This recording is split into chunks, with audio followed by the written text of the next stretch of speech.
Hello, everyone. Welcome back to the Uncle Bandit stream. I hope everyone's doing well and staying safe out there. Yeah, today's kind of been a low energy day, I think. I had some nice, nice pad thai though. So that was something. Speaking of nice pad thai, today we are continuing our playthrough of Lost Odyssey. So without further ado, let us hop back into the videoverse.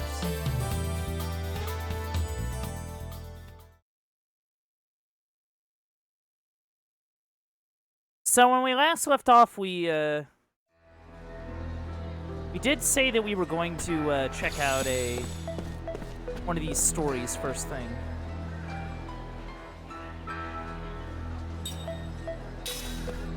But we do kind of have a problem. And that's I don't have any money. At least I don't think I have any money. Right, yeah, I have, like, no money. So, I think it's going to be one of those things where I have to,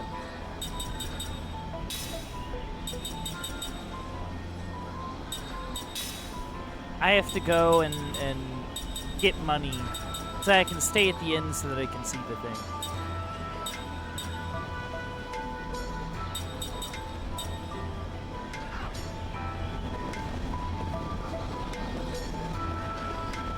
I think I stopped back here for some... I can't remember why.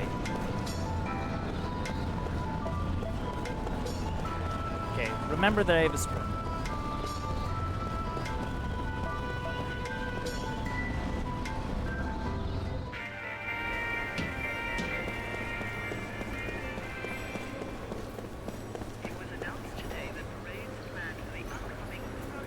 Can't believe how laid back the civilians are. We're at war here. Welcome. This is where you go if you need directions or have any questions about how to use the monorail system. They also handle PA system announcements, monorail status reports, and lost and found services here. Let me know if you need anything. Oh, I'll drop off the lost item. I believe we just had someone inquire about this earlier. The ring was a gift from the owner's fiancé. He was a young soldier and he was quite distraught. I'm sure this will make him very happy. I was asked to present a certain item to whoever brought the ring here, so please, take this. Oh, I got a carol. Okay, so that's like a thing.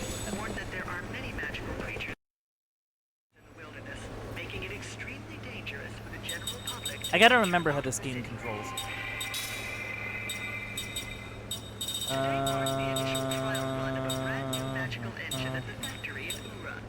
This factory has been working on developing a magic train for quite some time, and thanks to this new device, they say that we could see a much more advanced train in the very near future. Northern Nation Gotha has already completed... Yeah, I gotta remember that the accessories give these skills, not anything else. However, this new development has rendered that criticism meaningless. Not like the ring's ring. Researchers and engineers were present at the unveiling of this new technology, asking many questions about the new development. Today, the Uran Central Council announced that they are evaluating a revised draft of basic plans. I'm trying to remember, like... This new proposal will allow for more appropriate research to be carried out. what exactly I need to do. Critics fear that this new proposal will see large budget cuts for magic research. See, this is what I get for putting down an RPG like this for more than a week.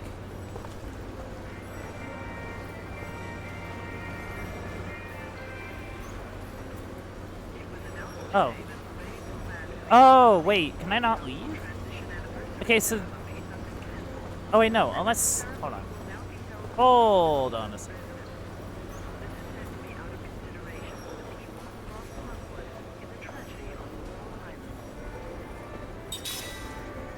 Yeah, okay. So... just have to remember. I think I have to report into someone in, actually, hold on. I think I actually have to, like, report into, like, someone in the city. Right? That's what I have to do, right? I might actually go insane. I might actually go nuts. Okay, why don't we just go? Well, no, we have to activate the great staff, don't we? It's coming back to me. Slowly but surely, it's coming back to me.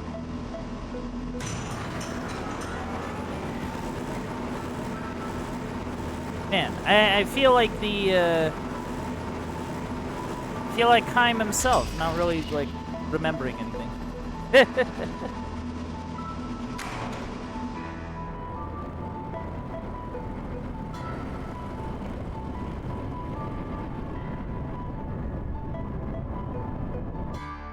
Alright, let's go.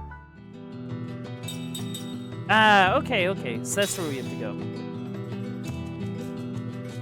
And mainly we still have the story to get to. Or the 1,000 Years of Dreams.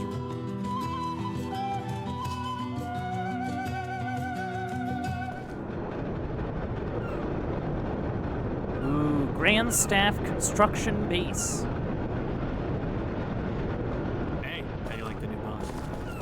Hey, how do you like the new boss? Who are you? No one's contacted you. Oh. We're investigators sent by the council. I'm Seth. He's Kaim. You can just ignore the other one. Hey. Hey. No, our communications have been jammed. That magic engine is malfunctioning again. Magic energy has been leaking everywhere nonstop. Oh, that's not good. I knew it was out of control. Didn't it bring down the meteor again? Oh, meteor? What are you talking about? We tried our best. We've evacuated this site, but we did everything possible to get a control valve in place to stop the flow. 3 days ago, the runoff was unbelievable. And that's when that happened.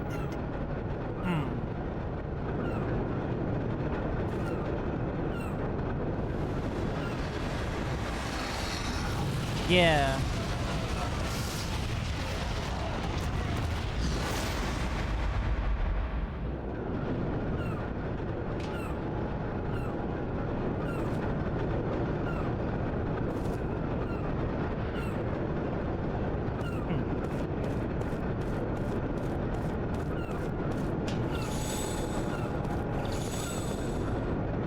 Ever since the leak of magic energy, the creatures living in the Sea of Baus have become violent and aggressive. Well.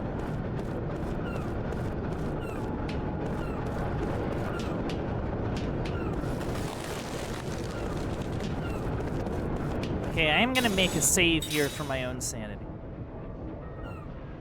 I have 5 gold to my name.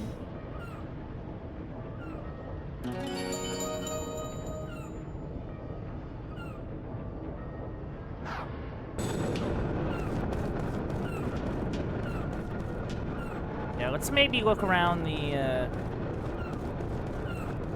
perimeter, yeah?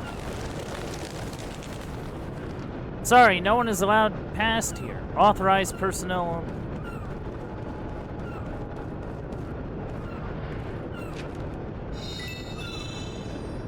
Ah, I got money. Very nice.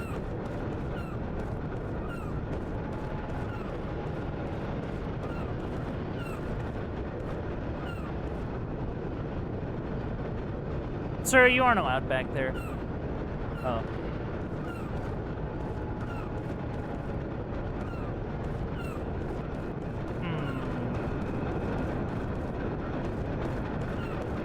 What the? There's a pip-pot in the pot. What would you like to do? Give it seeds. You gave it 13 seeds.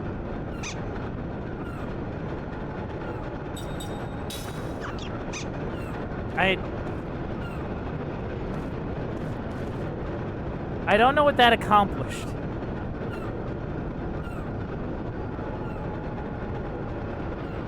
Like, what did I do there?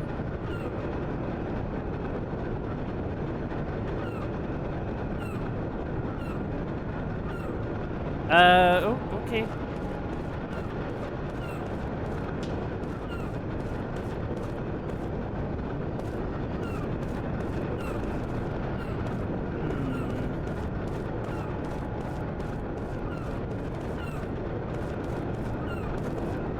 This is a pretty strange case, all things considered.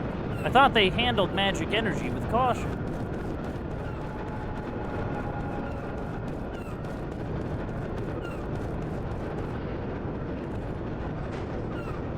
Alright, let's just look around. Yes. Because I wish to read the thing.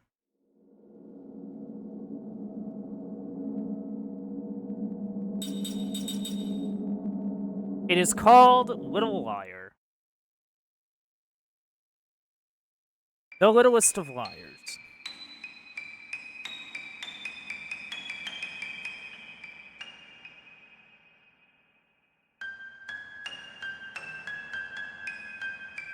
Everyone in the marketplace hates the little girl. Not yet 10 years old and far from having outgrown the sweet innocence of childhood, she earns only open contempt from the grown-ups who shops in the market. The reason is simple. She lies about everything. Hey, mister, I just saw a burglar go into your house. Look, lady, everything just fell off of your shelves. Hey, everybody, did you hear what the traveler said? Bandits are planning to attack this market. Even the most harmless white lies can be annoying if repeated often enough, and the shopkeepers have found themselves growing angry.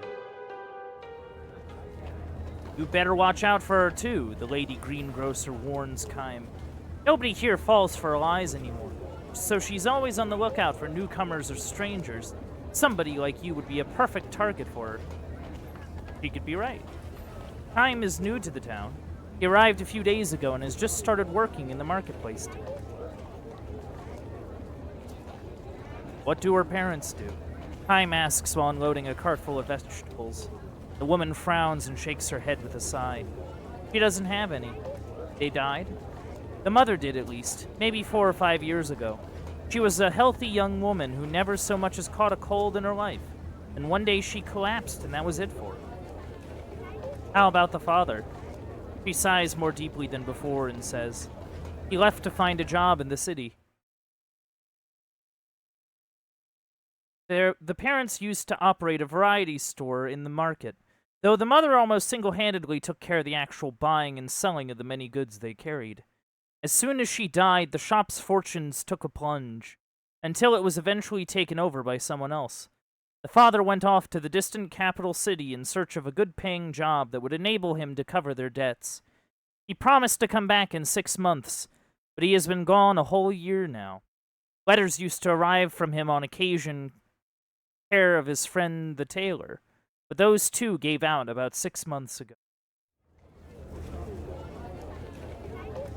I guess you could say it's sad for such a little girl to be waiting around for her father to come home, but still. The girl now sleeps in a corner of the communal storehouse run by the people of the marketplace. We all used to talk about taking care of her, be stand-in parents for her until her father comes back. This is no surprise to Kime. He knows from his own experience that all the people who work in the marketplace, and not just this plump, kindly woman, are good-hearted and generous despite their limited means. Otherwise, they never would have hired a stranger like himself. But long before that first 6 months went by, we were all heartily sick of her. She was a sweet, simple girl while her mother was alive, but this experience has left her kind of twisted. All her sweetness is gone.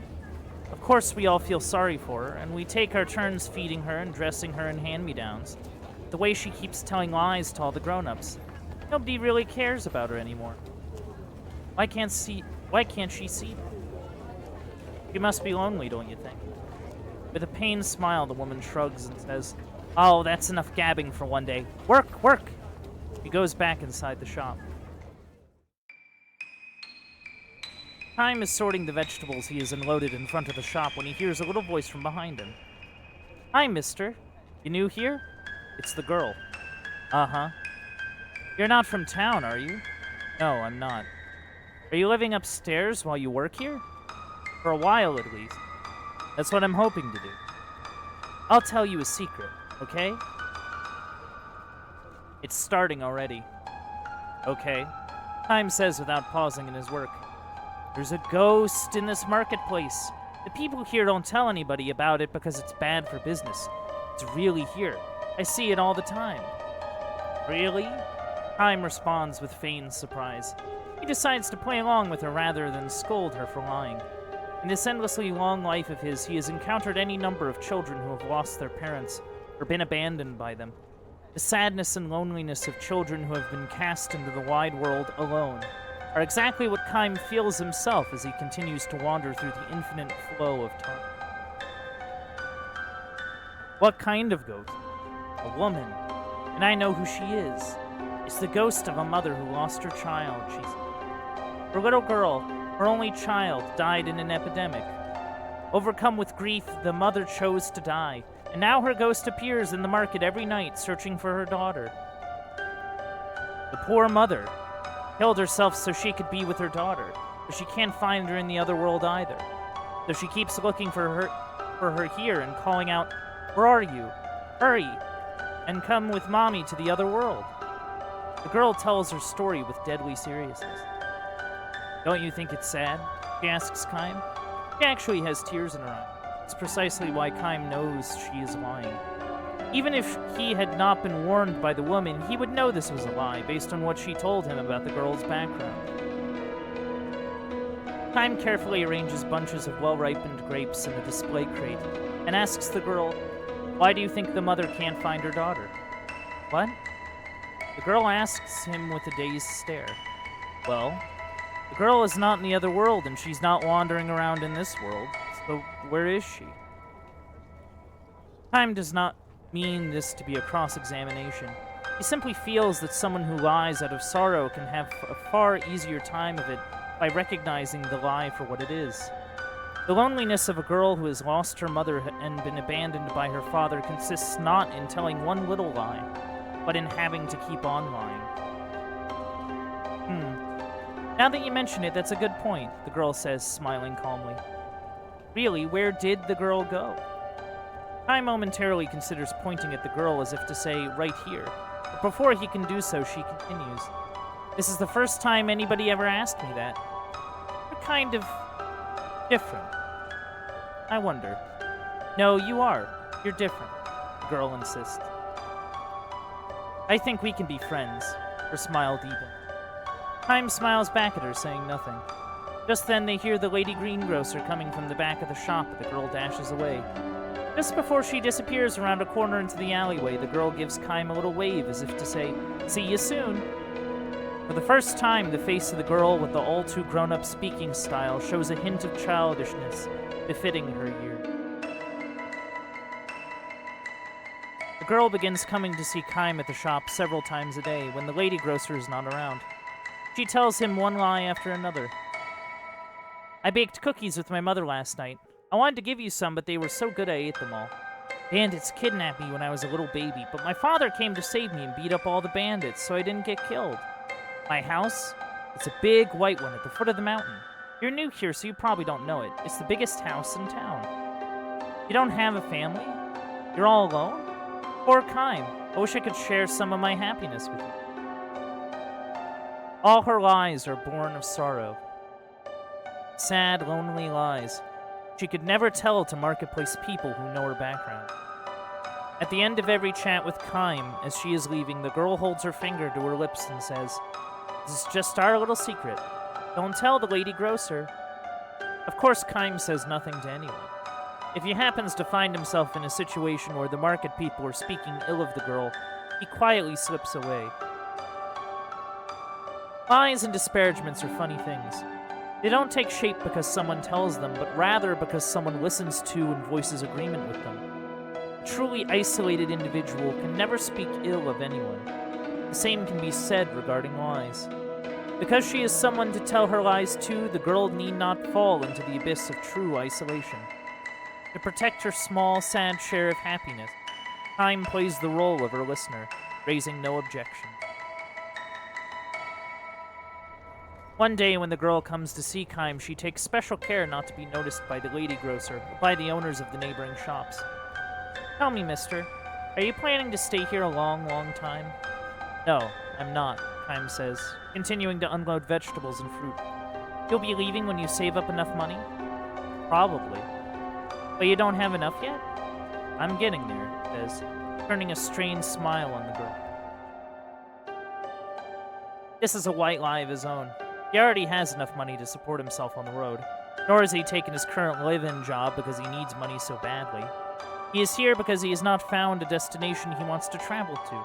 A journey without a destination is an endless journey. Wise men say that you need dreams and goals in life, but dreams to accomplish and goals to realize shine as guideposts in life precisely because life is finite. So then, what should be the dreams and goals of one who has been burdened with a life that has no end? Times is not a journey to be hurried, nor is it one that can be hurried. Perhaps drifting day after day with no destination cannot even be called a journey. If I were you, says the girl, I would get out of this marketplace as soon as I had saved up enough for 2 or 3 days of traveling. Time responds to her with a silent, pained smile.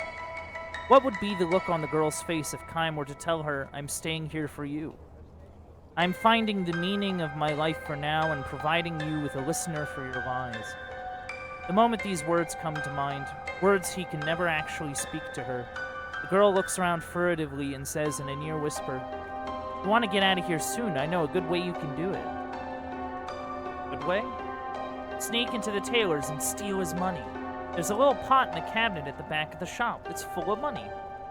You telling me to steal it? Yes. She looks straight at Kime without the slightest show of doubt in her eye. In all seriousness, she goes on to explain, that tailor deserves to have his place for it. The money in the pot, she says, is tainted. I know this girl, a good friend of mine, she said, and it's so sad about her. Her mother died and her father went off to work in the capital, and she's all alone. Her father was supposed to come and get her after 6 months, but she hasn't heard a thing from him. Yet another lie born of sorrow. Time calmly asks, Is there some connection between your friend and the tailor? Of course, she says. A close connection. What's really happening is the father was sending her money every month the way he was supposed to help make her life in the town a little easier, and he kept writing to her. He wanted to tell her he found a good job in the city, she should come to live with him right away. He's too busy to come for her, so she should come to him. And he sent her money for the trip, but none of the letters or the money ever reached the girl. And why do you think that is? Before Kime can answer, the girl says, the mistake he made was to send the letters and money care of the tailor. He's been keeping all the money for himself. Kime looks away from the girl. In order to prop up one sad lie, the girl has piled on a still sadder one. A lie that can hurt another person. This is the saddest thing of all. The lock on the tailor's back door would be really easy to break, the girl adds, and she gallops away without waiting for Kime's reply. The girl comes running into the grocery store the next morning, shouting for the owner. She says directly to the woman, not to Kime, Burglars broke into the tailor's shop last night. She says she saw a number of burglars sneaking in late at night after the marketplace emptied out. My oh my, says the woman with a forced smile. That must have been just terrible. She's obviously not taking the girl seriously. But it's true, though. I really saw them. Look, little girl, I've had just about all I can take from you. You're such a little liar. It scares me to death to think about you growing up to be a burglar or a con artist or something. I'm busy trying to open my shop now. Do you mind? Try it on somebody else. She is hardly through speaking when someone outside shouts, Help! Somebody come! The tailor is standing in the street, looking horrified and screaming at the top of his lungs. Burglars! They took all my money! The little girl slips away as the tailor comes in. The marketplace is in an uproar. The girl was not lying. That much is certain. But all too accustomed to her lies, people now suggest the possibility of another kind of lie. Maybe she did it. What do you think? And so it begins. I think you may be right. Talk about play acting. I wouldn't put it past her. Let's go find her. We'll make her tell, even if we have to get a little rough with her. No one objects to this suggestion. Some run off to the storehouse and others start searching the marketplace. Can't find her anywhere. The storehouse is empty. She ran away with the money. As the searchers return with their reports and speculation, Kym finally understands everything. After all her sad lies, the girl has left behind one final truth.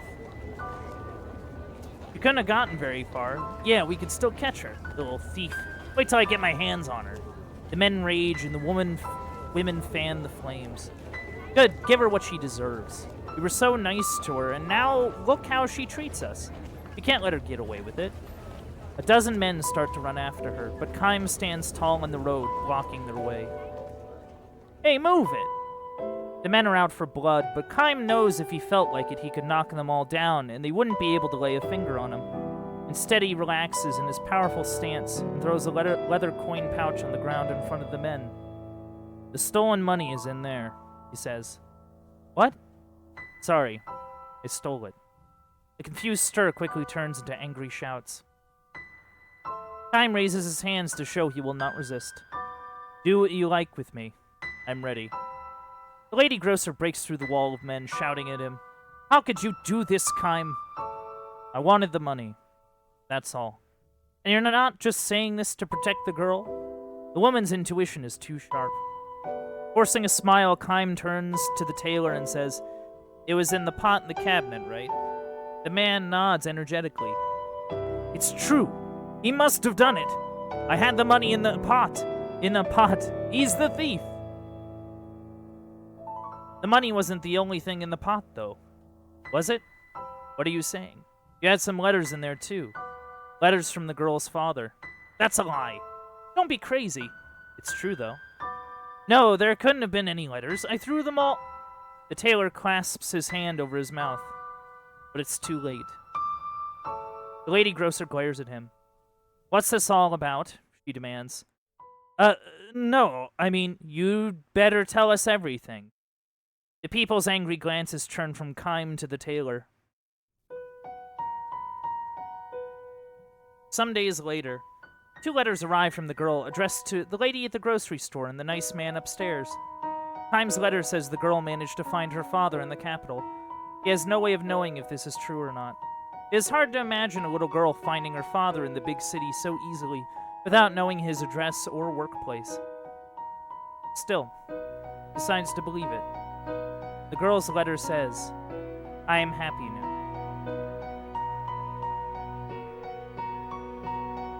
Human beings are the only animals that lie. Lies to deceive people, lies to benefit oneself, and lies to protect one's own heart from the threat of crushing loneliness and sorrow. If there were no lies in this world, much strife and misunderstanding would surely disappear. On the other hand, perhaps it is because this world is a mixture of truth and lies that people have learned how to believe. When he is through reading his letter, Kym turns to him. Concentrating on her own letter, she shyly raises her head when she senses Kym looking at her. I give up, she declares. Listen to this. I am so grateful to you and the others in the marketplace for all you have done for me. I will never forget you as long as I live. A liar to the bitter end, that girl, she says, smiling through her tears. Well, that was quite the story.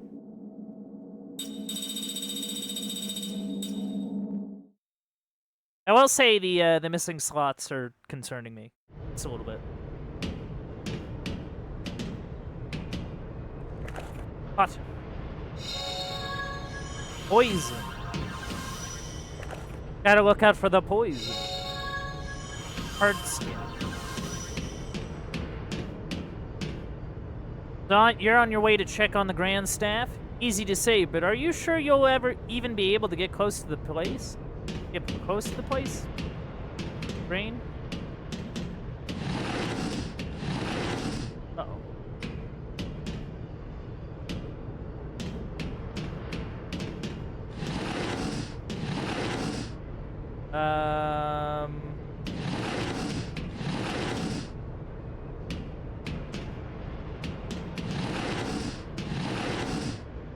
that's a problem.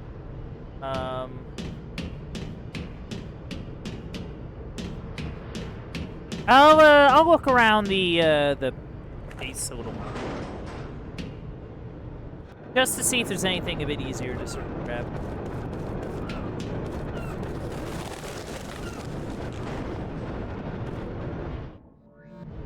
Hello? Temporary laboratory. Magic power is now in remission. Although it is in a reduced state, the outflow is gradually increasing. We saw it. Right before the incident, the magic engine in the control room started up all on its own. Did someone set all of this up beforehand? Oh. The Grand Staff Construction Project was implemented by the Urin Council in response to the demands of the Magic Industrial Revolution. The project is led by Councillor Gongora, the greatest sorcerer in Urin history, and its ultimate goal is to maximize and make use of the nation's store of magic power. What are hypercurrents? Although their fearsome speed and strength has led some to believe otherwise, hypercurrents are a natural occurrence, unrelated to the recent surge in magic energy. Hypercurrents have been recorded across the world since ancient times, but recent reports have indicated that magic energy has caused an increase in their size and speed. Currently, both the hypercurrents and the areas around them are extremely dangerous to navigate. Oh, okay, so I can, I guess, look up info on them. That's kind of cool.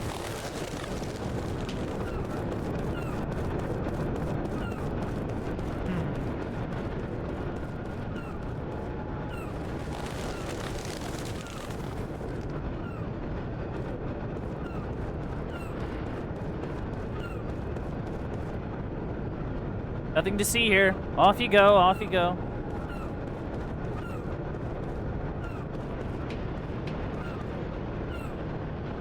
Sorry, no one's allowed back here.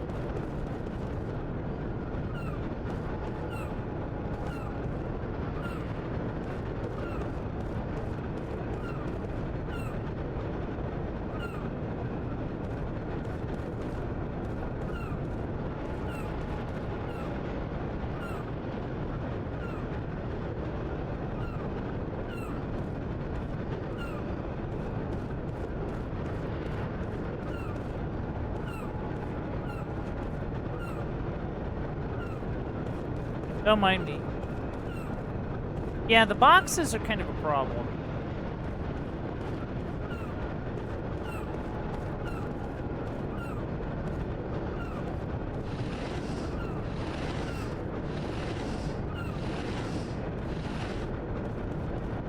Huh. I'm not sure what that accomplished. Oh, okay. See the bit.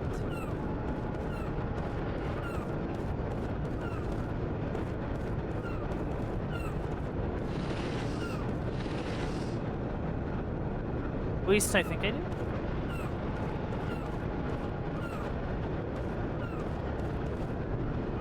Oh, well. Yeah, I don't know how to get past there. Like, it seems to be some kind of puzzle. You know what I mean? They can't push this stuff forward. They can only push it back.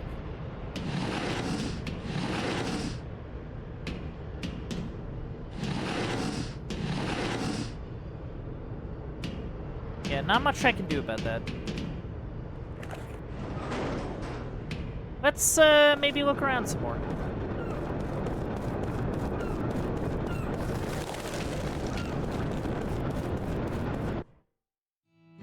Oh, okay. Well.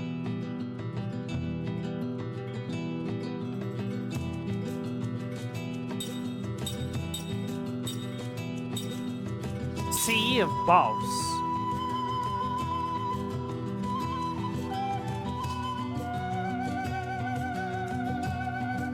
Alright, let's see if we can approach it.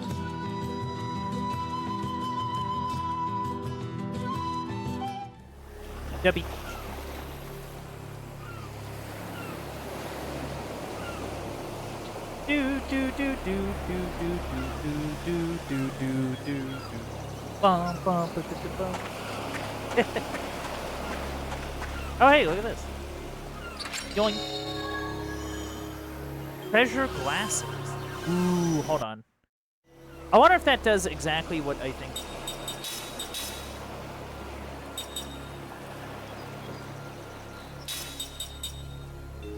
Oh, okay. Never mind. The answer, as it turns out, is that it does not.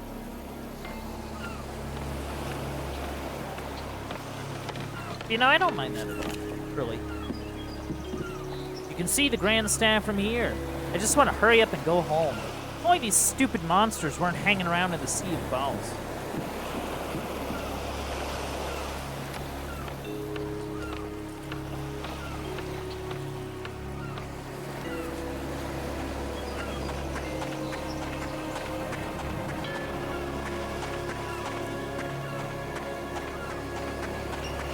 Okay.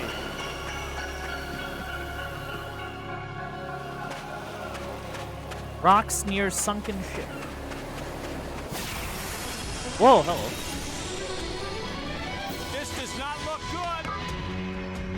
Oh, sure. Just got... Oh, hello.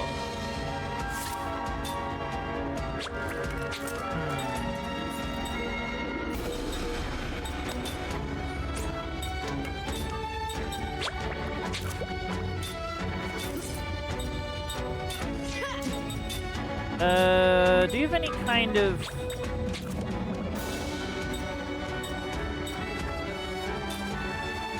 trying to think if, like, wind works or not.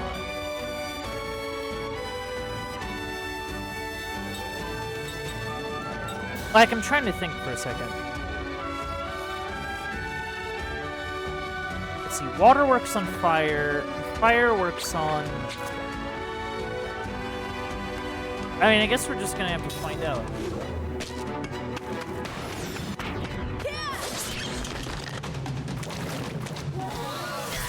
Ow.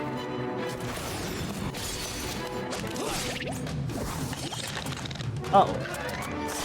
Ow. Oh! That's interesting.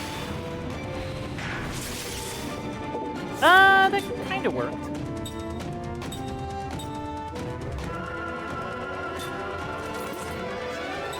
Oh, she's wearing the glasses. It's funny.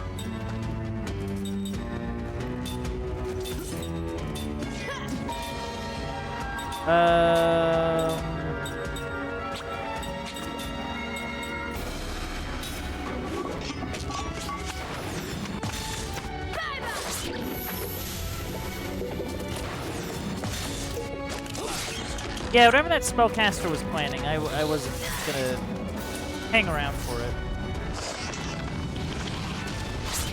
Ow! Ta-da!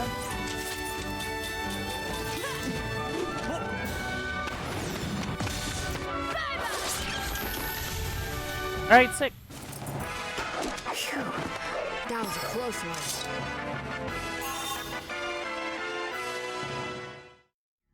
Okay, Kaim learned the magic.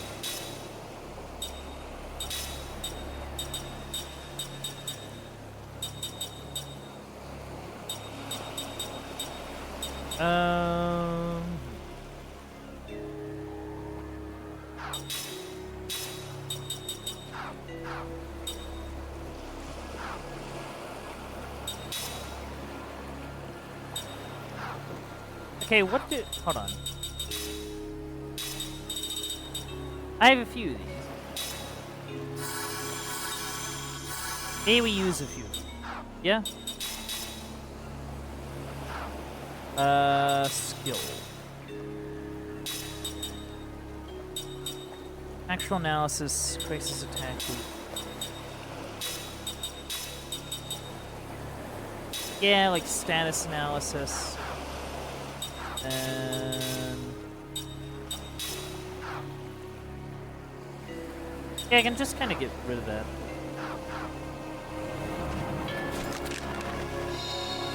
Healing medicine. Oh, nice.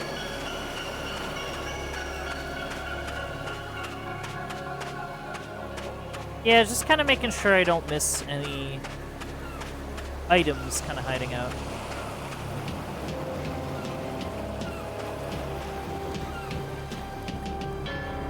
What do we got? All shield. So that's another spell. That's a fight. Oh yeah! Let's get it on! Alright, let's fight. Ooh.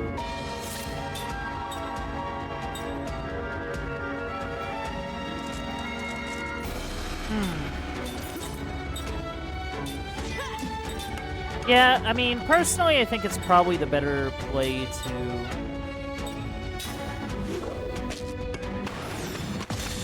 just kind of focus down enemies.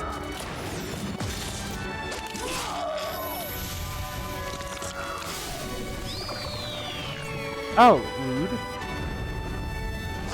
Oh, very rude. Ow! Yeah, that debuff was nasty. Extremely nasty.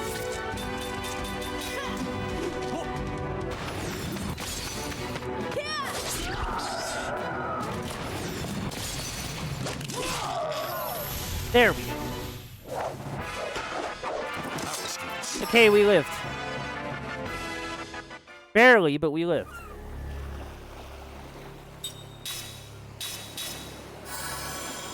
You know, it's fine. I only have a ton of these.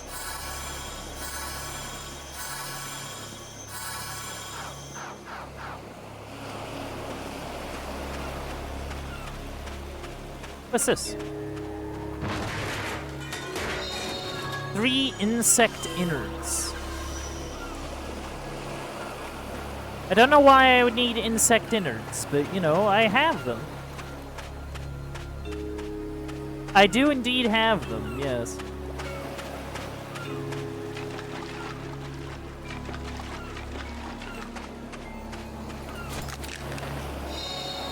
Or sticky tapes.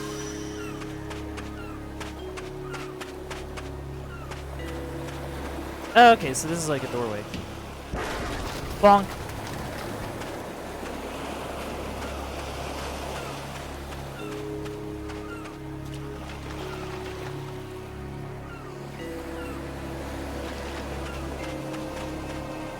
Beef shallow.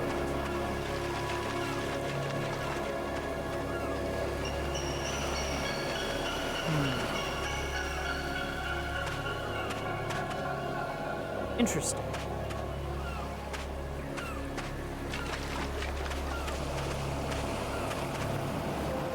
Oh.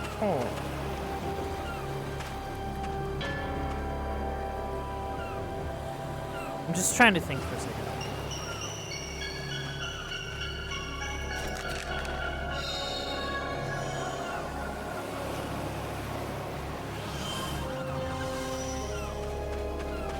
Seeds are cool. Yeah, I was wondering when I was gonna get a encounter. You want a piece of me?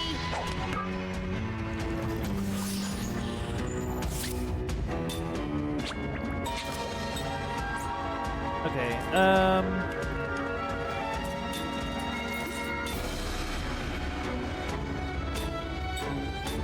yeah, I do not trust the spellcaster.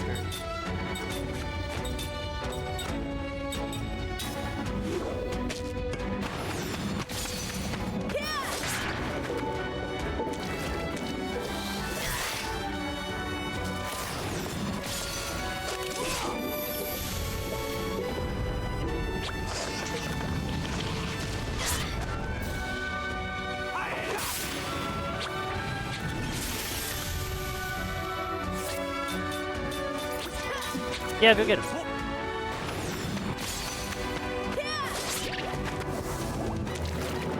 Uh-oh.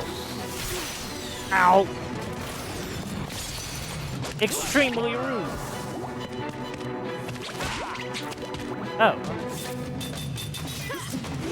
Yeah, go get him.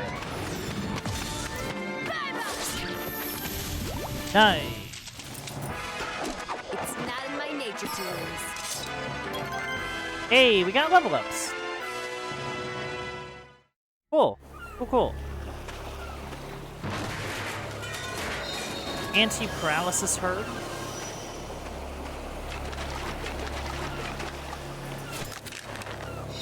Magic luring stone.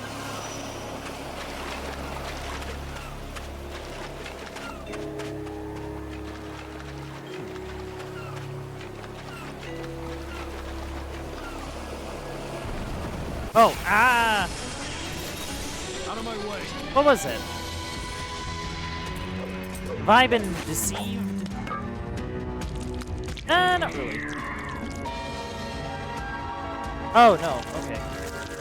We've all been paralyzed, which is bad. We've all been paralyzed, which is bad. Thankfully, Jansen's in the back line. Maybe we'll be fine.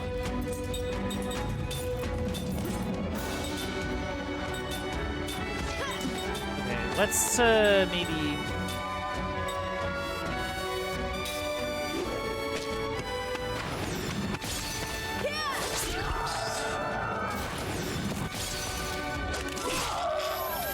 Alright, cool. That's one down.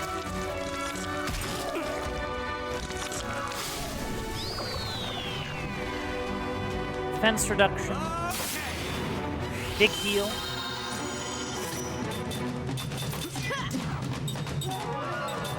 Alright, let's see if we can go for it.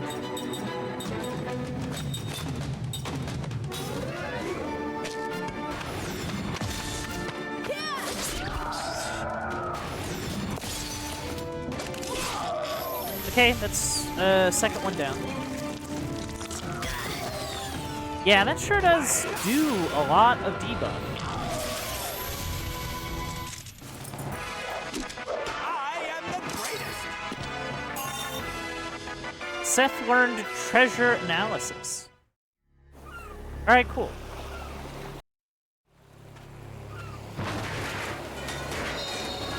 Yellow band. Oh, hold on.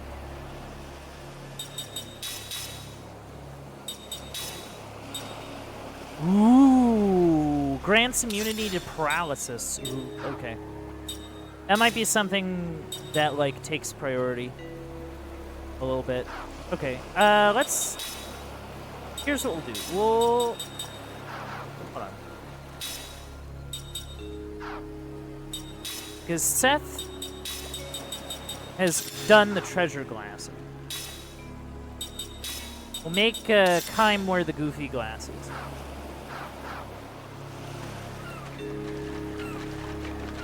We'll have Seth on the way to getting an anti-paralysis skill. If it's the fight you want, you got it. Yeah, that seems like really helpful.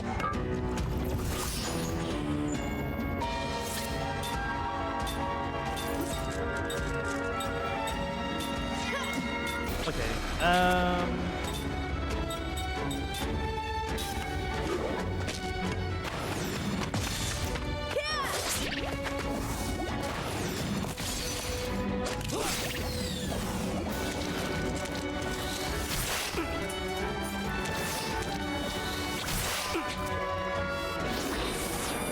yeah, that scares me.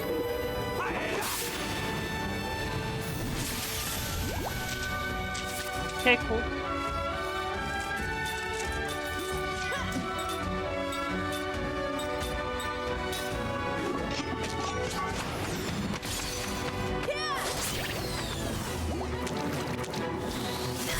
Ow. Come on, hang in there, Seth. Win. Oh, it's just a sweep spell. Okay, whatever.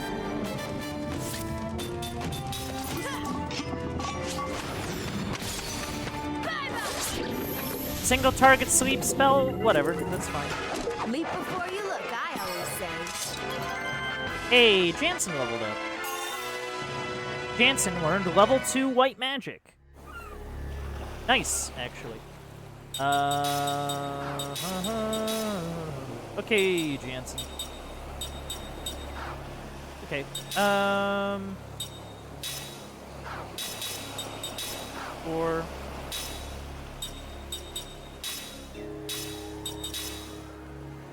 Yeah, just a skill that they don't like have.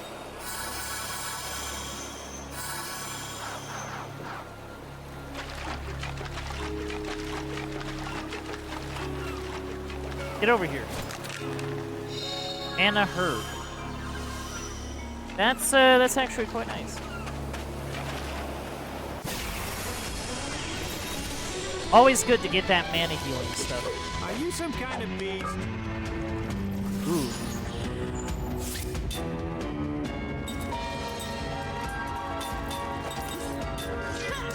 Okay.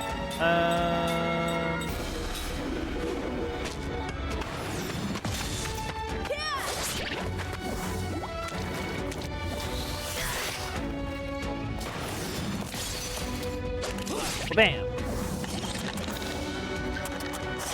Ow. I mean, at least we don't have to deal with the things that debuff or debuff.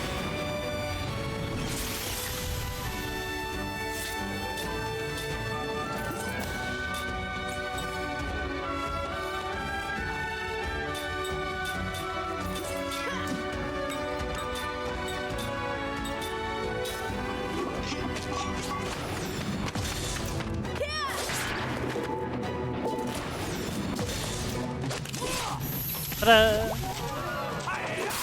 Win! That wasn't very fun. Yeah, I think a few encounters will put us right, I think.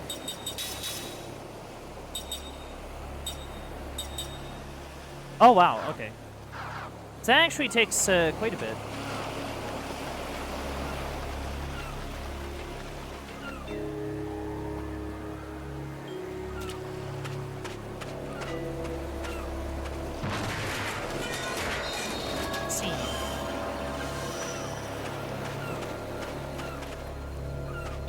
Yeah, we just gotta be careful.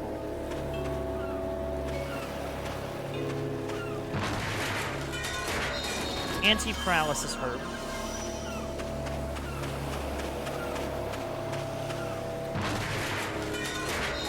Power drink.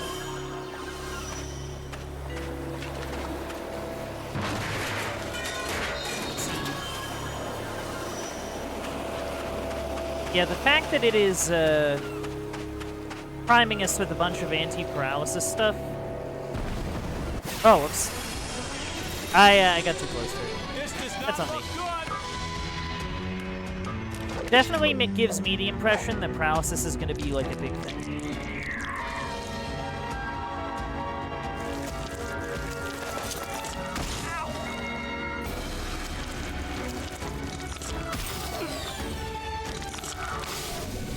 Digestive juices are kind of rough.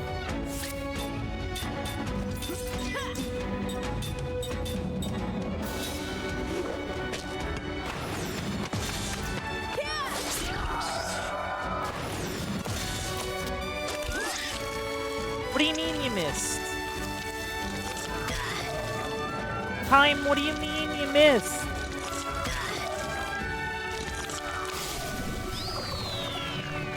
This is gonna suck.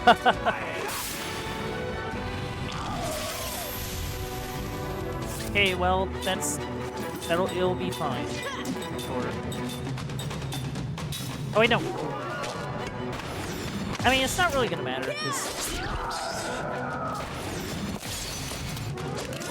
yeah, Kaim goes first. Admittedly, if he missed again, it could have been a problem. But no, we're good. Oh, that was easy. Ta-da!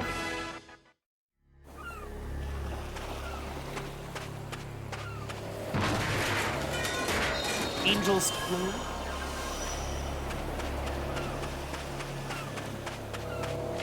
Yeah, it's sort of the point where I'm almost considering, oh, a slot seed. I'm almost considering, what's the word? Apprentice earrings.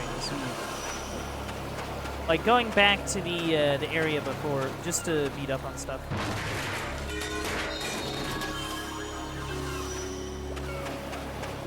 Let's just say it's the vibe that I'm getting.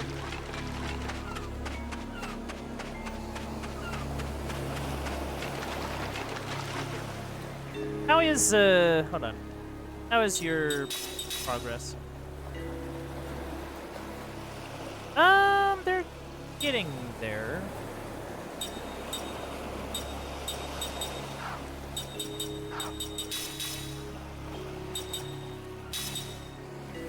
Ooh, okay, okay. I see it. I see the vision. But yeah, we're gonna, I think, just fight stuff here.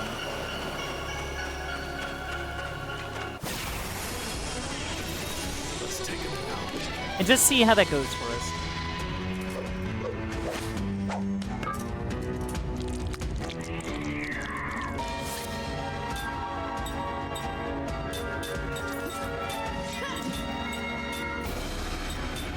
Honestly, I'm more concerned about the reef worms than the giant lobsters, you know? The giant enemy lobsters.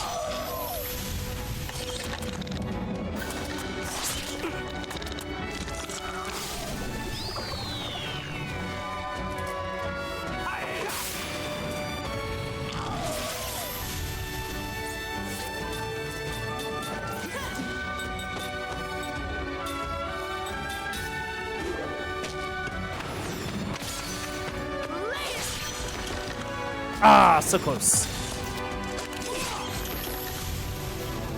Ta-da! What a waste of time.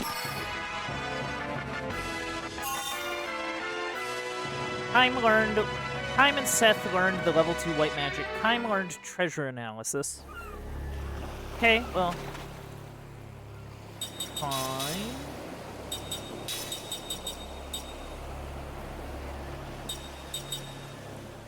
I mean, I might as well get him started on the earrings, right? Because I don't think that would hurt at all.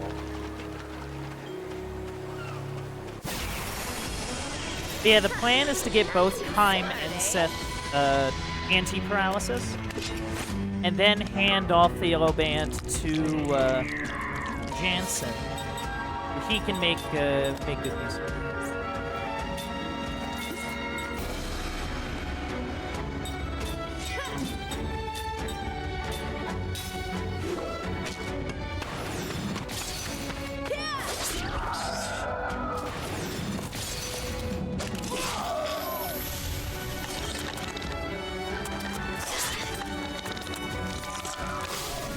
I mean, if anything, I kind of wish we took less damage in these fights, but we're not in, like, a terrible spot, so I don't think it's, like, too bad.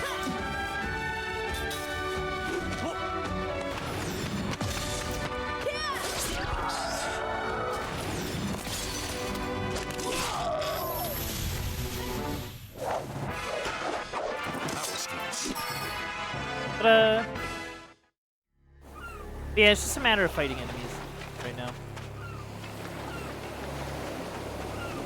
Kind of want to... Actually, I might do that. I'm going to give Seth a few healing items. Yeah.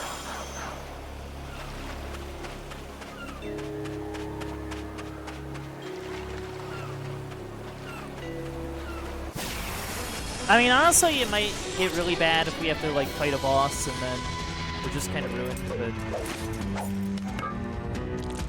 I mean, we can hang in there. Okay, let's see how your magic works.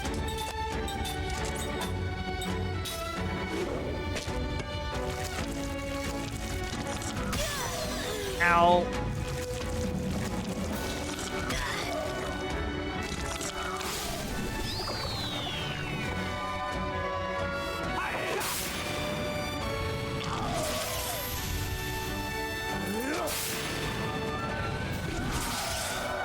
Okay, it doesn't work as well.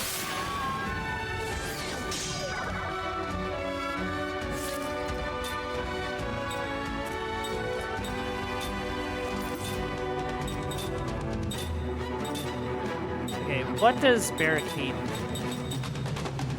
Oh, increases magic. Okay. Oh, whoops.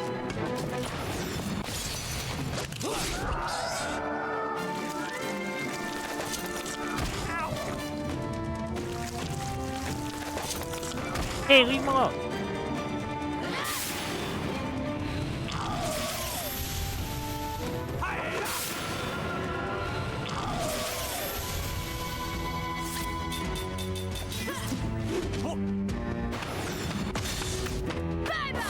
Yeah, these things are kind of nasty. They're kind of nasty to deal with. Not in my nature to lose.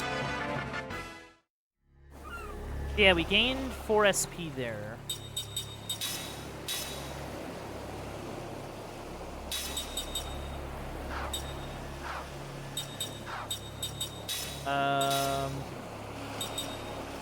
Okay, you're close.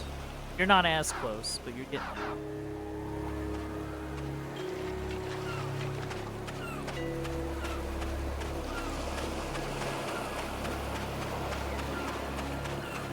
Run in circles. Run in circles, Kime.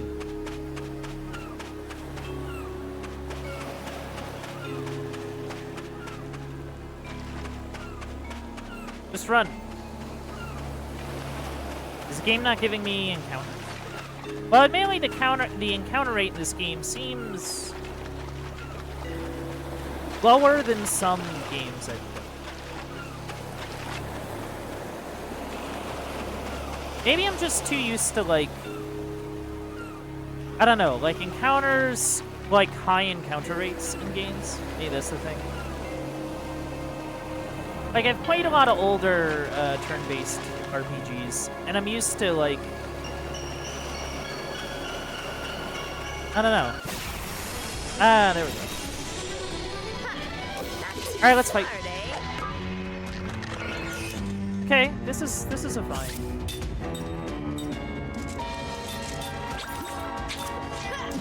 Yeah, just kind of beat up on the fish.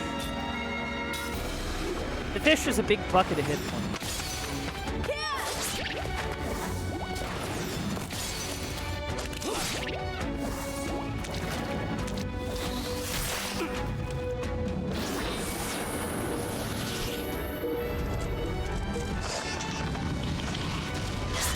Ow. Win.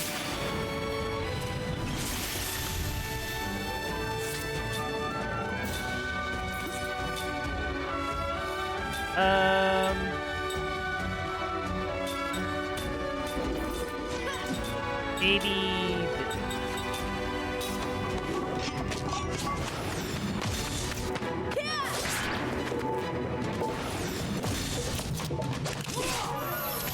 Ta-da! Alright, 6. That wasn't very fun. Hey, anti-paralysis. Good, good. Okay, so this is what we do.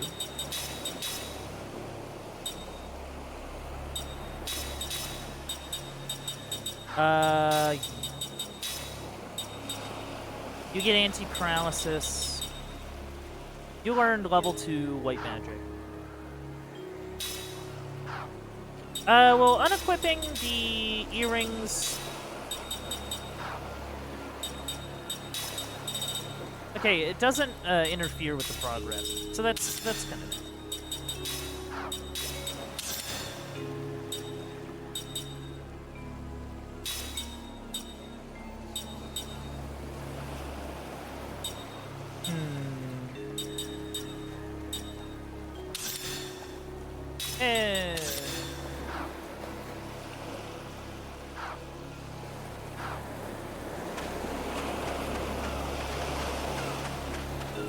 Yeah, now it's just a matter of everything.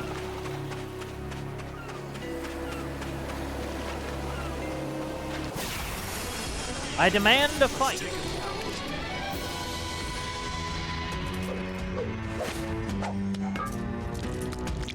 Oh, not this again.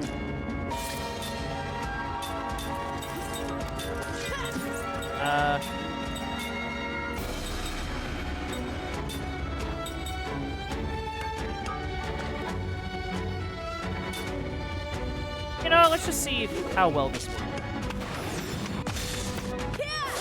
Just kind of hope for the best, yeah.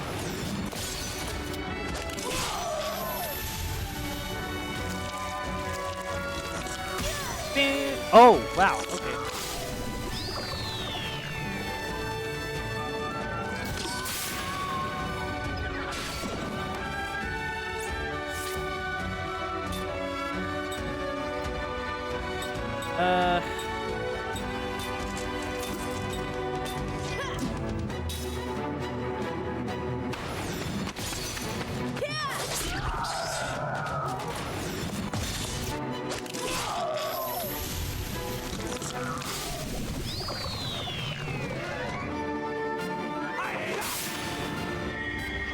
Prison.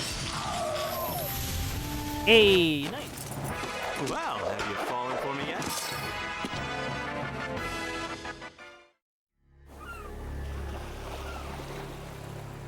Okay.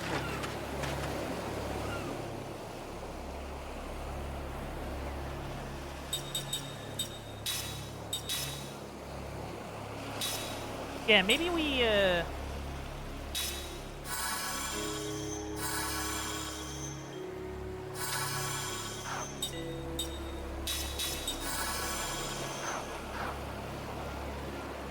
I mean, sure, why not?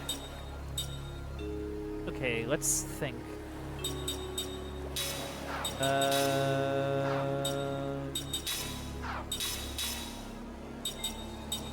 Or...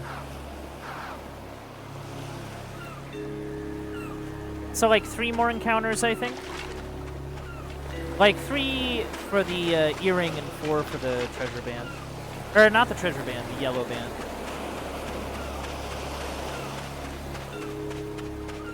Come on.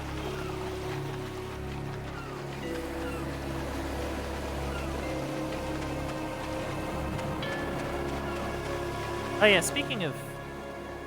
Yeah, I should probably...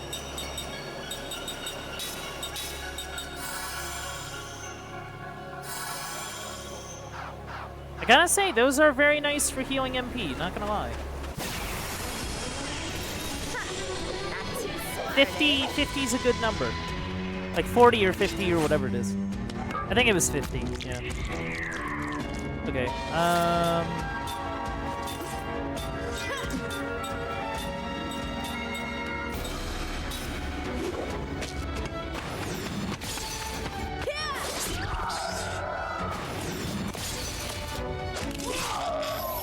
ta-da! Ow.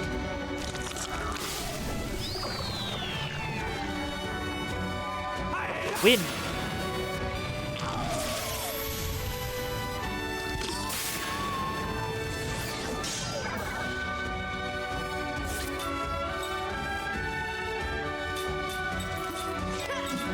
Okay, cool.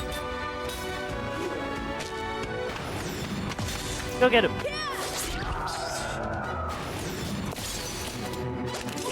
Hey! Ba-da-ba.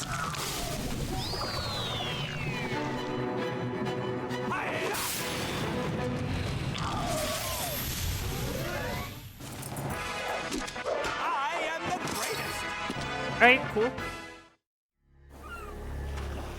2 more fights then.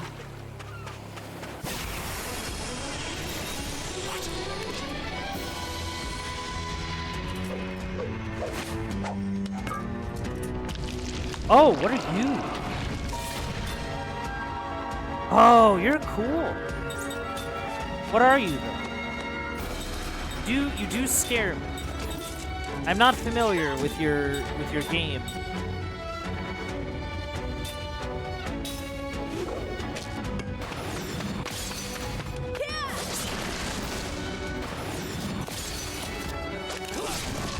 Okay, we hit it good. Oh yeah, we hit it really good. It's prepping for something. But I don't think it's gonna get it off. Ta-da! Nice. What a waste of time. I find it kind of a shame that we didn't really get much out of it. That's okay.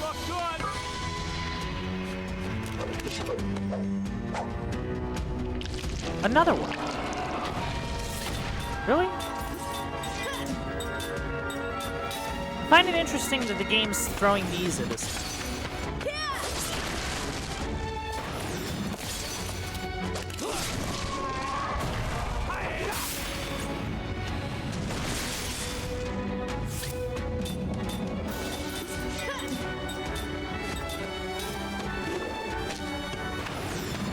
Like, I'm sure it does something.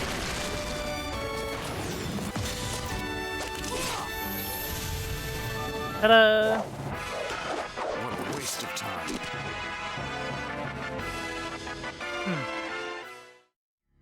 Yeah, I don't know what to make of that.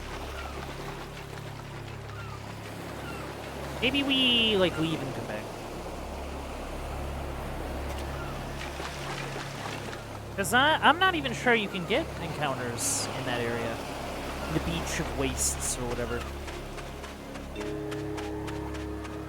Because I went through and got all those items and didn't get a single thing. Of course, I think this does throw off my math here.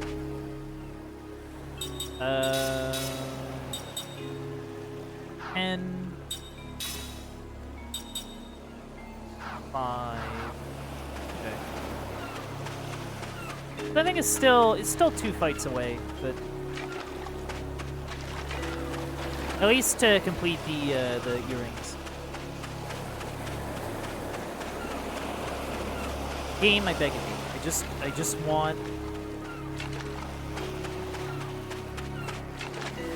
want encounters.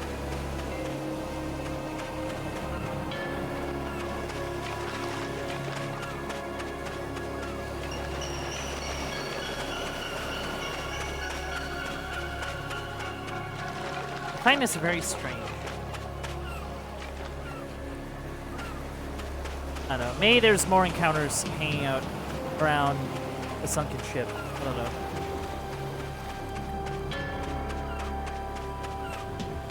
That's very strange. Maybe I have to be walking? Well, no, that doesn't make any sense either.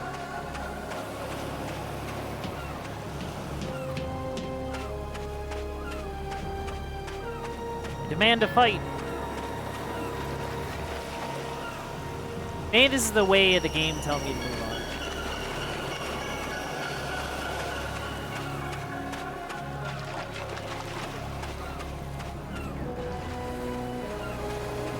Yeah, maybe.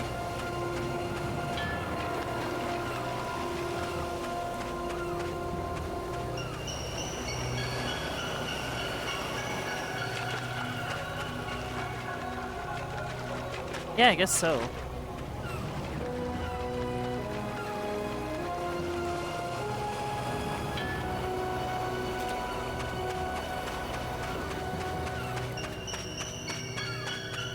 Like, really? Like, nothing. Oh, okay, there we go. I wasn't even sure you could get encounters. Like, in this part of the area. Oh, it's this dump.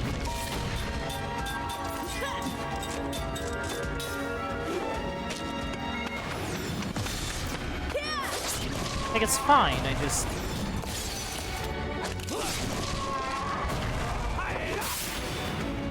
I really need something that will get me, like, SP, you know what I mean?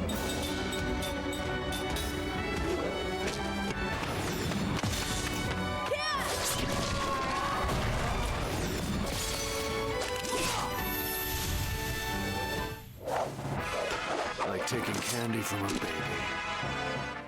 Like, that's my, my biggest kind of issue. It's like, we have these items.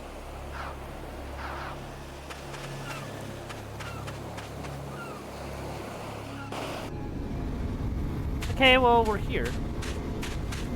Crater Island. Not too smart,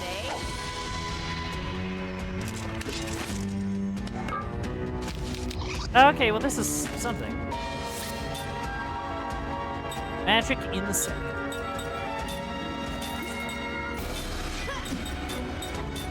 I mean, I think ground hurts it.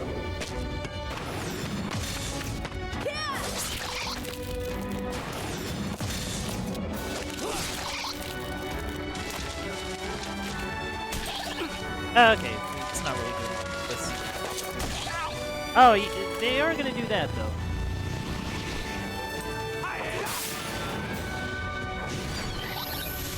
Okay, well that's one down.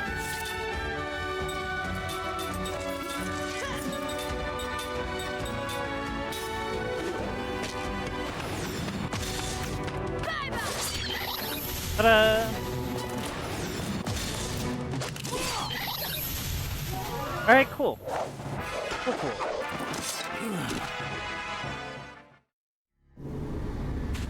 Glad to be getting some encounters with like actual like 3 or 4 enemies in it. Hummus of Despair. Hummus?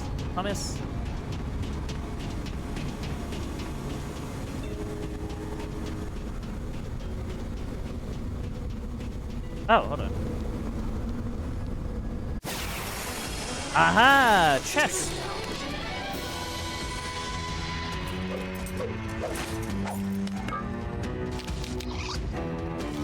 Okay, sure.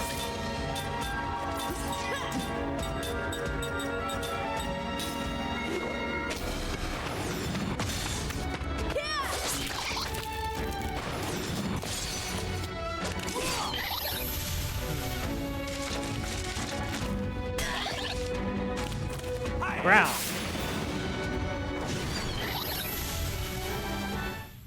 Ta-da! That wasn't very fun. Okay, Seth learned the, completed the earrings. Cool.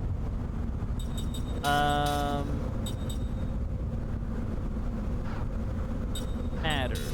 Do I want her? Oh yeah, may as well. If you're gonna have the, you know...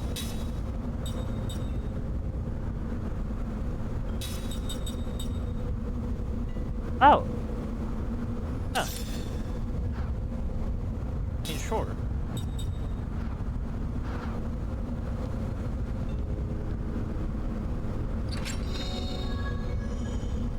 All barricade. Okay, so that must be like a all protection kind of deal.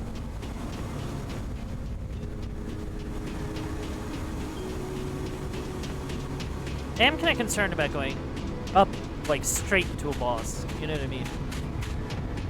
That kind of concerns me. Not too smart, eh? Of course, I don't think the game would give me one if, like... They're not gonna give me a save before it. Right? The game's not that cruel, right?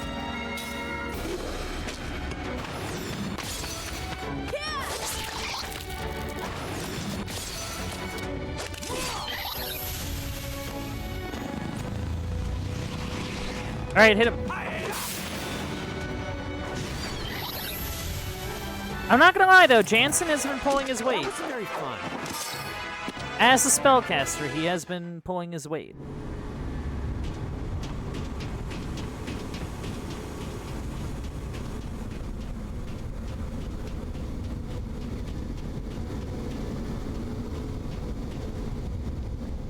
Oh. It's a save point right here. Cool. It fills me with so much optimism as to what comes next.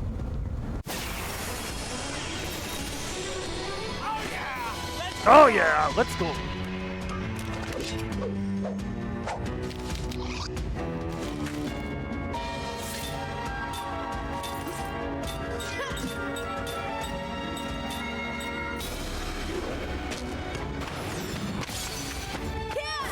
Go.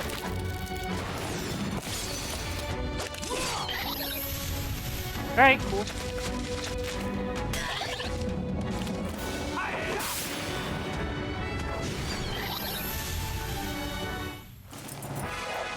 I am the greatest. Nice. A anti-paralysis.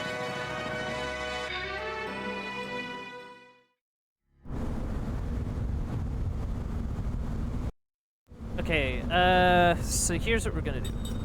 Skill. Time. First off... Oh, right. Okay, hold on. You get this. Maybe what we do...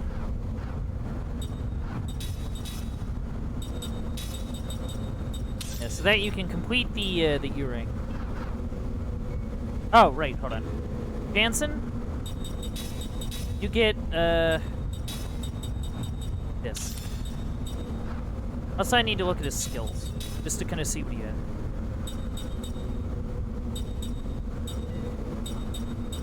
Okay, so he has factual analysis, steel. Okay, so I don't need factual analysis on it. Status analysis, I think, would be better. And then... No, not factual analysis. I guess treasure analysis?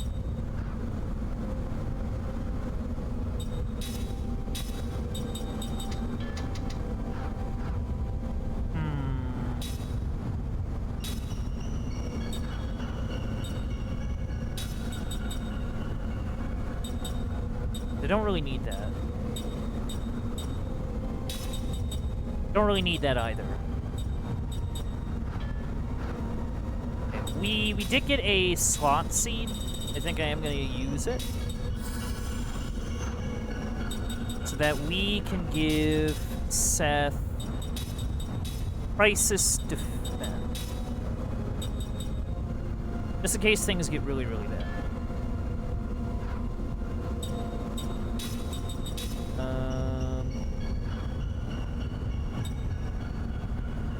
Status, treasure, crisis, anti-paralysis.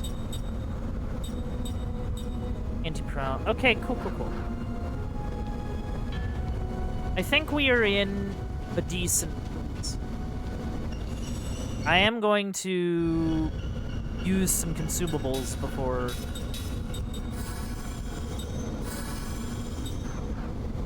we commit to anything, yeah?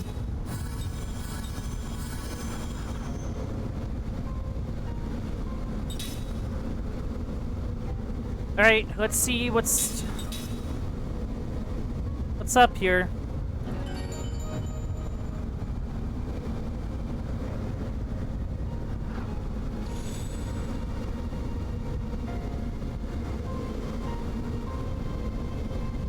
Looks like the Grand Staff is just ahead.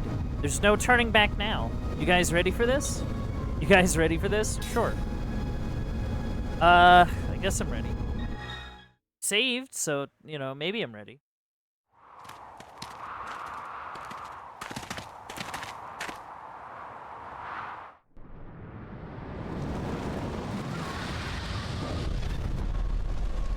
Ooh, you know, this gives me the creeps. Let's just...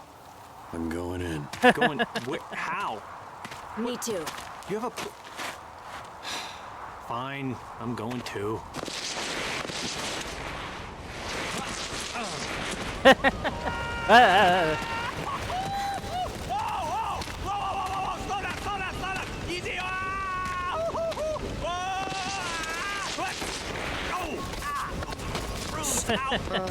little white. Graceful. Why don't you just shut up?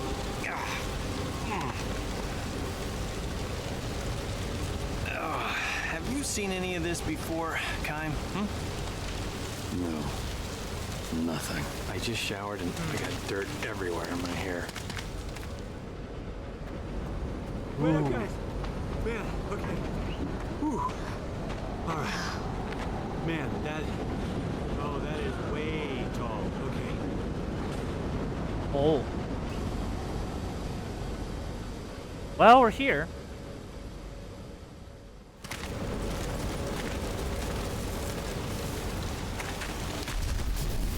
Uh-oh. Oh, hello. Okay, who ordered the seafood? Okay. Are they eating the pipes? I think they are. They're Wait, feeding no? off the magic energy. Oh, yeah, good point. Oh! Hello! Hello there! Oh yeah! Let's get it on!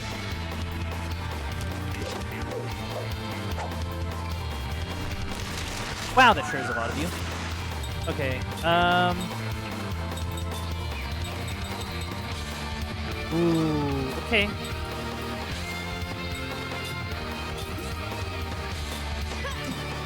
Okay. Let's maybe think about the long term.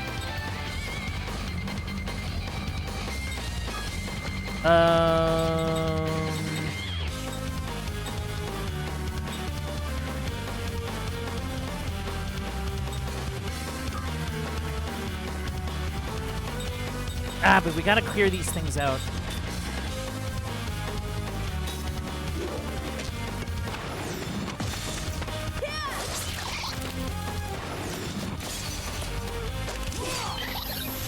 Okay, well that's one down.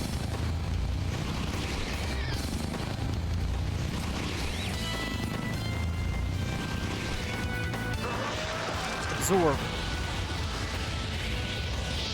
Oh! Oh! Ow. Okay, I see. See the bit.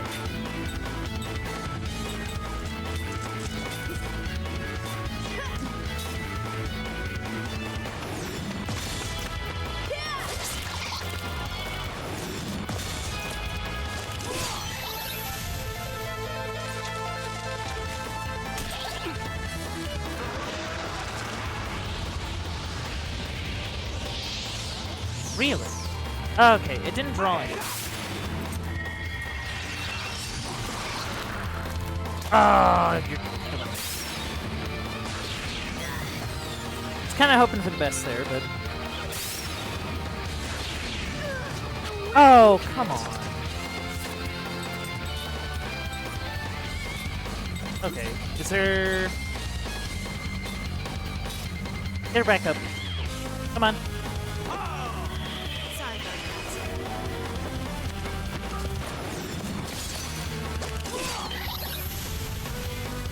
I probably should have gotten, what's the word?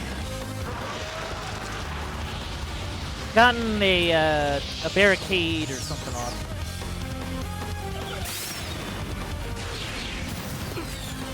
Yeah, because that hurts a lot. But now I have to focus on using Zephyr. Well, actually, no, not Zephyr. Let's do a basic heal.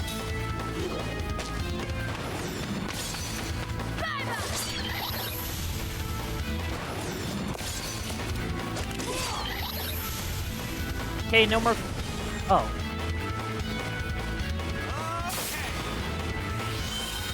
Oh, so that's how that's.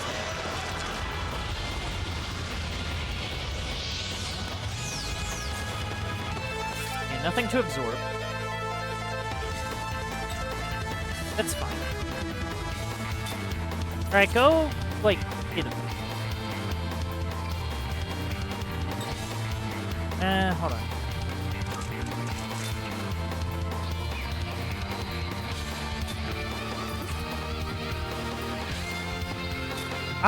Yeah.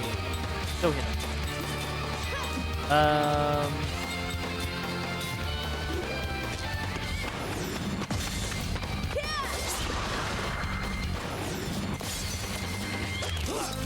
Oh, what do you mean you missed?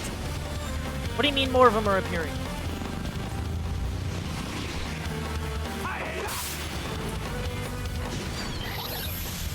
Yeah, it's kind of important for Jansen to take out these bugs.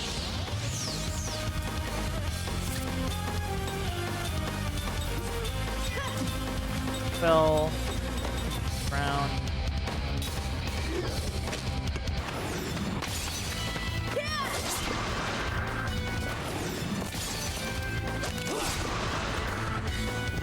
Okay, that's fine.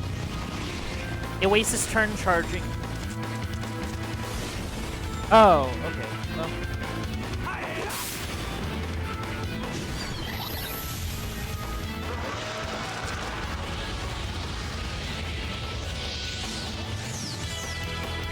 Okay.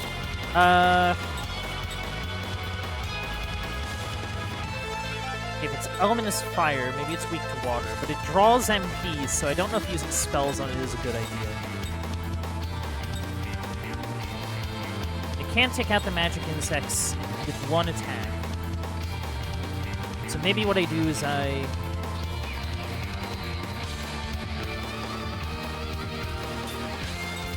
maybe the idea is to...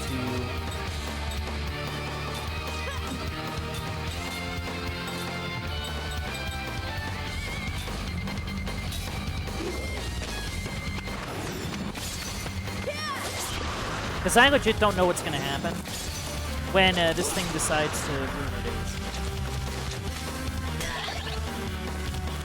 Not to mention these things can use a thing called Force, which is kind of rough.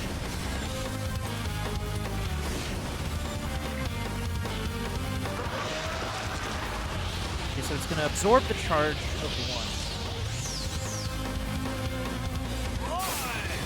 Can I get barricade on everything? Just in case it decides to do something very much not fun.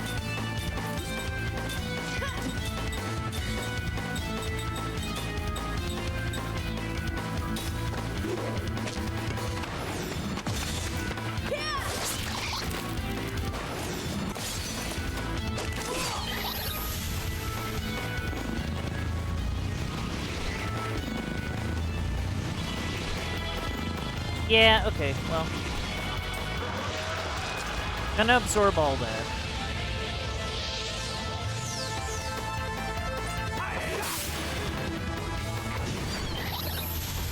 Okay.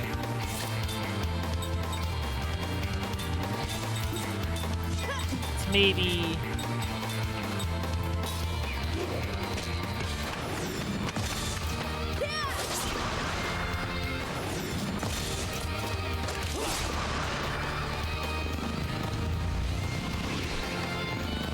Ah, he's not going to cast it quick enough to...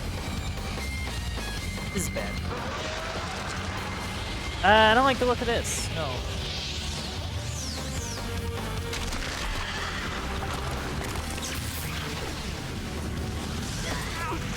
Okay, I think the... Whoa, okay. That's why he was giving me that anti-paralysis stuff. Because that not only hits, but it also paralyzes. Okay, okay. That's perfectly fine. Me over here getting worried for nothing.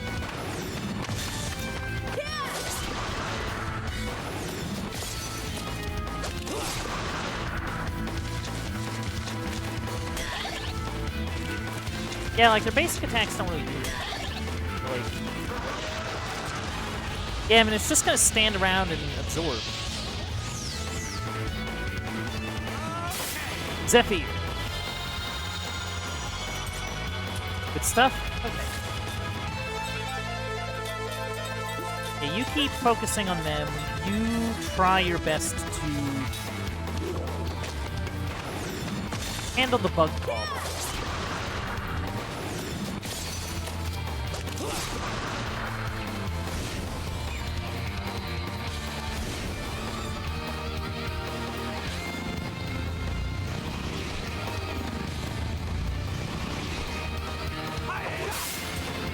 Come on, team.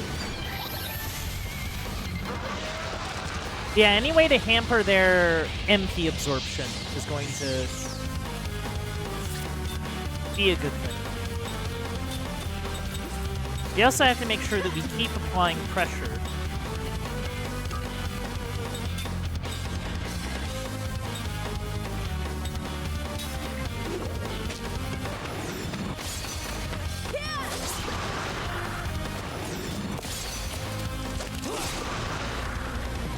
Yeah, in a few more rounds, I think we can do it.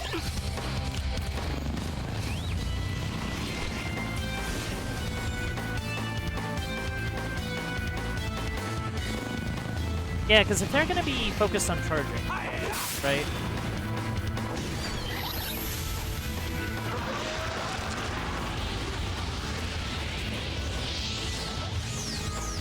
Yeah, just slowing down their MP absorption. It's going to be the thing.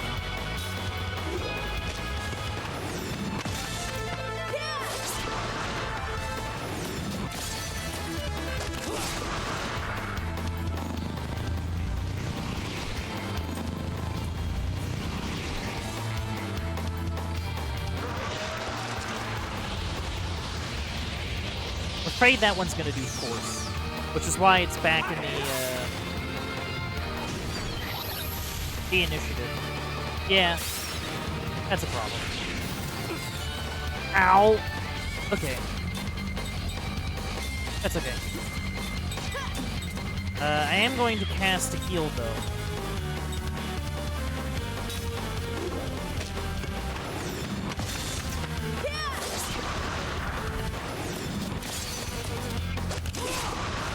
Hey, there we go.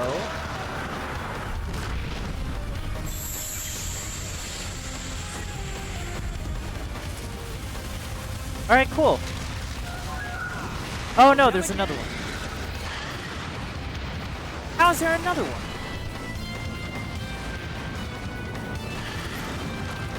Oh.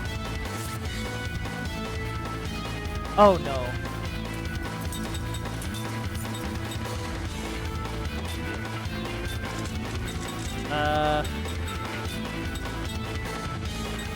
How?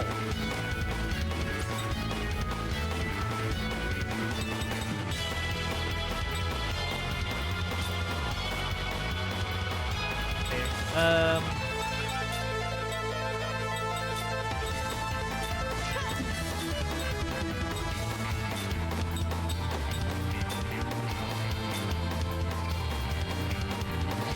yeah, next turn is going to be really rough for us.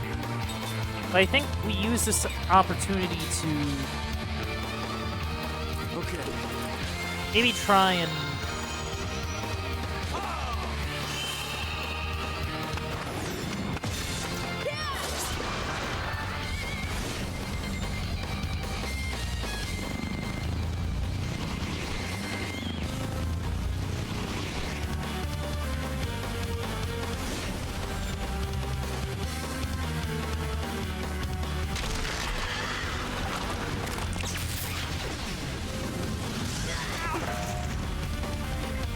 okay, we're alive.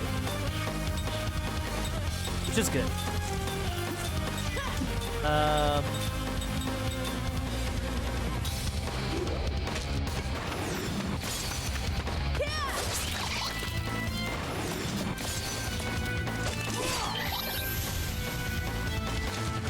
Yeah, we just need to slow them up. No, leave him alone!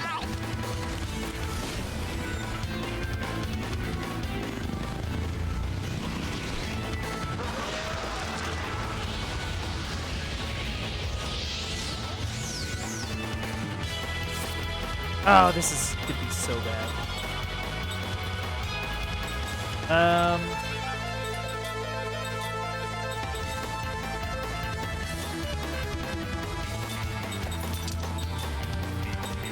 Okay, we're gonna do something slightly insane and hope that it works. The fact they brought out a second one is such a headache.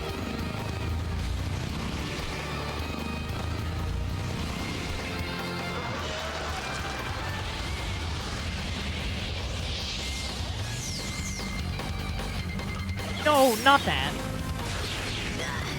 Oh, okay, well. You live. That's good.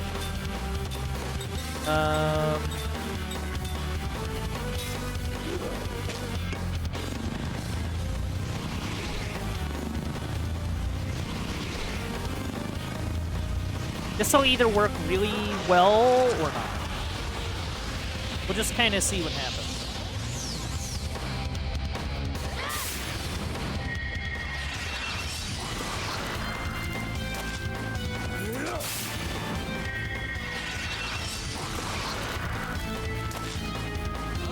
Okay, it didn't really work out that well. This isn't.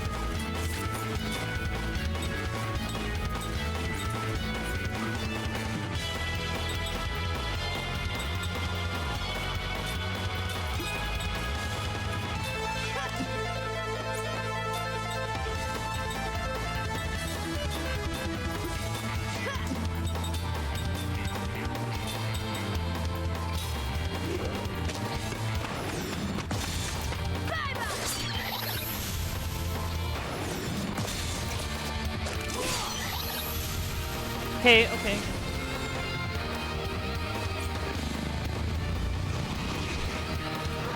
You're gonna hit us with this thing again. It's gonna be the worst.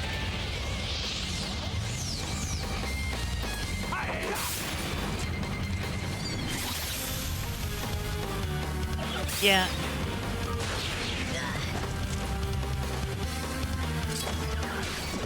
How do I even...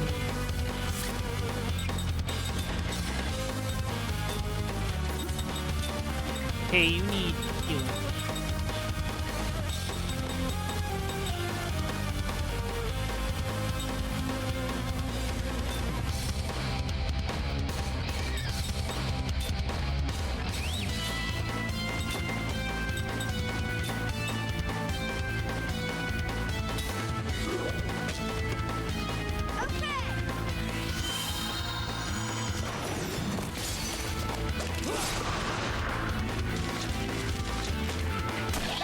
Oh no!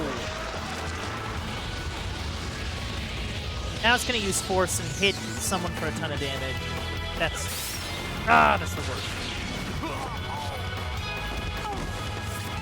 Answer spellcaster. Sick. Alright, get him back up, please.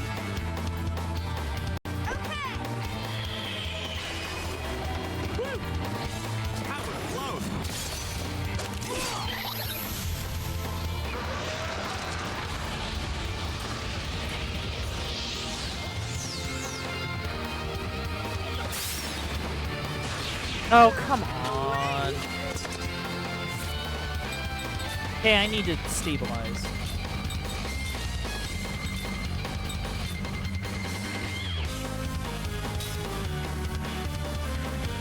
Okay. Sorry about that. Okay, just a bonk. That's fine.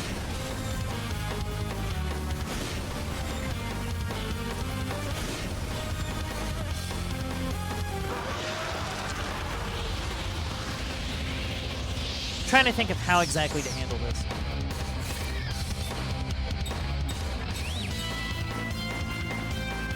We haven't even really done much damage to it.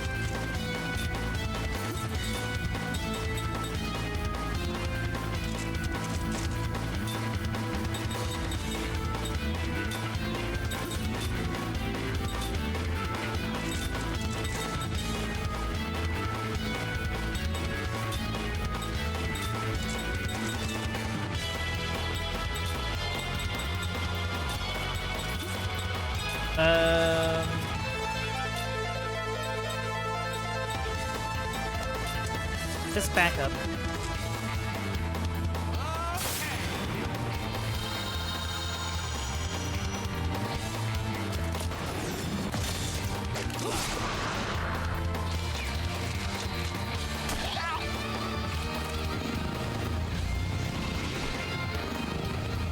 Yeah, it's gonna be able to use its flare attack, and I think that'll down Jansen, but...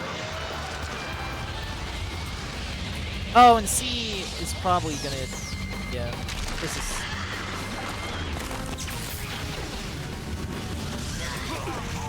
Oh, well...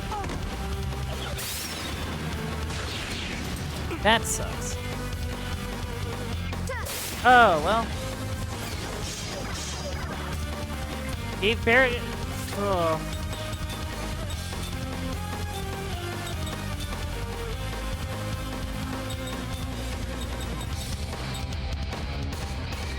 I have no clue what to do. Okay.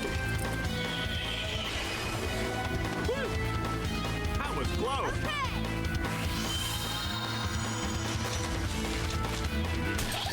Yeah, they're just coming out too fast.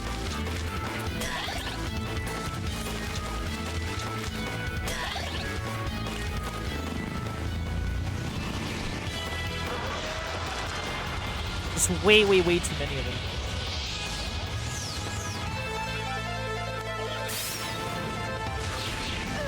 Yeah, force just ruins this. Like, I don't know what you do about that. You know what I mean? Like...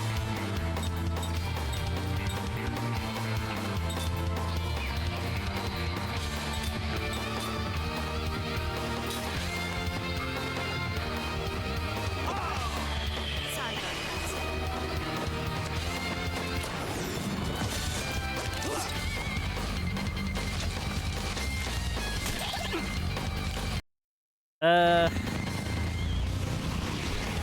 Yeah, I think we just have to do this over.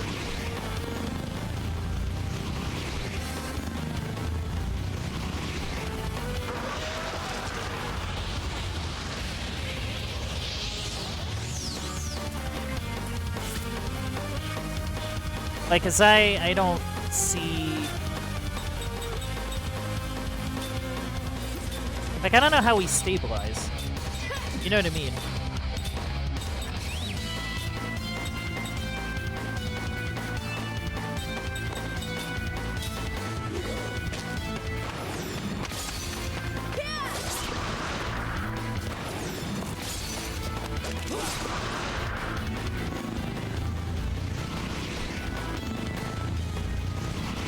Yeah, I think it's just gonna do the flare and then I lose.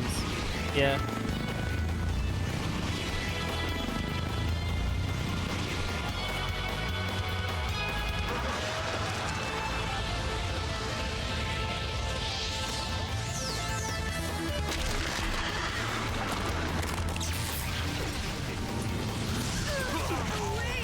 Yeah, yeah, I don't like this.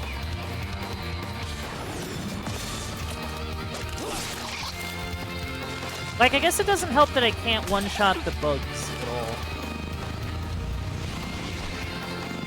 You know what I mean?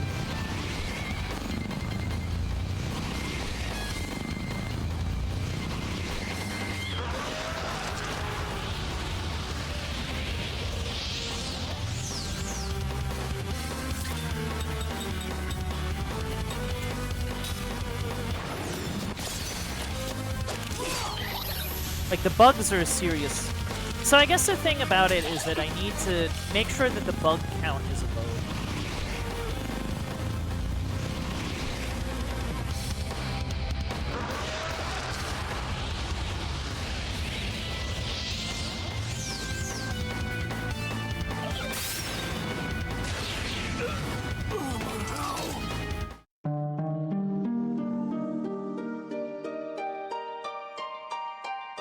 Yeah, it is what it is. I can at least... Yeah.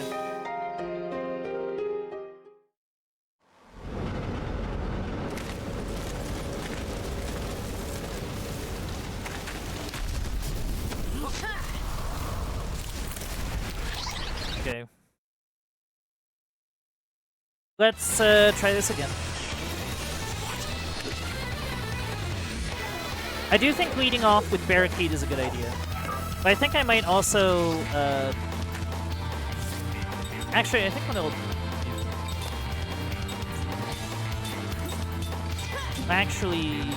Well, let's first get the bugs out of the way. Right?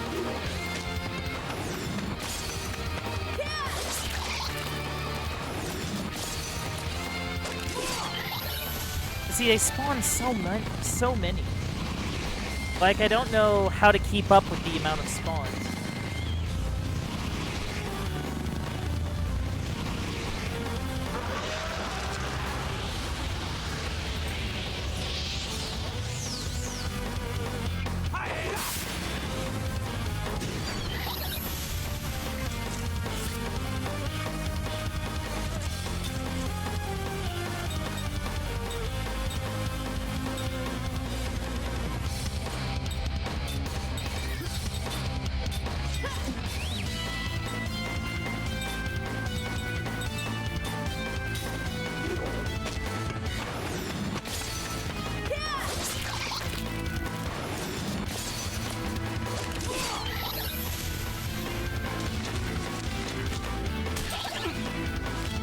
That doesn't do anything. It's the force attack that gives me problems. Okay, so... get the barricade up. And then what I'm gonna do is I'm going to... do that.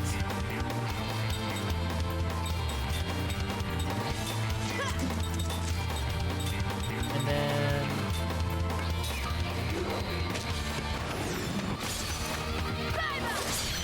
oh, nice. That was pretty clutch there, actually.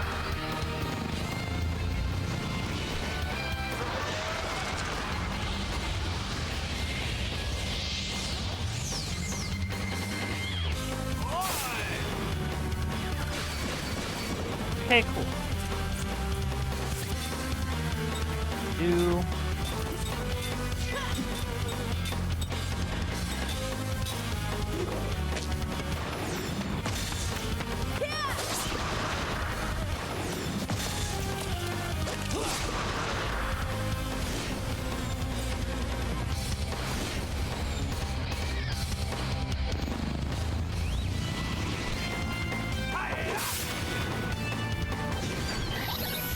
alright, cool, cool.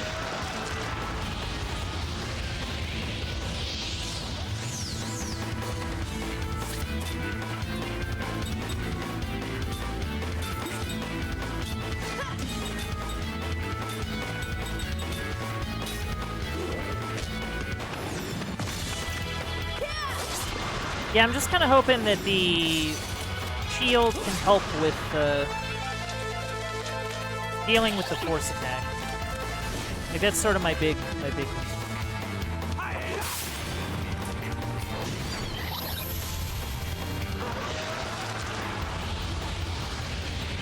Because it hits really hard.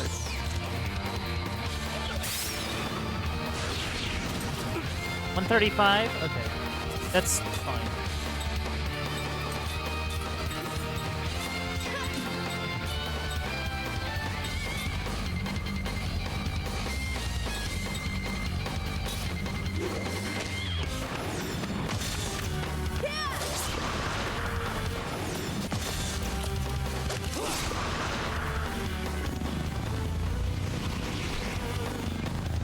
Okay, this will do us fine.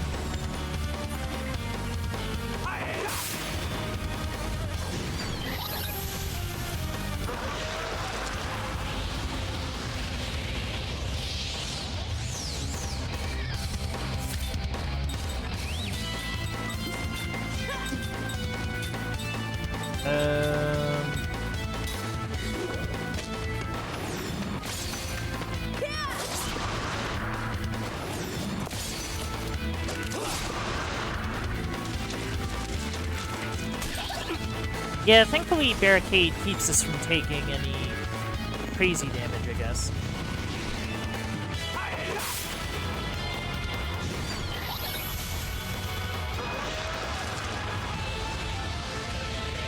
Yeah, it's really tough to gauge which one is going to be the one that charges or not.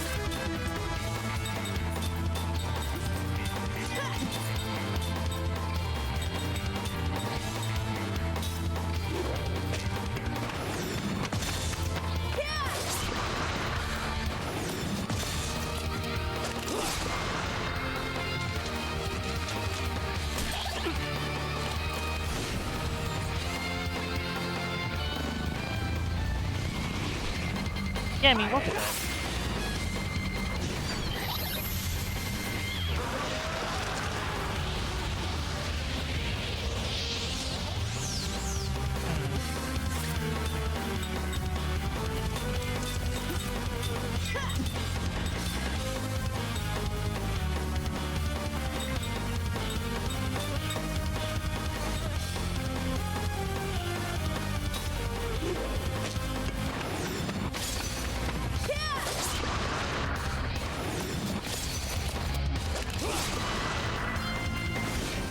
On.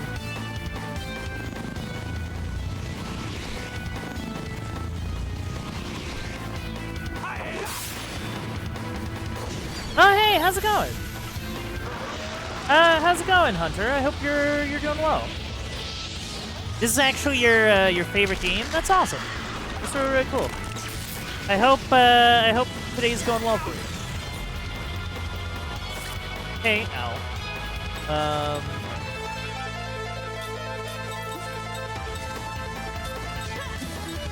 I am trying to fight these worms.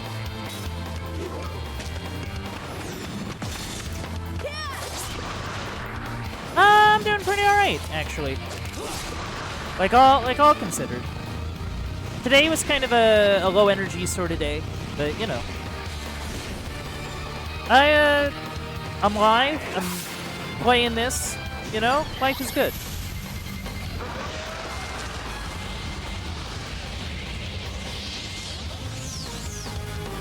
Yeah, I think I can take it out.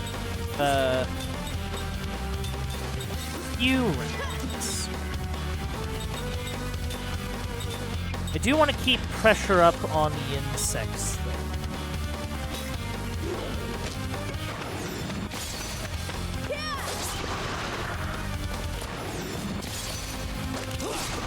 I'm not gonna lie, that is rather nasty that they rolled up another version of the boss right after fighting it. I don't know yet. Like, honestly. Like, I think Jansen is fun as, like, a comedic kind of relief character.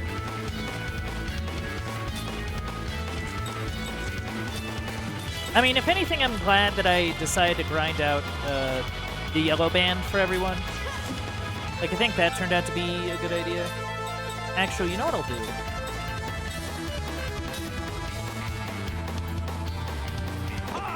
I'm gonna do this.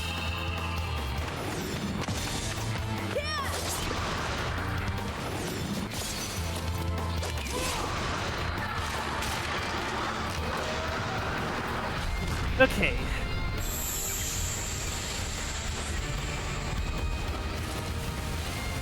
Now it's part 2. Now them again. Gosh, this is so rude. This is so rude of an idea. You know what I mean?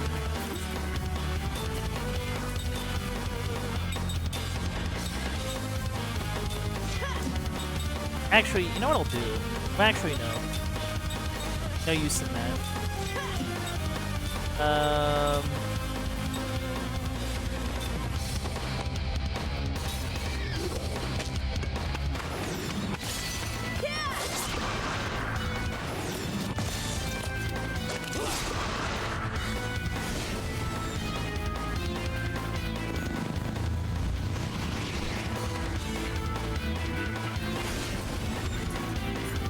I mean, the nice thing is that I have buffs up, so like that kind of helps.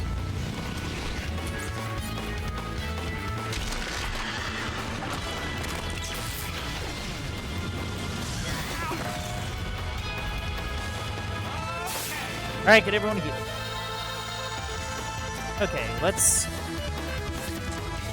So I'm gonna try the thing. This will either work or. It does cool, and if it doesn't, less cool.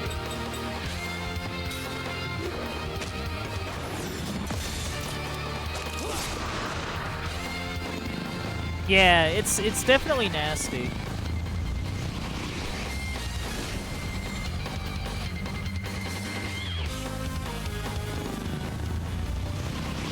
Just kind of crossing my fingers that this idea is a good one.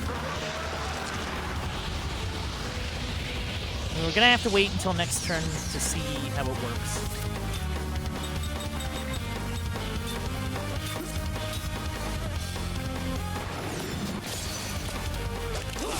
Oh, this not really.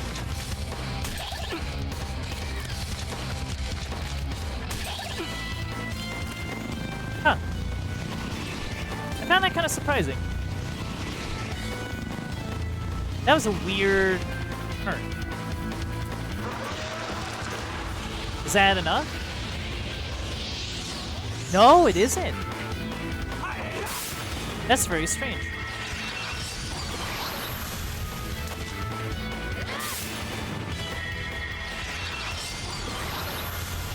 Alright, good stuff. Okay. You're gonna spawn a lot more of these things. It takes a while to cast, so...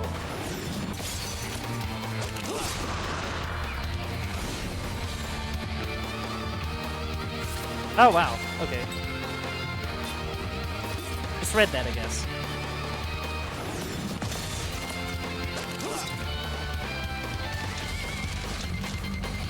Oh, okay. Whatever. Oh, that's bummer.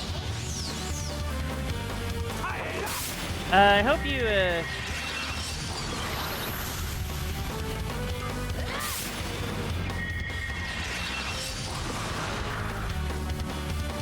Okay, so...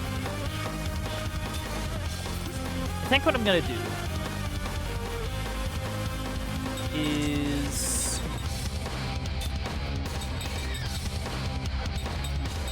I think I'm just gonna go for it.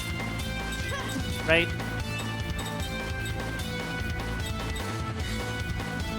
Just gonna go for it. Oh, wait. Oh.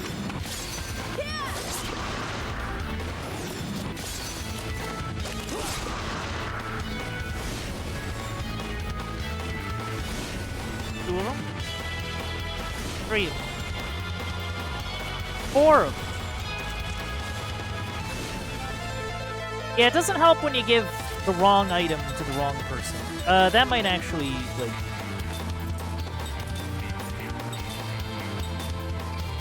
That might actually be... Okay.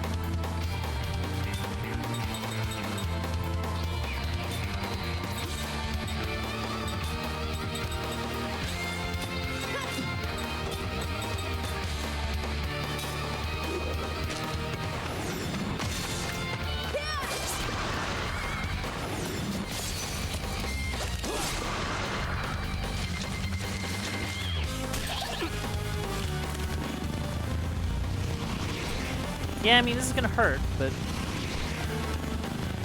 Alright, welcome back, yeah. But yeah, this is my first playthrough.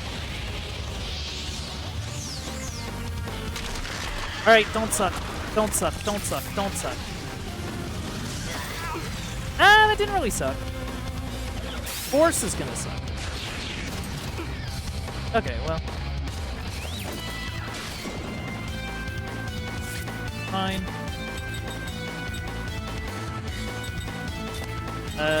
Let's maybe...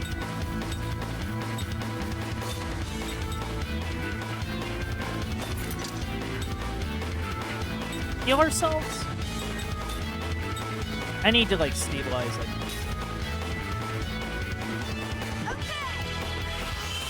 But yeah, this is the first time, so...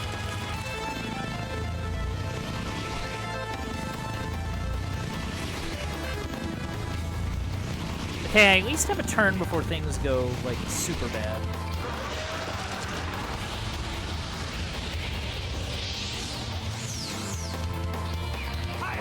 Prism!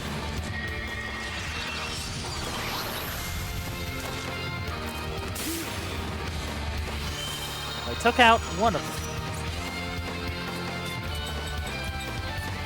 Okay, we're really close. Just go for it.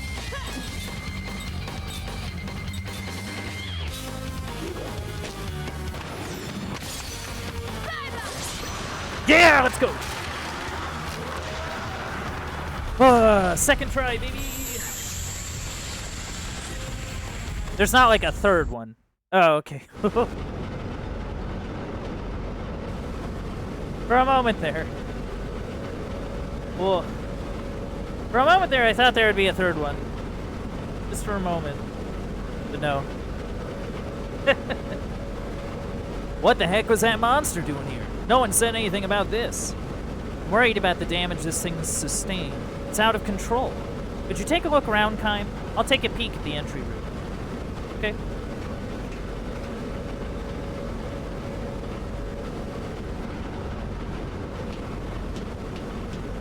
What's this?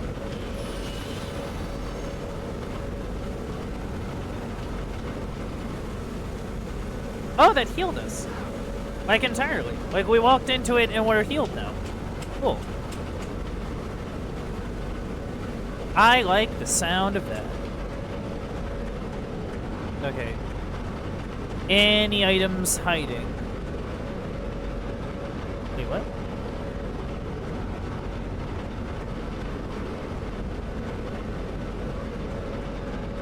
I was spamming A to look for items, and a text box came up, and I don't know what it said.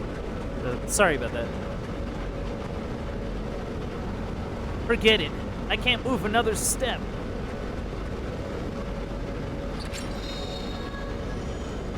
Sage's protection. Okay.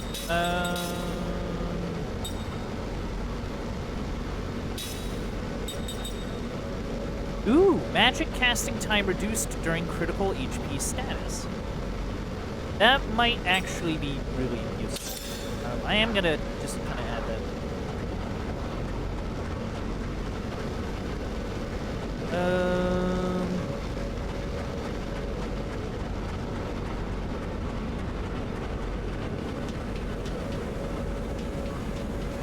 Yes.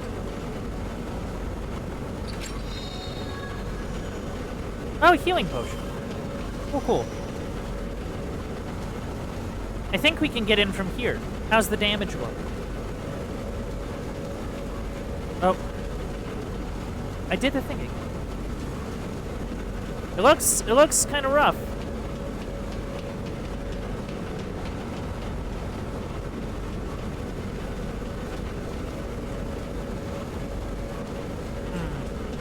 Okay, so I gotta just kind of rub my face on everything, just to see.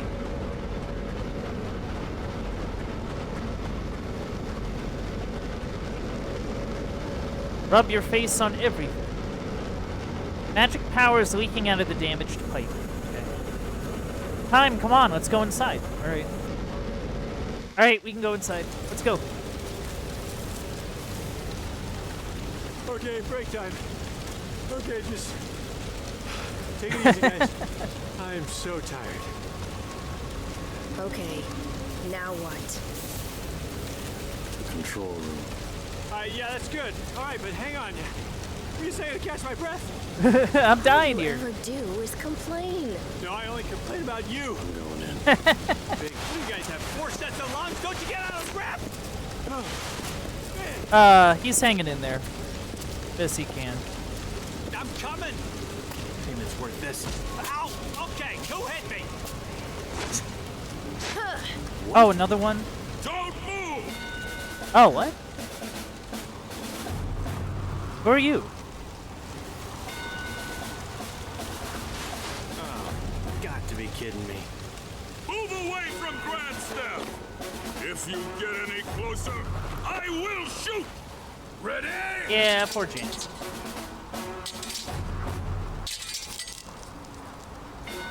Okay, everybody, move like me. Move like they can't hit a moving target. I'm the only one. Come on, Serpentine, serpentine. Time, what do we do? Are we gonna go for it? No, we're not gonna go for it.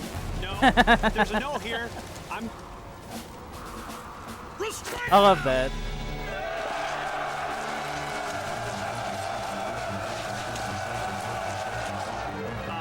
Hello?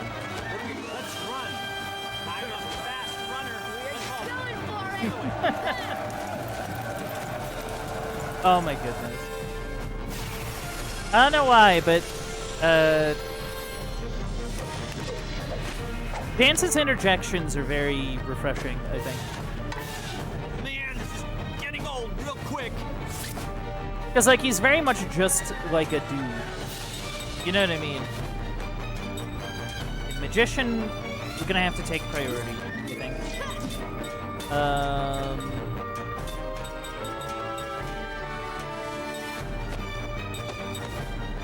Not really sure what to go for. Let's say fire.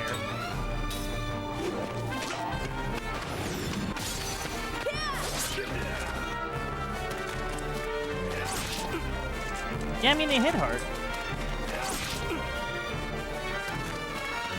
Well, they don't. Well, they don't hit that hard. They hit hard enough, let's say.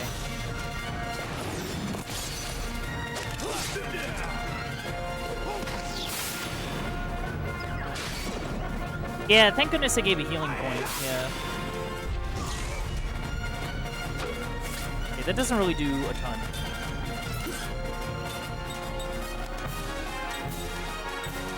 You use the barricade. You? Okay. You're gonna do prism later. Why are we having trouble with only 3 opponents?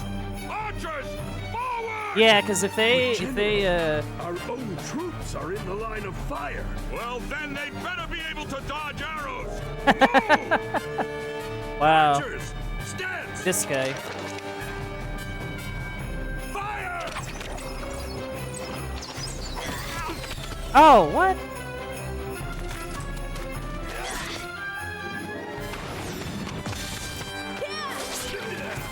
I'm not gonna lie, I was just expecting a straightforward, like, story fight.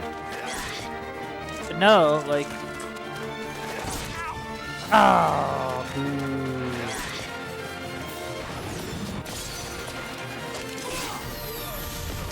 That's one down.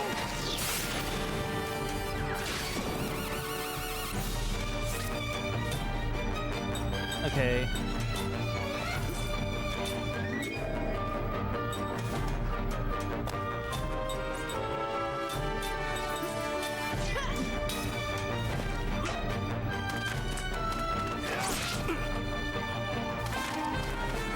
Jansen, you can cast faster, I promise.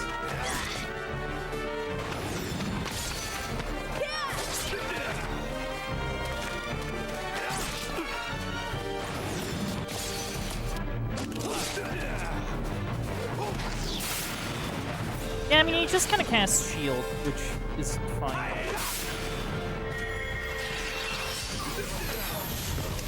Okay, that softened them up a bit. Okay, I can vibe with that.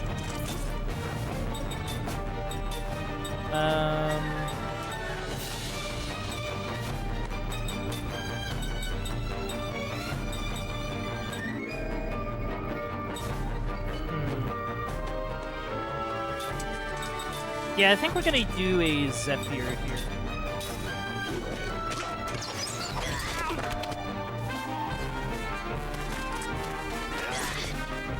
Oh, this is bad. Ah, but that might help. Maybe. Maybe.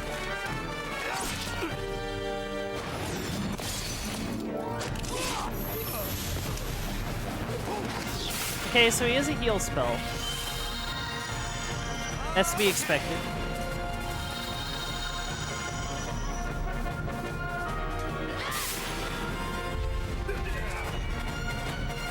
Okay, okay. Alright, I think you gotta just go for him. I'm gonna do another Zephyr, just for...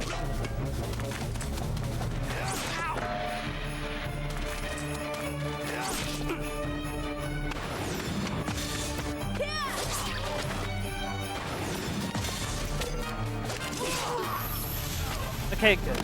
Good, good. Took out their support, so now we can just kind of...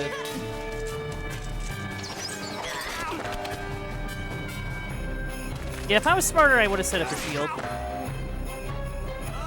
that's okay. We're hanging in there.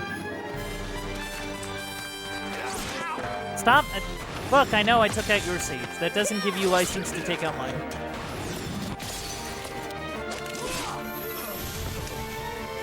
Okay, so go for it. Go for it. Use a healing medicine. Because it'll cause him to go earlier in the...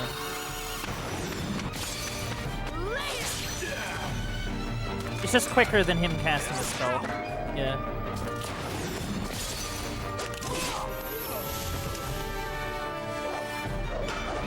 Ta-da! Oh, we got a circlet. We got a bunch of SP and some gold. We now learned all this stuff. Cool.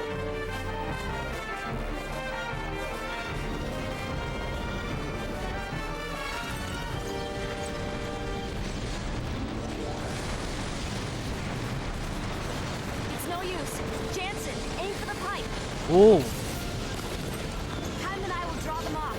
Ignite any magic energy leaking out. Right. What?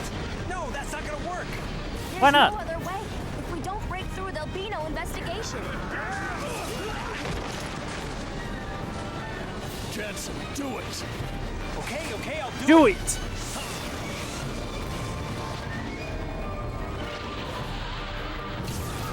Whammo! What is this? What? Hey, whoa! Wow, that was... Did I do that? But I love that. I love that Jansen's just like some dude, you know?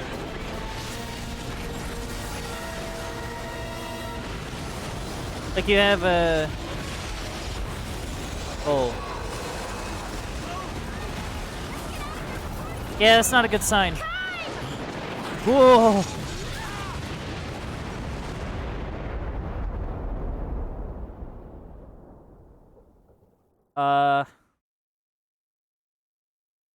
Did we make things worse? I feel like we made things worse.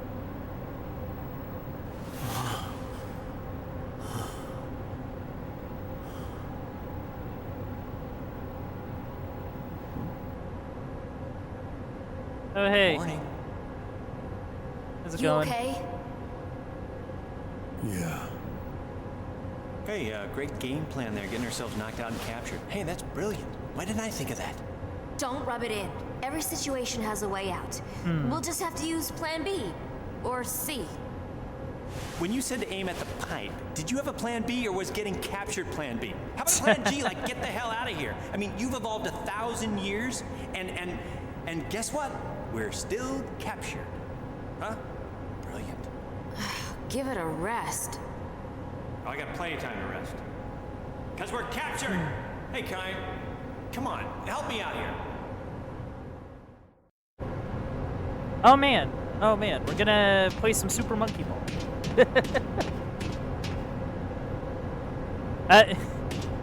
Just imagining Kaim in a in the little capsule, rolling around. Kaim recalls a memory that was locked deep within his heart. Oh, nice, we got another memory. The dream has been revealed.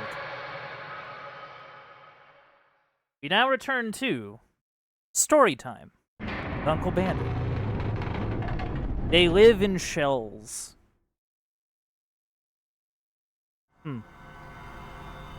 He is in darkness. Unlike the darkness of night, it is enclosed, devoid of depth or expanse. He hears a heavy door slowly rumbling open. A shaft of light shoots in, but it is not so well defined as that. To eyes accustomed to nothing but darkness, however, the faint gleam feels like a shower of sparks. Stop this. Please, I beg of you. Let me go. A young man's screams echo through the emptiness. No voice answers him. Crouching in the darkness, Kaim counts the footsteps. 3 men have come in. The disorderly footsteps probably belong to the young man. The other 2 are perfectly regular. Please, I'm begging you. If it's money you want, I'll get you all you could ask for on the outside. I promise. I won't forget to show my thanks to you, please. The only reply of the 2 men who have brought the young one here is the clunk of an iron lock opening. No, please, I'm begging you. I'll do anything you want, anything. A dull thud is the sound of flesh tearing, bone wrenching. Someone collapses on the floor. A strangled scream. The clunk of an iron lock closing. All right. Well, thank you. I really appreciate that. That's very nice of you.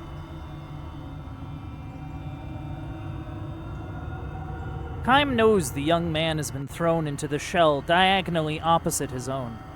When you are locked into one of these windowless shells, your hearing becomes acutely sensitive. Don't do this! Let me out of here! Please, let me out of here! From the sound of the voice, Kime can imagine a young man's face with boyish traces. A small-time hoodlum hardly a step above a teenage gang member. When he was still on the streets, no doubt, he used to swagger down the sidewalk, his cunning but cowardly eyes darting every which way. The two men who brought him here maintained their silence to the end, their footsteps moving off together. The heavy door opens and closes again. Left alone in the darkness, the young man howls his entreaties for a time, but when he realizes they will do no good, he shouts himself hoarse, spitting out one curse after another until he begins to sob. Quiet down there, an old man calls out from one of the inner shells. It won't do you any good to make a fuss. Time to give up, Sonny. This is the voice of the oldest man living in the dozens or so shells lined up in the darkness. He was already here when Kime was sent to this place. It is always his role to quiet and comfort the obstreperous. I've never seen that word before. Obstreperous. Newcomers. Okay. What a word. If you've got time to bawl like that, keep your eyes closed. Huh? Just make sure you keep sucking on your memories of the outside. Like a piece of candy. Sounds of suppressed laughter come from the surrounding shells. Kime joins in with a smile and a sigh. All the shells in the dark are supposedly full, but few of their inhabitants are laughing. Most of them have lost the strength to laugh. Hey, Sonny. The old man continues in his role as advisor to the newcomer. No point making a fuss. Just calm down and accept your fate. Otherwise...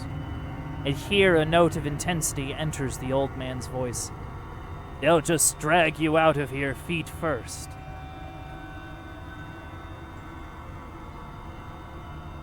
This is exactly what happened yesterday to the former inhabitant of the young man's shell. He had been screaming on and off for a day. Then came a day of banging his head against the shell wall. Then nothing. Until he was dragged out in silence. So, get a hold of yourself, Sonny. Don't let the darkness swallow you up. Close your eyes and imagine nice scenery from the outside. The bigger the better. The ocean, or the sky, or some huge field of grass. Remember, imagine. That's the only way to survive this place. This was the advice he always gave to newcomers. But the young man screamed tearfully. Who the hell do you think you're kidding? Survive this place? And then what? I know what this place is. No exit prison. They throw the lifers in here, give them just enough food to keep them alive, and in the end they kick the bucket anyway. Am I right? There's nothing left to hope for. His shouts turned to sobs again. This is the reaction of most of the newcomers. Nor are they mistaken. This is a prison. Each of the shells is a solitary cell with bars, and the sun shines on a prisoner only on the day of his funeral. Everybody dies, Sonny. That's for sure. You just can't let your mind go before your body does. Hope doesn't have to fade unless you throw it out yourself. The old man goes on softly. Then he adds with feeling, this system we live under can't last much longer either. The old man is a political prisoner. As leader of the anti-government faction, he long resisted the dictatorship until he finally lost the struggle. and was imprisoned. The young man has no ears for the old man's words, however. He continues thrashing on the floor and crying. This fellow won't be in his shell much longer than his predecessor. In a few days, or less than a month at best, he will go to pieces. The darkness is that powerful. Depriving a prisoner of light is far crueler than taking his life in an instant. My, the old man reflects. This fellow's not going to do us much good in a prison break. The old revolutionary laughs. It might be a genuine laugh or a bold front, but in any case, almost no one laughs in response. Tomorrow morning, or rather, since there is no clear-cut morning in the darkness, after they go to sleep, wake up, and have their next meal, another cold corpse will be dragged out wordlessly from another shell.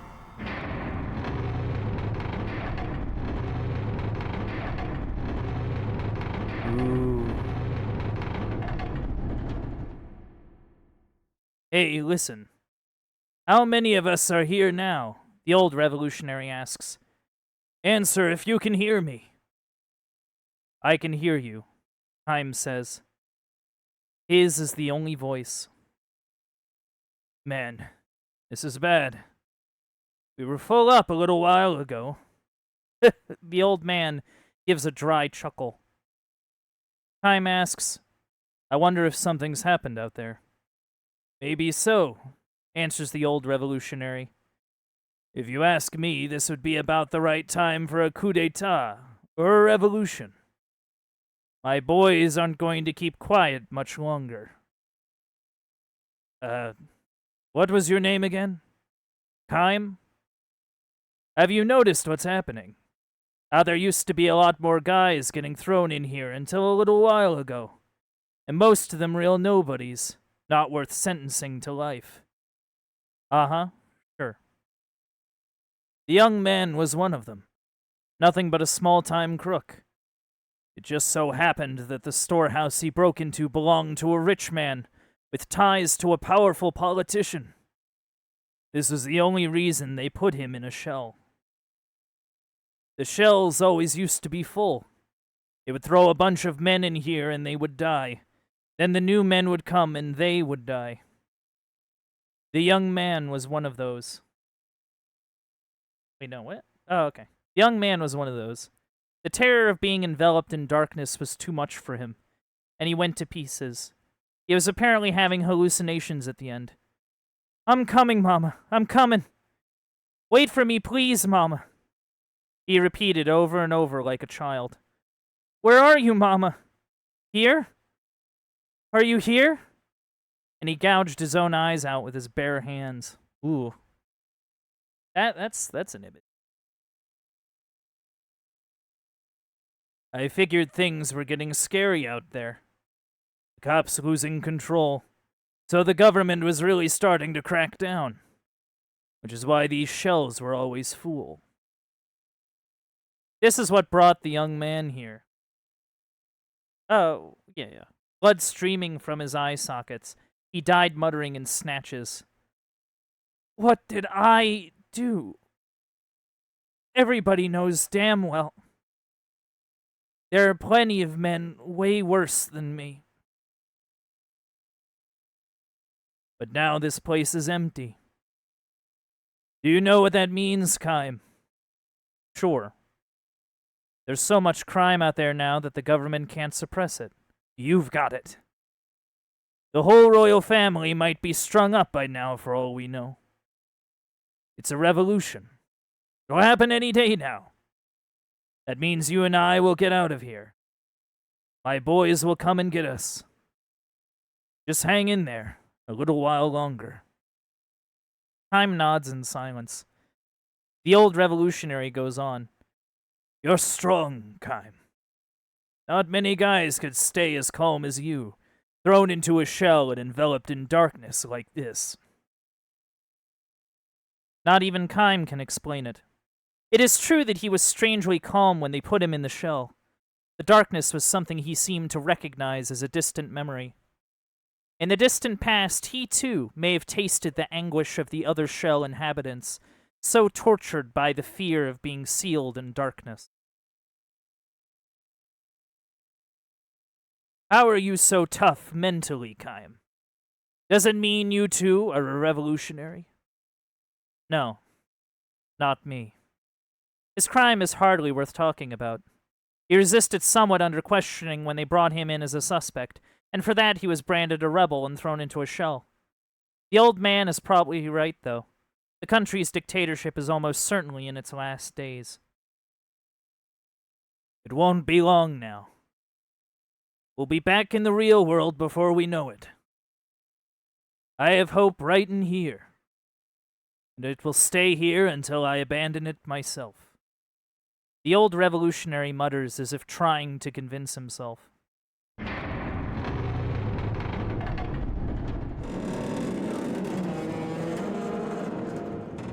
The prison falls soon afterward. Armed young men come charging into the darkness and open the shell's barred doors. Embraced by his boys, the old revolutionary goes out. Wait, Kaim cries, trying to hold him back. But he is too late. Anxious to see the new world following the destruction of the old system, the old revolutionary steps outside and opens his eyes. It is evening. Though the sun is nearly down, its light is still strong enough to burn eyes accustomed to total darkness. The old revolutionary presses his hands to his eyes and, with a groan, crumples to his knees.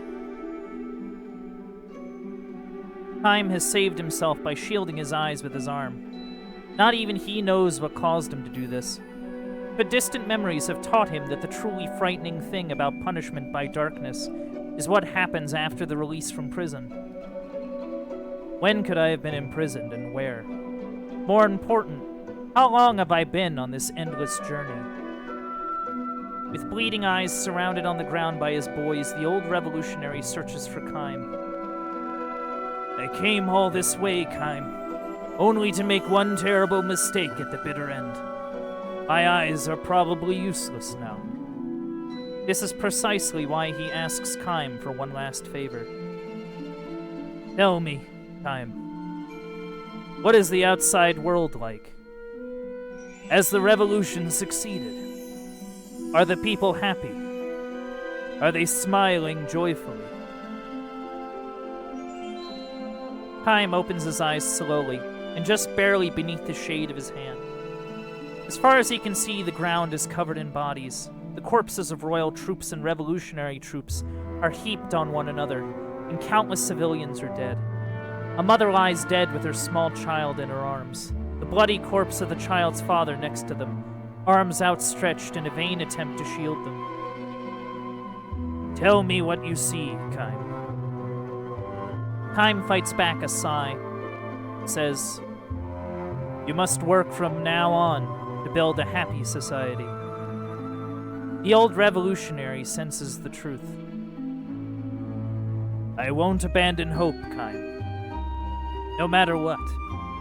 As if to say, I know that, Kaim nods and begins to walk away. Where are you going? I don't know. Someplace. Why don't you stay here and build a new world with us? You of all people can do that, I know. Thank you, sir. But I'll be moving on just the same. The old revolutionary does not try any more to hold Kaim back. Instead, as a parting gift, he repeats for Kaim the words he spoke so often in his shell. There will always be hope, wherever you are, until you yourself abandon it. Never forget that. Kaim walks on. His eyes chance to light on the body of a young boy lying at his feet. The boy breathed his last with eyes wide open in fear. Kaim kneels and gently closes the boy's eyelids. He knows deep down, in a memory too far away from even him to reach, that while darkness can be a great source of terror, it can also bring deep and lasting peace.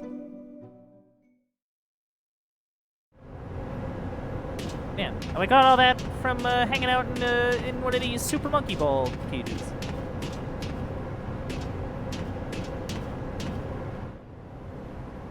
Hey, Jansen. You got any, like, spells? What do you mean? Are you afraid? Afraid? Yeah, I am. Of course I'd be afraid in a situation like this. And I tell you what, I'd be lying if I wasn't saying that I was scared of you as well. I'm afraid too. You're kidding. Oh.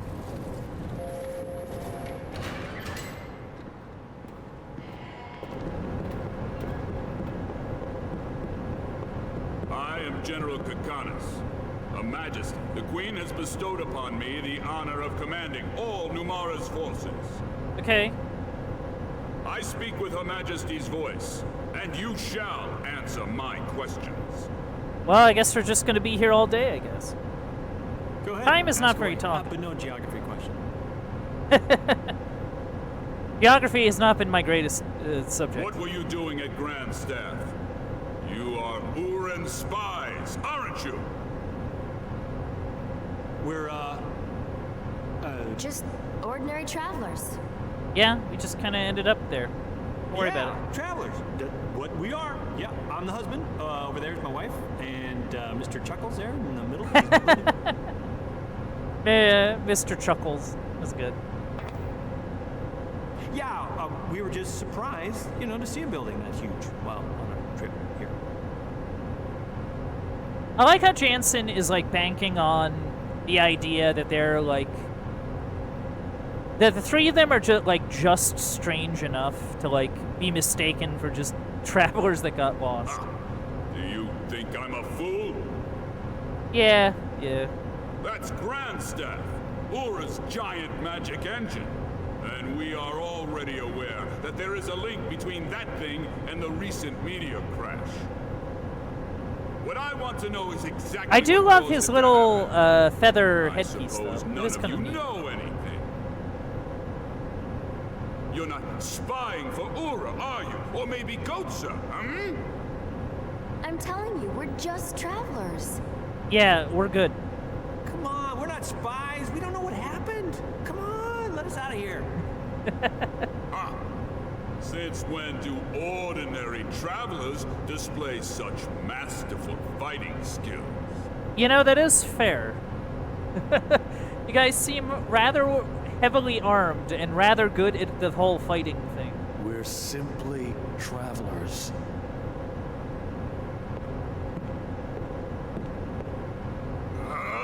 We have a great deal of skill in loosening obstinate tongues.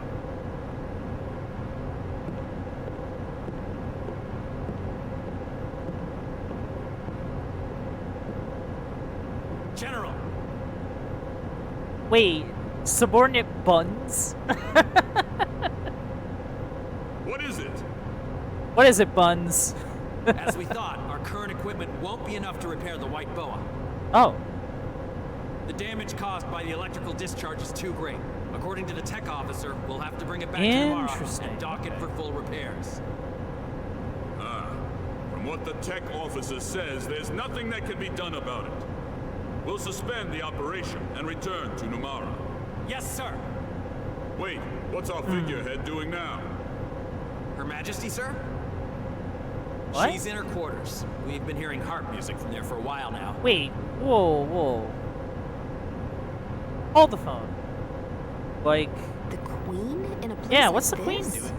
The Queen of this crazy nation is here on the ship with us right Figurehead? now. What's that? How very refined. Well, if she loves music okay. more than meddling, it makes things easier for me. Yes, sir. Time to prepare for departure. Inform the troops immediately. So, like, I just noticed this. Is that like a, So is that like a tattoo that Kaim has? Because I think that's what that is. Because I don't think he has, like, an undershirt. Or at least if he has an undershirt, it's like this weird, like, half, like, midriff, wife-beater thing. Yes, sir. Huh. I just What put the that hell? together. Figurehead? They can't be talking about the Queen like that. What's got you so angry? That general's making a fool out of the queen. Hey, what's this? I speak with Her Majesty's voice. Crap. And it makes me sick. You're worried about the queen? Aren't streetwalkers more your type?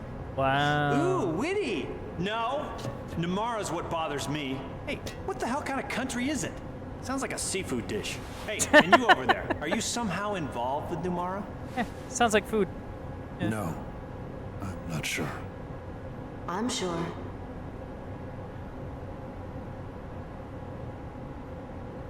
A glowing white monument in the sky. Do you remember it? It feels like my memory is returning. Bit by bit. Oh, cool. Yours should be too. Yeah, I mean, it has been, but, you I know. get dreams. When you were talking so bitterly a while ago, was it about the dreams? Yeah. None of my dreams have been Oh, particularly so the dreams happy. scare you.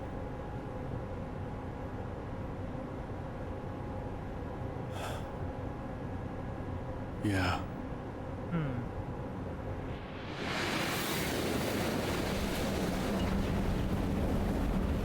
No. My memories seem to flood my dreams. Are they just dreams? Or are they my past?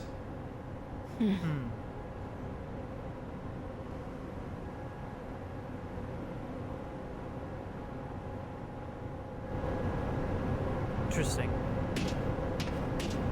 Anyway, I think I'm gonna break out now. Ah, crap, this isn't working. You gotta be kidding me. If there's a way out of this, then tell me what to do already. Jansen, you know how to do spells. Whoa! Oh, it's just a rat. It scared me for a sec there. It's holding something in its mouth.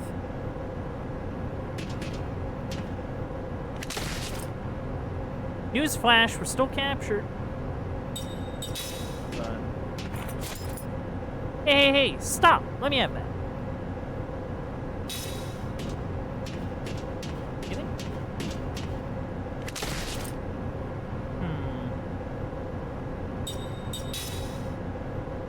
What's this? A rat's nest? Ugh, get away from me, yuck.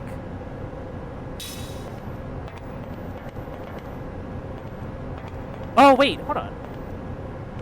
What's the glowy thing? Hold on.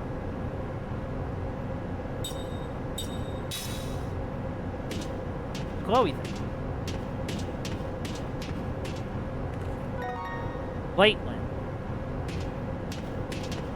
I mean, that doesn't really help, but...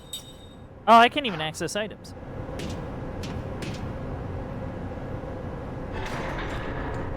Huh?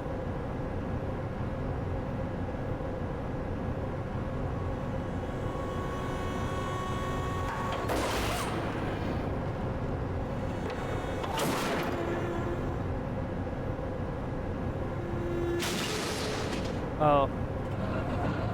I've got a bad feeling. Why is this always happening to me? Oh!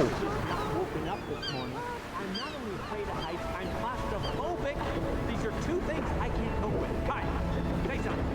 Hi. Oh!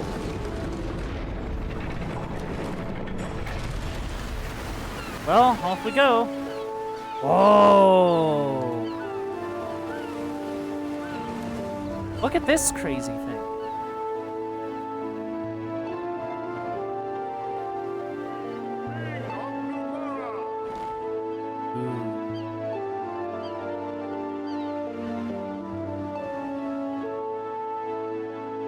Huh.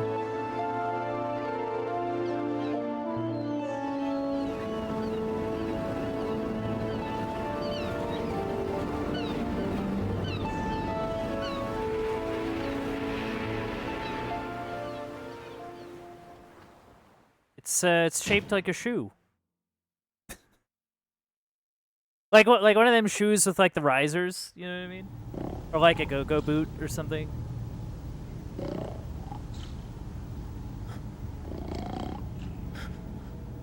Well, that could have gone worse. You alright, man?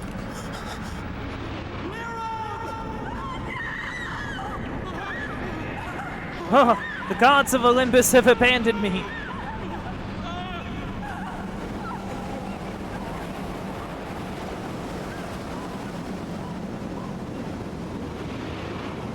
Huh?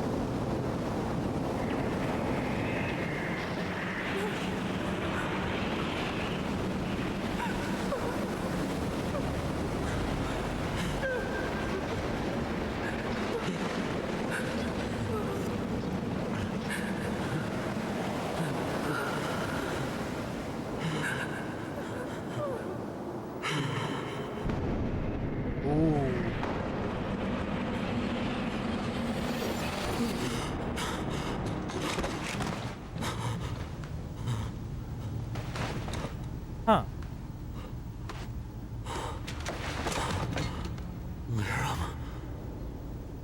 See, that I find interesting, because that's like the most, like... Sounds like you just had a nightmare. Emotion we've got out of him. Who's, Lirum? Must be some girl's name, huh? I don't know. Just that it's very painful.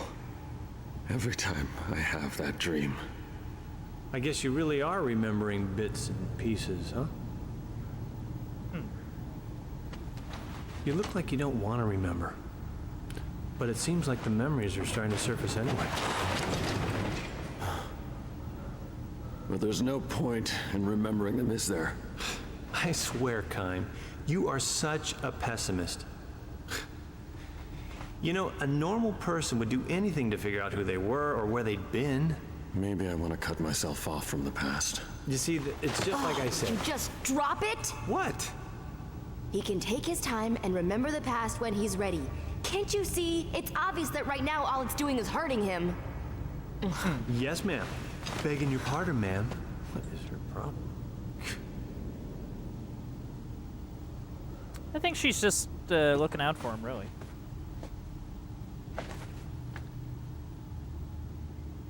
Oh yeah, it's that thing. Kime hates his memories. Guess I might not even have to use this. Yeah. What is the deal with that? Listen, if either Kime or Seth seem like they're starting to Yeah, regain even this a scene. fragment of their memories, use this. What is it? Let's just say it's a magic energy crystal. Just throw it at them. Just That's throw all it you at have them? to do, and their memories will grow muddled and sink back into darkness. If it comes down to that, I'll triple your pay. Let me think about that. Okay. Well, didn't really hesitate there. What's that? What's that? This? I got it from Lord Gongora. It's a thing. Don't worry about it. It's, you know, what you might call being prepared. It's dangerous, isn't it?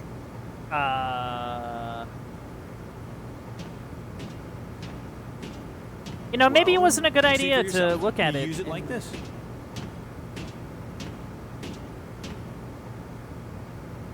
To like take it out and show it.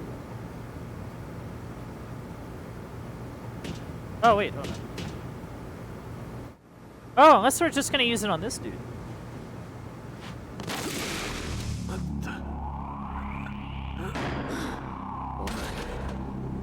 Oh, I feel bad for that guy. Is he dead? No, he's fine.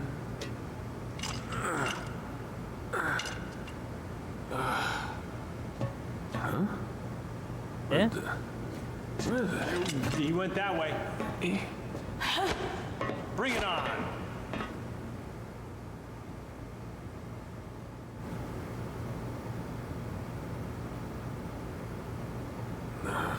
Excuse me? Huh? Yeah, he just doesn't remember. What am I doing here? What am I doing here?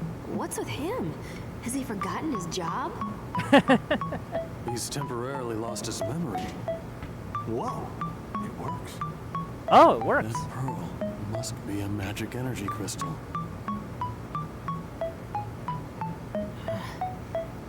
Gongora. So that's it. He said to use it in a pinch, and that guy was pinching. Well, he didn't really say that, but you know. Why am I... What's going on? You, sir, are a soldier. Act like one. Huh? Okay. But how come... Listen, we're just ordinary travelers, but remember, there was this misunderstanding. Yeah, and we got thrown in the slammer. I hate to ask, but I have a hair appointment. But don't I need permission? You know, to release you guys? Don't I need, like, approval? Well, that's what you came here to do, right? You came here to let us falsely accuse prisoners, those are your words, not mine, out of the brig. It's obvious. There was a mistake, you see? Come on. Let's go. Come on, let me I go. distinctly heard your boss tell you to come down and let us out. Hey, congratulations on the promotion, by the way. Oh, that's rude. What? Oh, that's right. You slipped and hit your head. Yeah, it looks like you've forgotten your duty. Oh, okay. Oh, embarrassing. Oh, man. Oh, that's all. Look, see that doohickey there? Yeah, it's probably plugged into a magic engine. I don't know. Maybe it will open the door. And... Yeah. Yeah, okay, that looks right. yeah, okay, sure.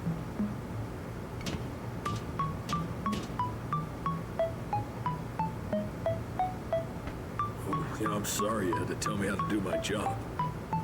Okay, You know almost what? got it. It's okay, man. These things happen.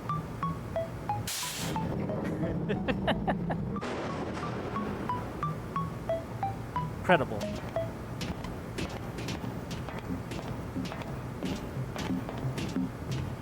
Thank you. Hang in there, soldier. So long, buddy. Oh, okay. Farewell. Take care. I feel kind of bad for the guy. You're a sneaky one, aren't you? A little bit. What do you mean? It worked. Thanks for the help. Seriously, you could charm the skin off a snake with that kind of tongue. It still bothers me why Gongora would give you something like that pearl. Yeah. But I should thank you. Just this once. Right, You Kai? get one thing. Yeah.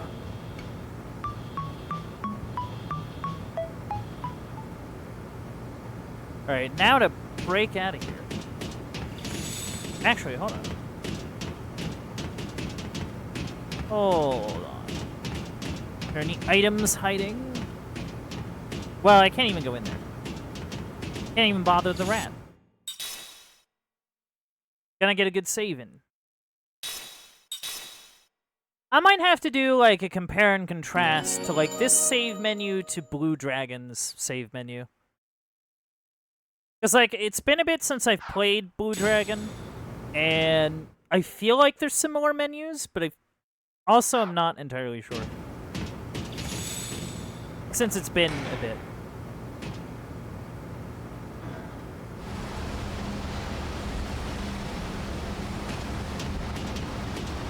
Is this gonna be like a sneaking thing? Great question. Whoa.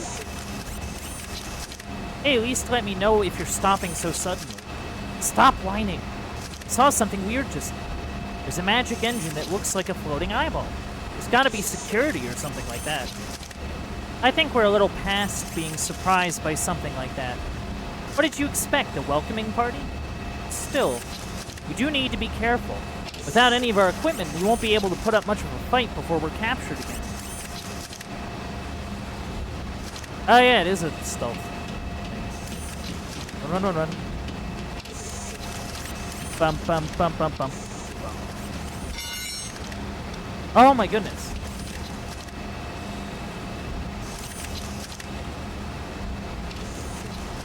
Phew!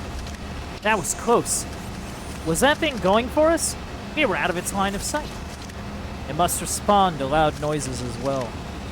So even if it can't see us, it can find us from the sounds we make. We'll have to be careful. Yeah, kind.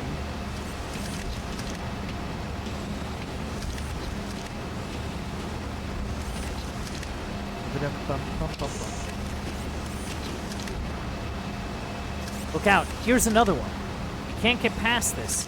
Not if we can't even make a sound. Oh, I know. How about we use that can? It did respond to the sound of the rolling pipe. Gotta kick that, then.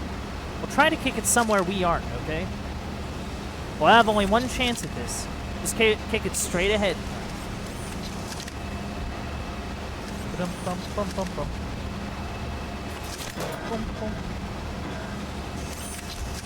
Hey, very good. Now, let's go.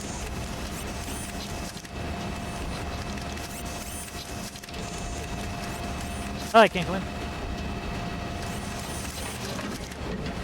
I can't open it.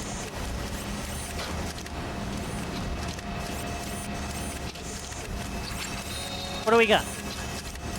Paralyze. Good spell.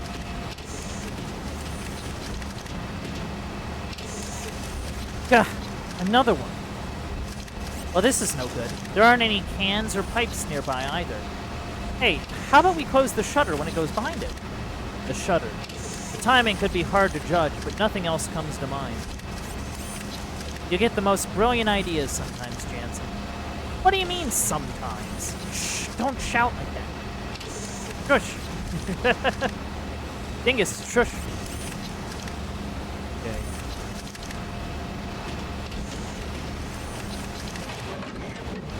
Okay. Just barely. Let's go. Yeah, let's get out of here.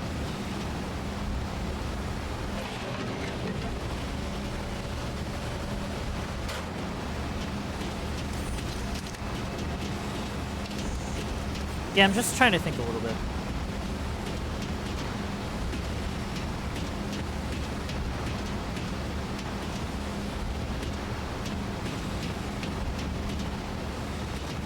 Hey, stop. Whoa, what now, drama queen? Keep it down. Can't you see those soldiers? Are you serious? Guess we have to find another route.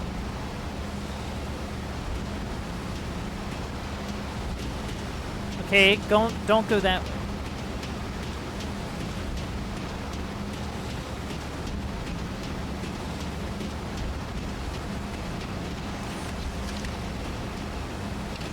I don't like the look of that.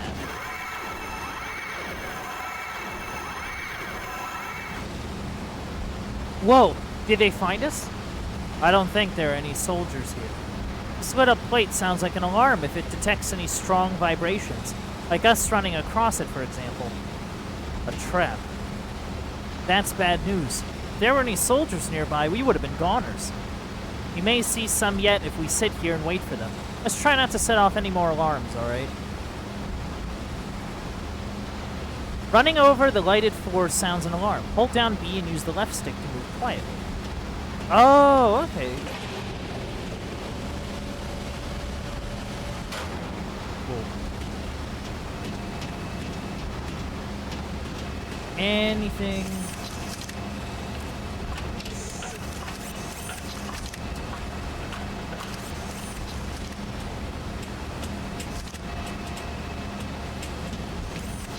Oh, I can't lower that? Oh, wait, no, I can use this.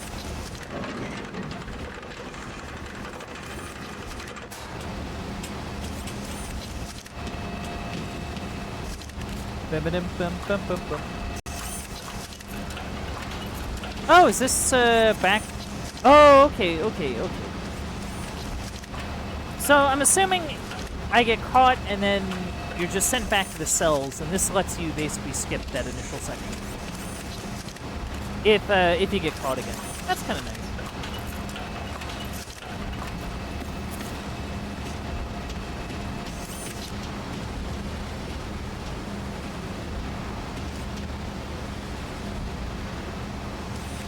Huh.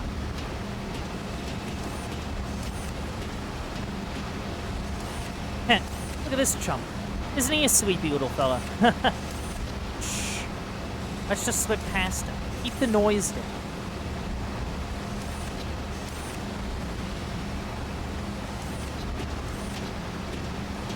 Gotta walk.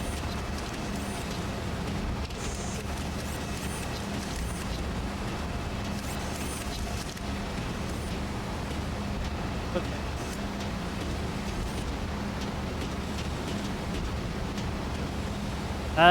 Button. Thing? Hey, there we go. Oh, sick. It's really nice. Ooh.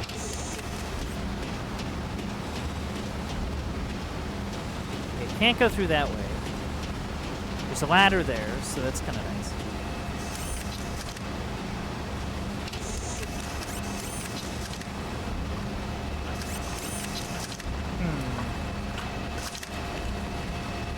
Okay. Cool.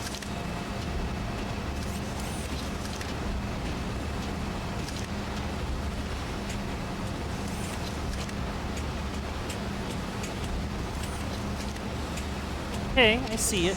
I see it. Bum bum bum bum bum.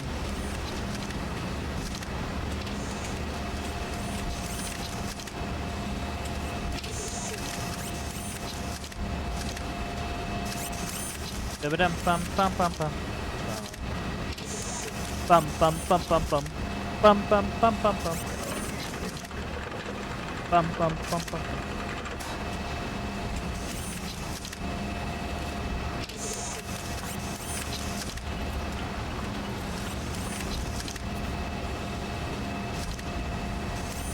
Okay, see that over there. Cool. Hey! Nice. Kinda need the camera angle to, yeah. See, that I'm curious about. Wait, hold on.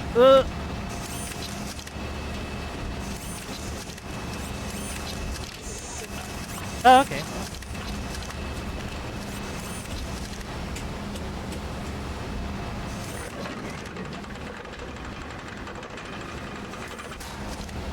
Now I'm curious to see what's towards this way. You know what I mean? Like,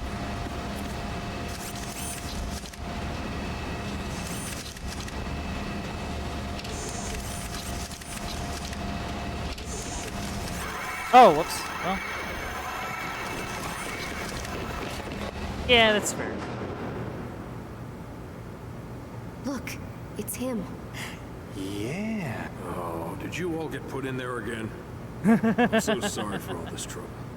Here, I'll get you out at once. Well, you know, it's good that he still doesn't remember anything. And then I guess nobody told him.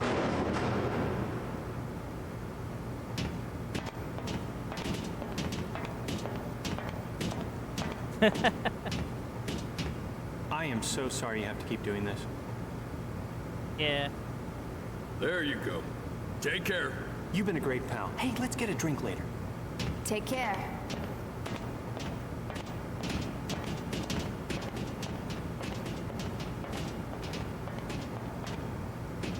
All right, cool.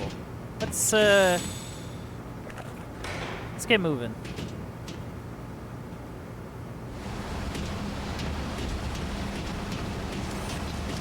And the nice thing is that we have the shortcut.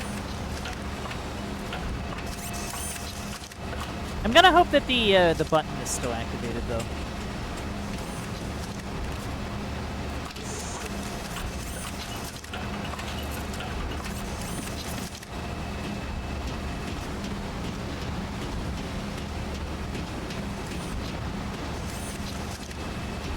Looks like it.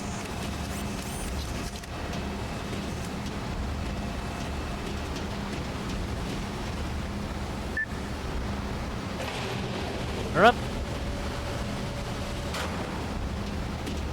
What's going on in here?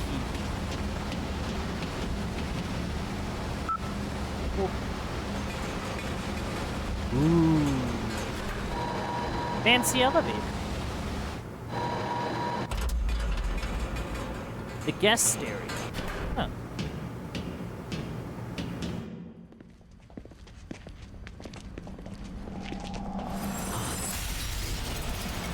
Oh. Whoa.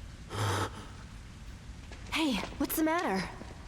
I know I keep saying this, and I know I said this earlier, but your memories are returning. aren't they? Maybe. You hate them so much. What's your problem? Ever since we stopped the magic energy leaking from Grand Staff, you get that look sometimes. Did you get exposed back there? Got no use for the past. Kine! Ooh. Don't say things like that. It's none of your business. Ooh.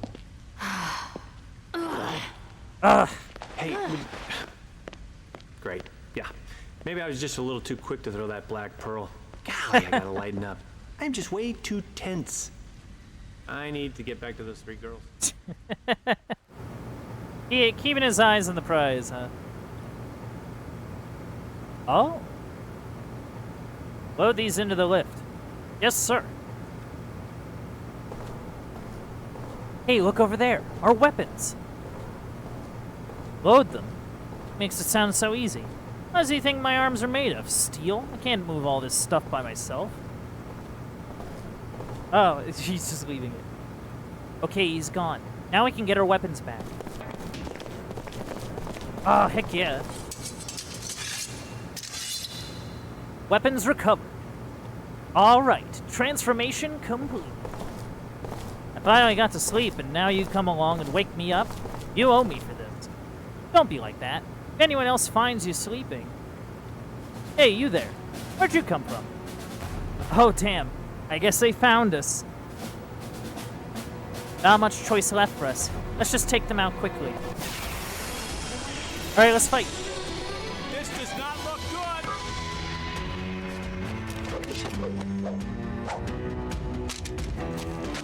Alright, let's fight.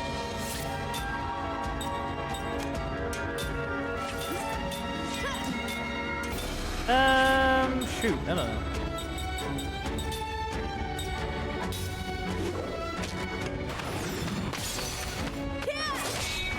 Oh, wow, okay. Ow.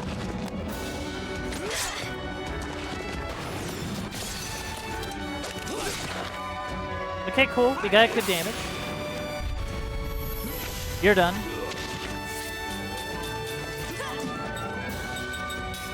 And just hang out.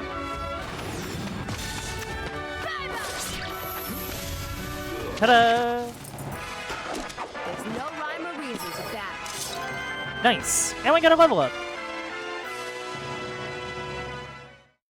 Nice, nice, nice. Okay, let's check our stuff, yeah? Okay, we got Apprentice Earring done. Recovers MP when defend is used. Ooh, that seems really good. Immunity to blind. Oh. Oh, man.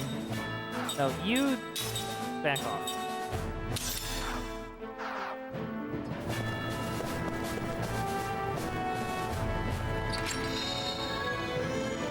Not gonna lie, these effects are getting pretty good.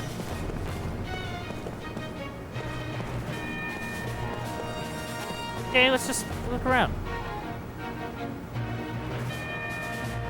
It won't open. Let's try another door. Okay.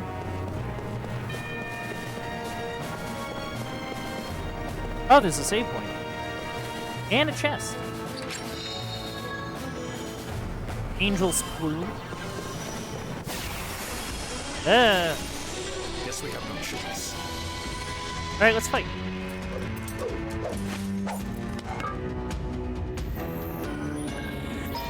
Huh.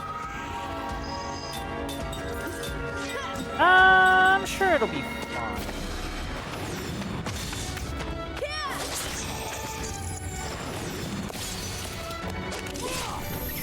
Nice. That's nice. Oh, look at the little dude! Oh, I have to fight it? Oh.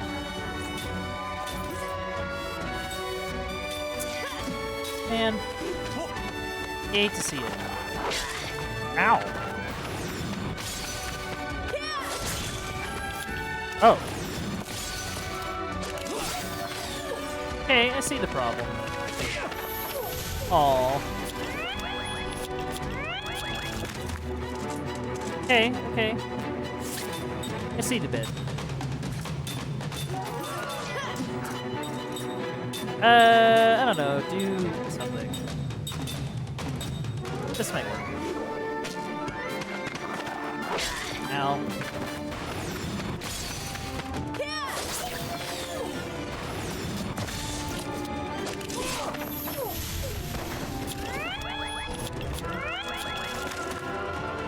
Get more of these little dog dudes. Yeah, I get the feeling water just kind of works. You know what I mean?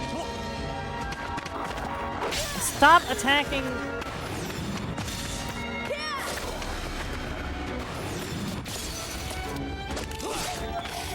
Yeah, that's why they probably give you the anti-blind. Oh, okay. All the iron, sand, and junk parts. Okay, well that could have gone better.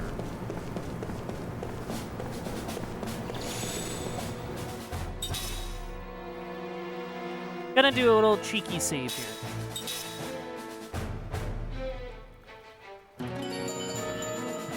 Yeah, we have quite a few cool items and junk. Guess we have Cool accessories.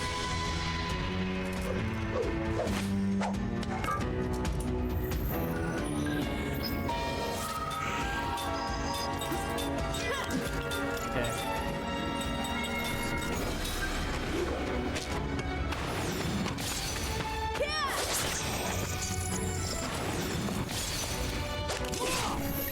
Nice.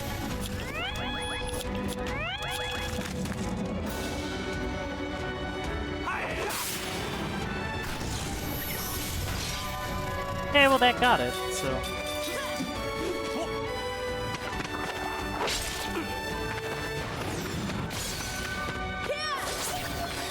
Nice.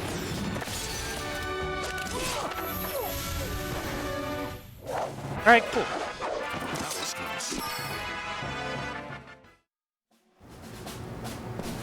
Yeah, I wonder. Hold on. Let's take a look here. 7 and. Or. Hold on. 3 left, 13. You know what? Where are the Sage's protection? Just because that kind of seems more his speed. It's locked. We can't get inside. Oh. Shh. What's that? You hear that? Oh, is this gonna be a fight? Jensen! That's a harp. Oh, wait, Yeah. no. Queen must be in there, right? I mean, no dude plays a harp. Yeah. Queen? Ignore it. It'll lead to trouble. Hey, I've got a sixth sense about these things. The Queen's gotta be hot. I didn't pay my respects. I mean, I'd have to turn in my man card.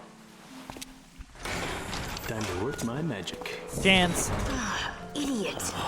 Jansen. What are you trying to pull, Jensen? Open up! It's no use. Well, Oh, that moron.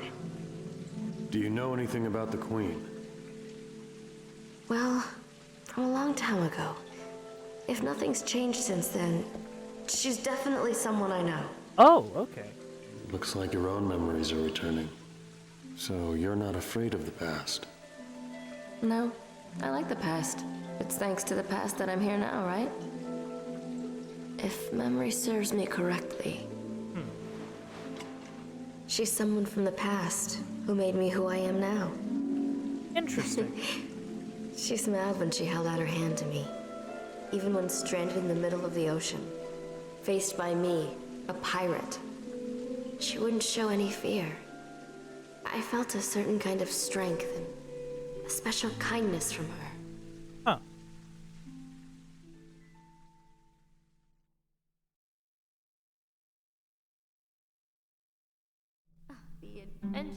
The Queen could have arrested me for piracy, but instead she invited me to her palace. We talked about a lot of things.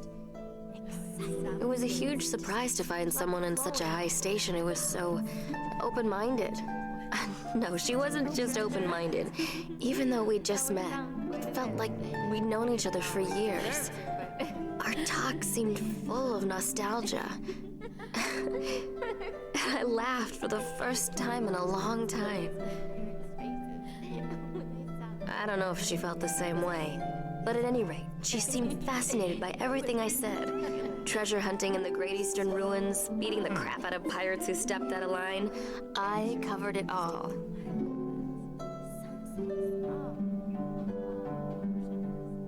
Tell me about your life. But when I look back at the way she let me keep talking, I think she might have longed to be free, just for a moment.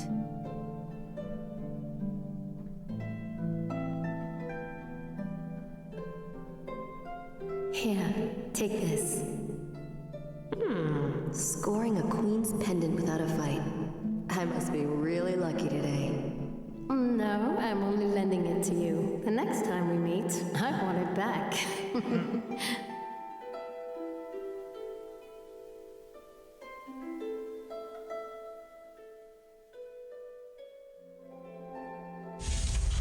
Well, that was cool. All right, Jansen, how are you gonna make an ass of yourself? Like this. Sorry, gang.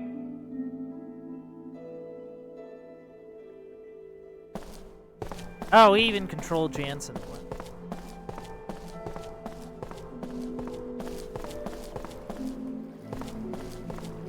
Any items hiding? Just out of curiosity.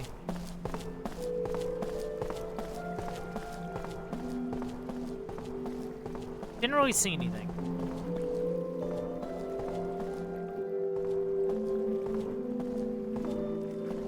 Huh, how do I get in?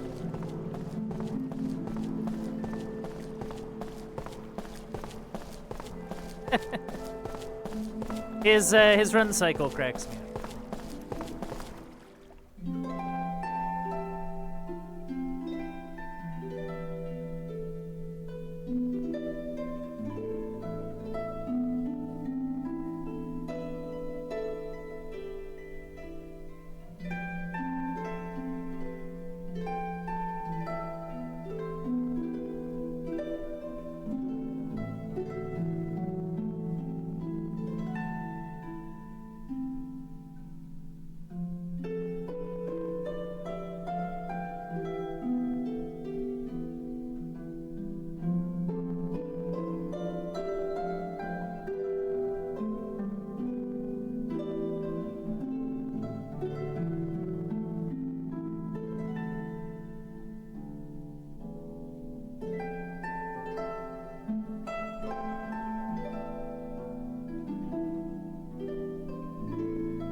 Oh, wait, Your Highness, please.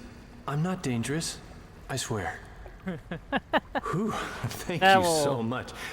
Please, just don't call the guards yet. Who are you? I beg your forgiveness, Your Highness, for the sudden intrusion. Jansen Freed, at your service. Oh, I am but a simple fool, drawn here by your lovely harp song. The white boa is ordained away. Where did you come from? Huh. Any man who heard such an enchanting melody would grow wings and fly to meet you. Land or sea, just as long as he found you. Huh. Like this. Ah, I would very much like to know your name, Your Highness. Ming Numara. Ah, such a lovely name. And I've finally gotten to see you smile. Please, feel free to laugh at this simple fool. That's something. Just seeing your smile has made it worth risking your wrath at my uninvited presence. Is something the matter? Forgive my impertinence, but even though your smile shines bright, Your Highness, I also see loneliness. Your harp song you were playing earlier feels the same. It's as if it reflects your own heart. My heart? When you play, the melody radiates kindness and warmth. But sometimes it sinks into sorrow. That sorrow is what drove me to you. and sparked a desire to smooth it away. What is that? I shall heal your sorrow. Please, trust me.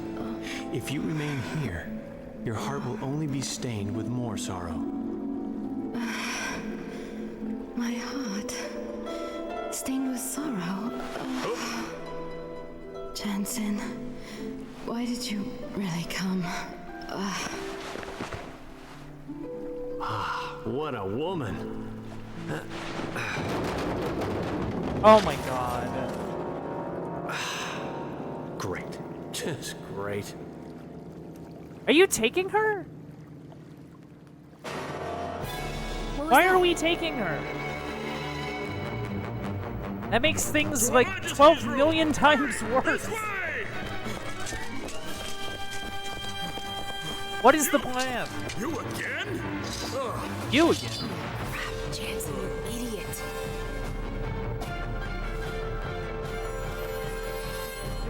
Crap, I hope no one heard that. Can't hear anything from here. What's going on? I'll head back to the entrance over there. Well, eavesdropping won't hurt anyone.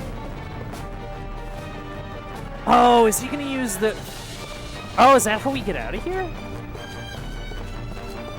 Are we taking her hostage?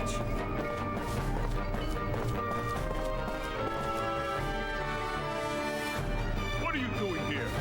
Plotting to kidnap the queen? Hello, General? Man. Jansen, you were I an see idiot. you're at least smart enough not to resist. Take them away. Yes. You men, follow me to Her Majesty's room. Oh no. Understood. Your Highness, it's General Kakanis. I heard a loud noise. Jansen, just now. why Are you all are right? you doing? Your Highness, please open the door! Your Highness! It's no good, sir. It won't open. Bridge, open the door to Her Majesty's room, immediately. This is an emergency. That's strange. It doesn't open. Idiot! You open the emergency hatch! Ah! Wait, what?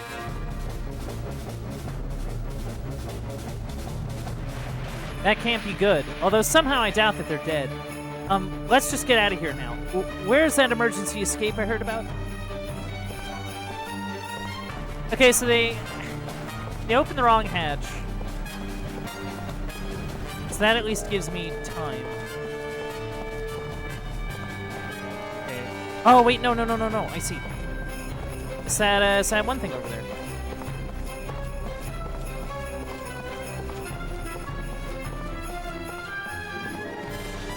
Right, I can sprint. Wait a sec. Why are there stairs here? Now I get it. Because this is the emergency escape.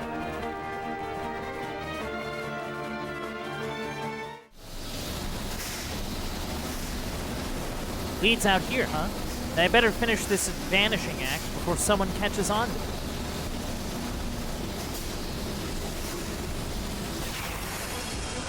Oh. Man, it's getting old real quick. Yeah, I don't like that.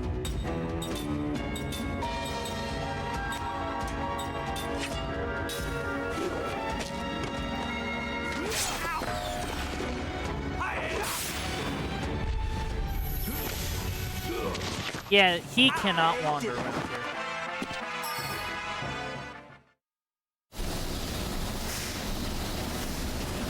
The store leads to the ship's corridor. I bet it's heavily guarded on the other side, so it's best to just steer clear from there. Hey, yeah, fair. This does not look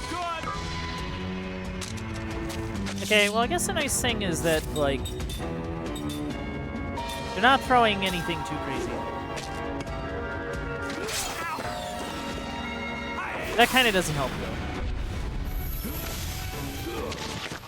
I did it.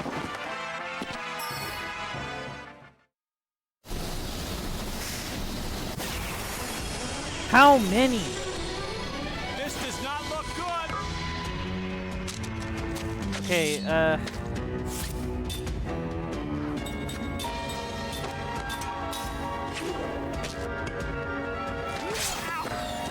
It's the fact that he is slow. Like, that's kind of the big problem. I did it. Okay. Don't move.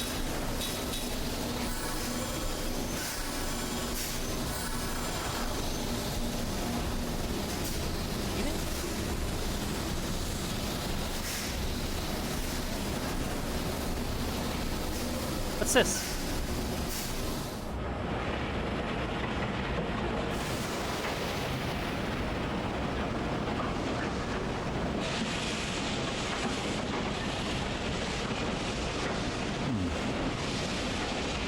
This is as good as any place.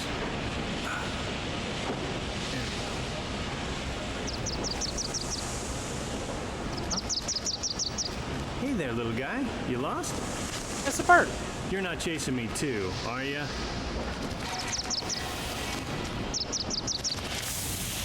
Whoa! Yeah, look out there. Aw. Little bird. Oh. Whew. Close one. You're quite kind, aren't you? Ah, you're awake, Your Highness. What?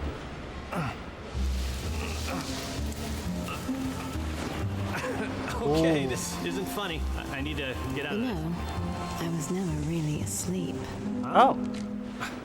I couldn't judge your true intentions, so I tested you. I sincerely apologize. Well, then do something about this, okay? Would ya? Not just now. I am the queen, and I cannot just simply run away with you. But that Kakanis bastard is taking advantage of you. You can't be comfortable surrounded by these lunkheads, can ya? Even so, I will not forsake my duties. Your feet will be fine. Just remain here for a little while. Nothing higher will turn to stone. Oh. Gee, thanks for considering my higher parts. You finally sound more like yourself. Huh? Such insincerity reflects poorly on your true self. Whew. All that formal speech stuff is making my shoulders stiff anyway. But I'm fired up now, my queen. When I get out of this, I'll prove my sincerity to your heart's content. Oh yeah, you can bet on it. This guy. Your Majesty! Ah, crap. Oh, this is so unfair. There he is. Have you been harmed? Testosterone boy. Man. Golly. Oh, well. Angora's Mansion, Magic Experimentation Laboratory.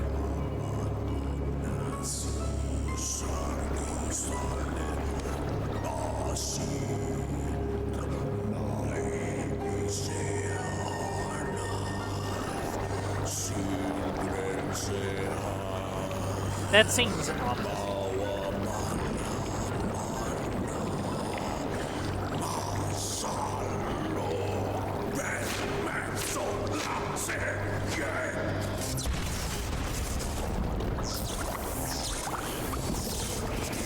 Oh! It's a putty man. And maniacal laughter, which is never a great sign. No. The Free Ocean State of Numara. Ooh.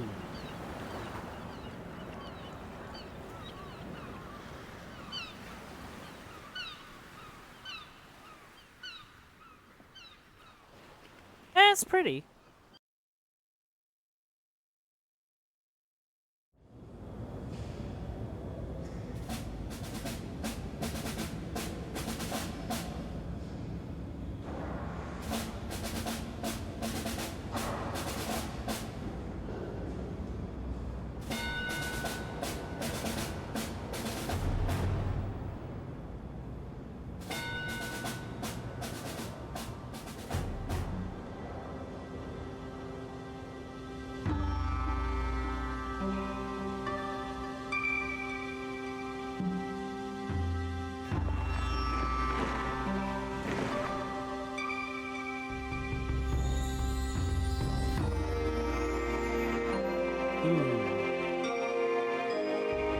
We bring together in this place all our dreams,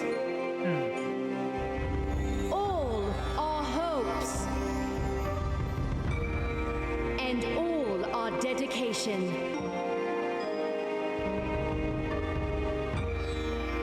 We shall not avert our eyes from our shadowed reflection in still water, nor succumb to apathy. Numata exists so that power may coexist in harmony with peace and tranquility.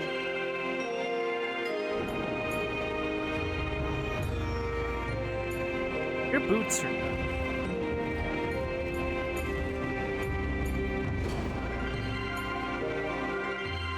Well, To show how our power can sow peace, I now release these visitors to our fair city.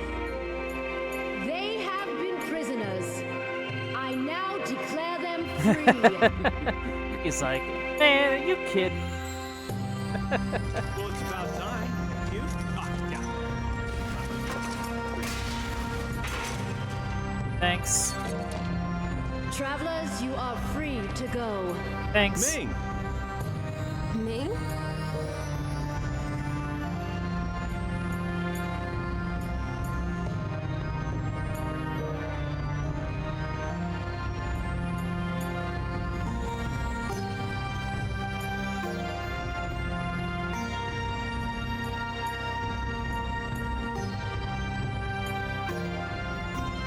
Well, Travelers!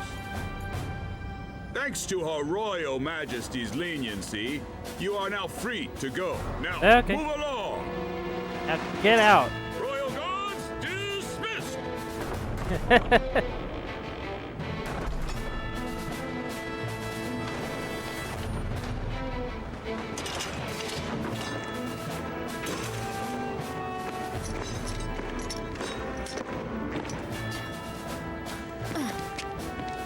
All that trouble to release us, and now they simply turn their backs. Well, I say it's great. I mean, we're free, aren't we? And it's all thanks to Ming. It bothers me that you speak so casually of the Queen. Is there something you're not telling us, Jansen? Did you do something to her? Wait, come on. Okay. I guess we're here. That's the throne. I don't think we gotta go that way. Okay, let's go look around. We're here now, so why not?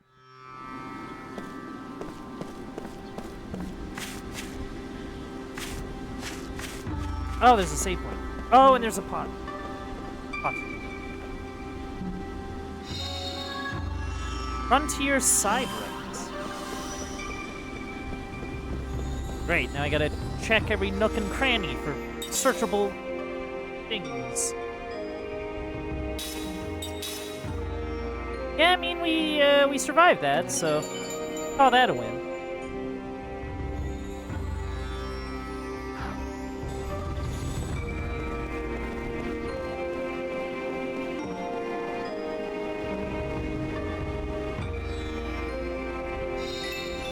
Hey. All right, let's. You know what? Hold on. I have the ability to. Yeah, assemble rings. Yeah. Significant damage to mechanical enemies. Or organic enemies. Hardened enemies. Absorb a small amount of enemy MP. Occasionally neutralizes enemy GC. Huh. That might not be a terrible thing, actually. So like, what rings do I have? Great question. Oh, I have none. Cool.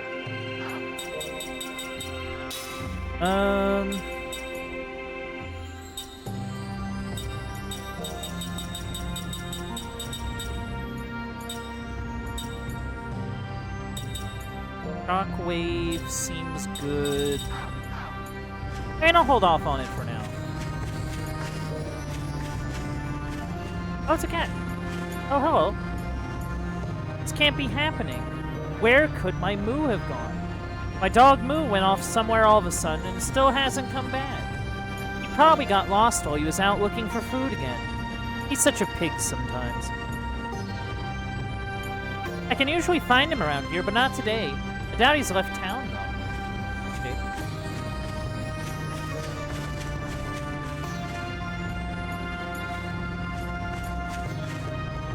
Oh, okay. Can't go up that.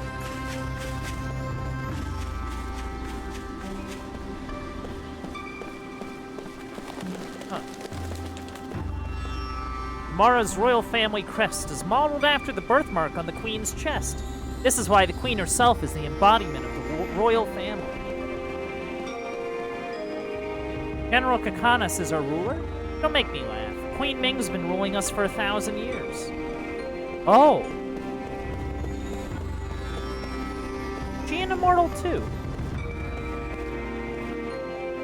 Queen Ming was always concerned about beauty, and I don't mean her looks. I mean internal beauty, from the heart. Huh.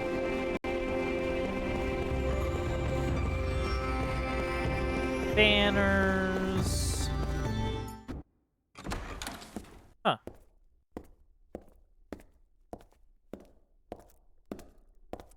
Ah, you handled your role well. So, my performance was acceptable? Yes, Your Highness.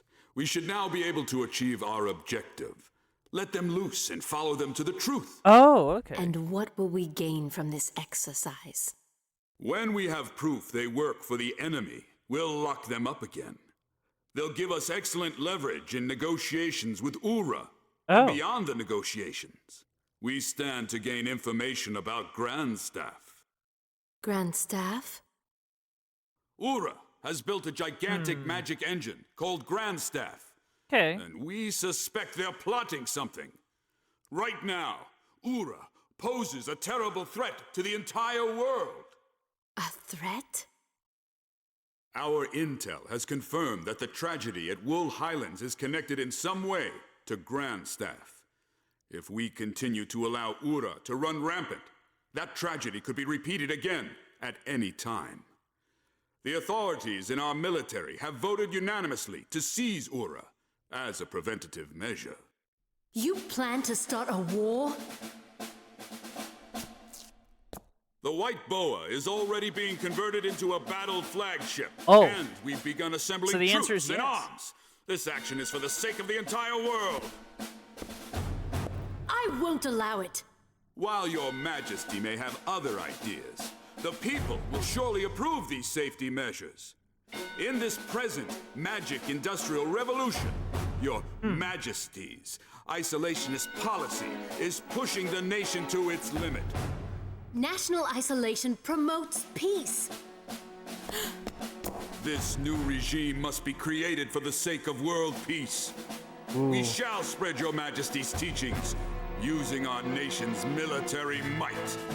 Oh, that's not You good. think military force can avert violence? Would you rather see a meteor fall on Numara? If that were to happen, the people who so adore you would be reduced to ashes in an instant. No, the Grandstaff should not be in the hands of those simple-minded fools in Ura. We Numarans should control it. Then we can use it to maintain peace all over the world. Yeah, this dude Numara sucks. would become the most powerful, peace-loving country in the world. Oh. War is inevitable, Your Majesty. It sounds more like he wants to do the whole imperialism thing. Oh, jeez. Figureheads. They should just keep quiet, play their role, and smile. Someone get in here, now! Uh-oh. City of Numara. You know the big magic engine in the public square? It's called a magic monitor. Huh? Oh. I get a seed. Cool. I was walking next to the palace and the soldiers chased me away. Hey, you see that sparkly thing over there? You know what it is?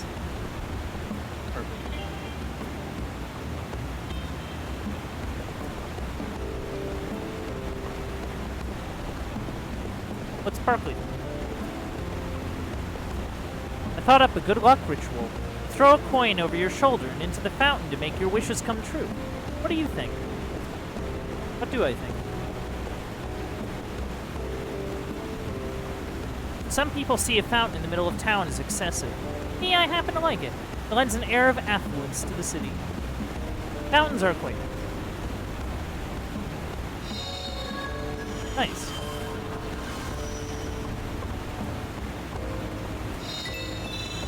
Oh, okay.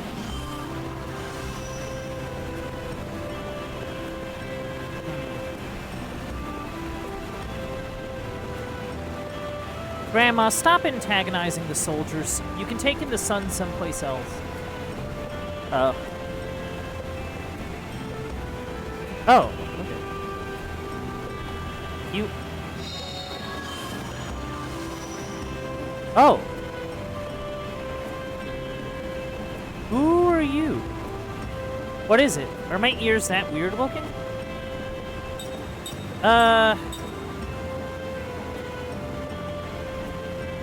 I mean, not really. What do you mean? Really? So why did you talk to me then? Want to play with me? Sure. Okay, then let's play tag. I'll run off and you try to catch me. Oh, okay. Whoa, you got me. That's weird. I thought that I'd be a lot faster than you. Well, it was still fun, so whatever. Here, you can have this. I found it on the road. Pretty, don't you think? Oh, hey, nice. Bye-bye. Let's play again real soon. Oh, well, thank you. There you go. Anything in the building? It seems to be an inn, maybe. Sure are a lot of cats running around. What's this? Seed.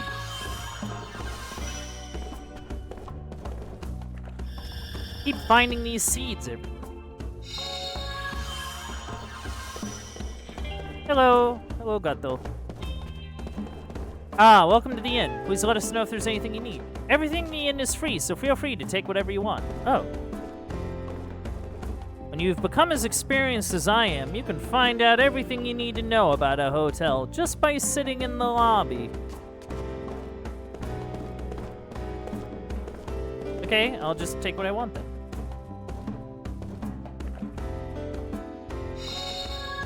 Angel's Plume. Very nice. Yeah, I mean, why not?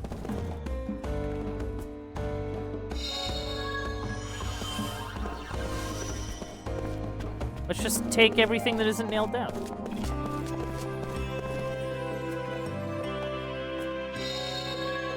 Whetstones. Okay. Mom's probably fixing her makeup again. She was still looking for her lipstick when I checked on her. Oh, okay.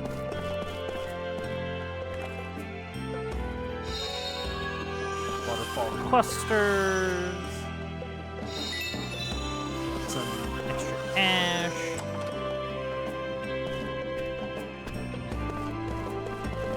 Yeah, I'm just gonna take anything that isn't nailed down. I think that's gonna be my plan.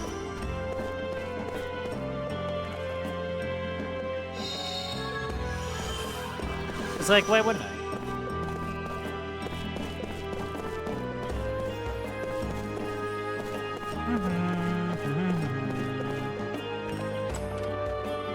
Dum-de-dum. Dum-de-dum. Or...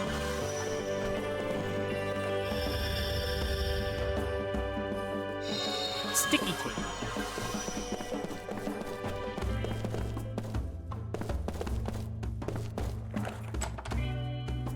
Let's take a look around. Doo-doo-doo. Oh, okay. Ground bomb.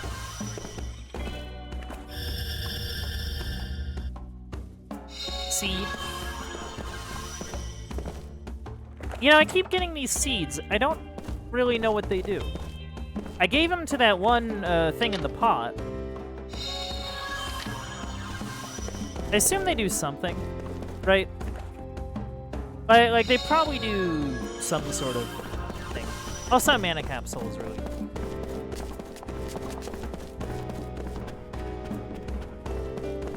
Anyway, bye.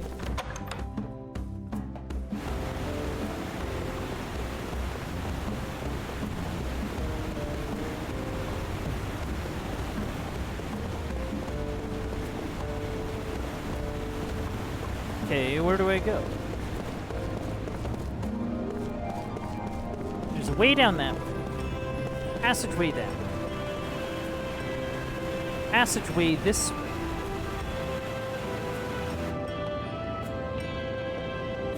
Oh, okay, so this is Main Street. There's probably some shops in there. Oh, it's the kid again.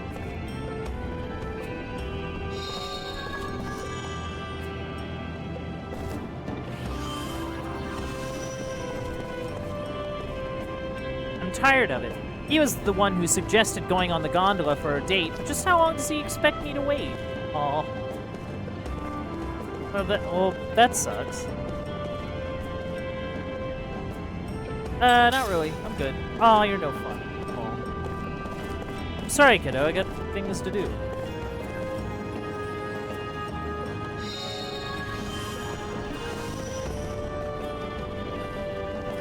When I grow up, I'm gonna be a mercenary. Why? Well, come on, aren't they just so cool? My mom says I gotta help out in the shop, but forget about that. If I was a mercenary, I'd be a million times more famous than a soldier. All the nations in the world would want me on their side. It'd be so awesome. Time recalls a memory. A dream has been revealed. Alright, we return now to story time. Uncle Bandit. The ramparts will fall to the enemy. It is just a matter of time. They will mount their attack at dawn.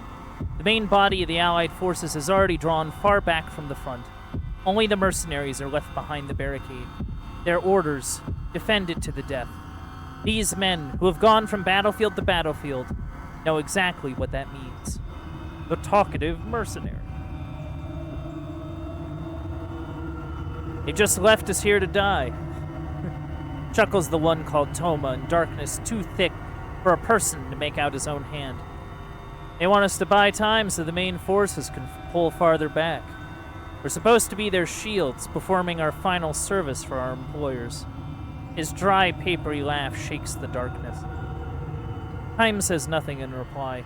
Other mercenaries must be gathered there around them in the blackness, but all keep their thoughts to themselves. Mercenaries have nothing to say to each other on the battlefield. They might be on opposite sides in the next battle. At a time like this, especially, when they have to defend the barricade against the enemy's withering attack, they can't spare the time even to look at each other's faces. Time knows nothing about this fighter called Toma.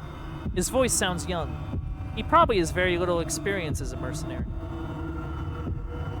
If a man grows talkative in the face of death, it means that deep down somewhere, he has a weakness that prevents him from becoming a true soldier. A mercenary with even a hint of such weakness can never cheat death and live to see another day. It is the law of the battlefield, and a man like Toma will only learn that law in the moment before he loses his life. We're done for. We'll all be dead in the morning. We'll have that silent homecoming they talk about. I can't stand it. Just can't stand it. In the darkness, no voices rise to second these sentiments. It's too late for talk like this. The day they chose the mercenaries' path was when they should have resigned themselves to death. They sell their lives for a little money. They prolong their lives, a day at a time, by taking the lives of one enemy after another. That's what a mercenary is. Nothing more, nothing less. Hey, can anybody hear me? How many of us are here? We're all going to die together. We'll just be a line of corpses in the morning. Don't shut up now. Answer me. No one says a thing. Instead of voices, the silent darkness begins to fill with a tangible sense of annoyance. Wordlessly to gather on the battlefield, wordlessly to fight the enemy, and just as wordlessly to die. That is the rule of the mercenary, the aesthetic of the mercenary, if such an expression may be permitted. But Toma has taken it upon himself to abandon that aesthetic. I knew it was hopeless from the start. Headquarters didn't know what they were doing. There was no way a strategy like that could work. You know what I'm talking about, don't you guys? We had to lose. This is a total mess. I wish to hell I had joined the other side. Then we could have gotten a mountain of cash for winning. We could have drunk ourselves blind. We could have had all the women we wanted. I could have gone either way on this one, but I picked the wrong side to fight on. Hey you! Hey you! An older voice booms out of the darkness. An angry voice. Yeah, what? Answers Toma. His voice more vibrant now at having at last found someone willing to talk with him. As if to crush his momentary enthusiasm, the other man goes on. How about shutting up for a while? If you really want to run off at the mouth that much, I can send you to the next world a step ahead of the rest of us. I'm sorry. Instantly dejected, Toma falls silent, and the darkness goes still again. The stillness is charged, however, with a deep tension, far deeper even than before. Toma started talking. The veteran warriors know, watch out for talkative men. Being talkative means trusting in words, trusting too much in words. Words are useless on the battlefield. You take up your weapon in silence, you steel yourself in silence, you fight in silence, you kill the enemy, or he kills you in silence. All the mercenaries here have lived this way. All but the talkative one. The soldier who clings too desperately to words may cling just as desperately to something else. To the sweet trap of betrayal, for example, or the seduction of desertion under fire, or the lure of madness. Time has often seen pitiful mercenaries who, unable to endure the terror of being surrounded by the enemy, go berserk and attack men from their own side. Well, Toma proved to be another such case. The possibility is great, and no doubt the other men are thinking the same thing too. In the stillness, they turn the same gazes toward Toma that they reserve for confrontations with the enemy, looking for any signs of change in his demeanor. The moment they perceive the slightest threat in him, a blade will soundlessly pierce the left side of his chest. The silence continues. Not even the usual all-night cries of insects can be heard tonight as they were last night. Perhaps the insects knew enough to clear out in advance of the enemy's dawn attack. The thought reminds Kime that he saw no birds in the area yesterday either. Although animals came to snatch food when the men first built this fortification, there's been no sign of them for several days now. Animals have mysterious powers of foreknowledge that humans have lost. This becomes painfully obvious from any visit to a battlefield. There can be little doubt that the animals have turned their backs on this barricade. Right about now, in some distant forest, a huge flock of blackbirds may be taking wing in search of human corpses to strip of their flesh. It's feast time, boys! They already know, somehow. Once the sun is fully up, the battle will be over. If they don't get here first, they'll lose their feast to a flock from another forest, their black bodies hidden against the night sky. Those birds now are probably flying for all they're worth. A voice in the night. Toma's voice. Weeping. Listen, you guys. I don't know how many of you are out there, but we're all going to die in the morning. Or most of us. Maybe one or two will live to escape. No more. Think about it. Those are lousy odds. You've all been through this before. You're veterans, war heroes, you're probably not scared. But even so, even if you're not scared, don't you think this is stupid? Huh? Tell me. You've been through a lot more battles than I have, so tell me. What the hell are we here for? We don't hate the enemy. We don't know the leader's on our side anything, but we've got to kill the enemy and follow our leader's orders. We're still going to end up dead. Tell me, you guys. Don't you think that's pointless? Don't you think it's stupid? The only response to Toma is the impatient click of a tongue in the darkness, followed by someone else's sigh of annoyance. I can't take it any longer. I hate this. All I wanted was some money and maybe something better to eat and maybe nicer clothes. I should have been happy with that. What a mistake I made. Taking work like this. I never should have done it. Time keeps all of his senses open for movement in the night. Aside from himself and Toma, 5 other soldiers are crouching down in the darkness. Not bad. All are experienced warriors. They would not have been able to put up with Toma's whining otherwise. If they let themselves get angry and started shouting at him or grabbing him by the throat or wailing away at him, they would just end up consuming their strength and energy before their work started at dawn. If this is an assemblage of men who know how to keep their silence, the chances for life are that much greater. Assuming, that is, that the talkative, weeping man does not become too great a burden for the rest of them. Still sobbing, Toma continues to curse his fate. Suddenly, something is different. Something stirs in the silence. This could be bad, Kime thinks, sharpening his attentiveness still more. When dawn breaks, Toma will get in our way. Because of him, the possibility for life will wither. The mercenaries know that, and because they know it, they might do whatever it takes for them to secure for themselves even the slightest added chance to live. I don't want to die here, I tell you. Not now, not here, like a worthless dog. You guys feel the same way, don't you? Moonlight shines down from a rift in the clouds. For a split second, Toma's tear-stained face appears in the darkness. He's even younger than Kime imagined from the sound of his voice. He's practically a boy. The clouds hide the moon again, and thick black darkness enfolds everything once more. A dull light stirs in the depths of the darkness. Without a word, Kime darts wind-like toward it. He was able to gauge the distance between himself and Toma during the flash of moonlight. Kime grabs Toma's arm. Something hard falls to the ground. The dull light flashes again, this time at their feet, and melts again into the darkness. A knife. Driven by the fear of death, Toma was trying to slit his own throat. Toma twists away and tries to free his arm from Kime's grasp, but Kime chops him in the solar plexus. Without uttering a sound, Toma passes out. With Toma slung across his back, Kime strides through the darkness. Eventually, Toma wakes and thrashes his legs to get loose. Stop it! Let me go! Kime lowers him to the ground. Every once in a while, the moon comes out. Check your direction when that happens. Go straight toward the setting moon, Kime says gently. What the hell are you talking about? It's the only way you can get out of here. Kime has chosen the thinnest part of the enemy's encirclement. Of course, there's no guarantee that getting through here will save him. From now on, Toma will have to believe in his own luck and abilities. Are you coming too? Toma asks. No. Going back. You escape alone.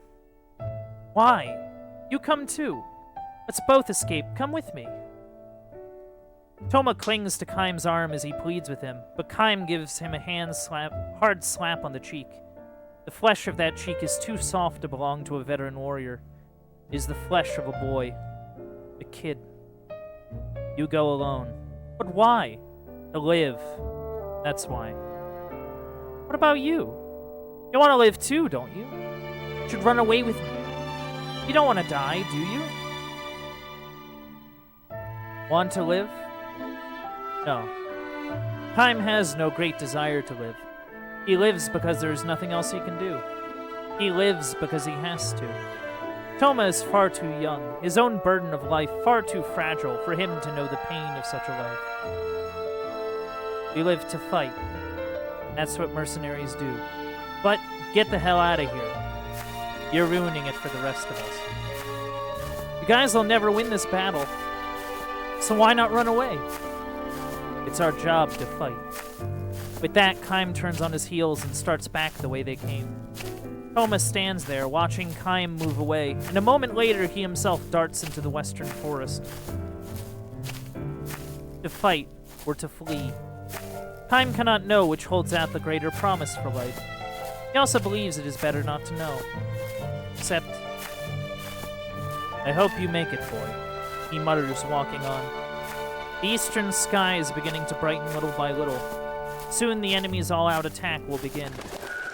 From the western forest, a few birds take to the air. Perhaps it means that a small-scale battle has started in the silence, and that the poor young mercenary has been felled with his back to the enemy. Time does not look back or break his stride. He feels certain he has seen that talkative mercenary before. Before the war broke out, the boy was selling fruit in the market along the highway. He was a good boy, took good care of his mother. The women of the market were saying. Live a long, full life. Time wishes for the boy as he himself walks on, glaring at the lightening eastern sky. Wow.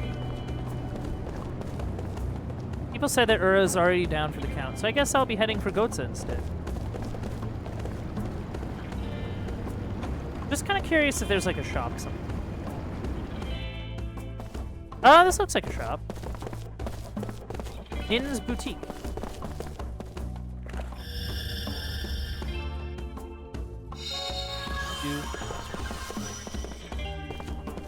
Welcome. What are you looking for? Sorry, but the room at the end is off limits to regular customers. Oh, okay.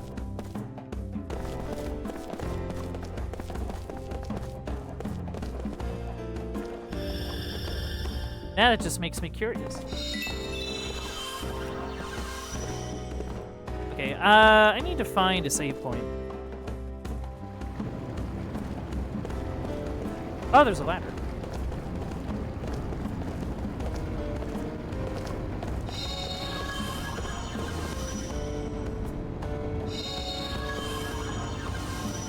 Hello. Bork, bork. This must be the dog that kid in front of the palace was looking for. Oh, hey, guess it's going back to its master by itself. Oh, that's...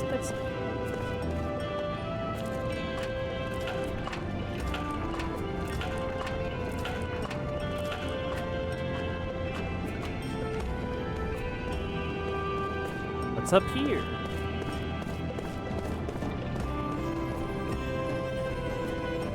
Do you see a chest down there?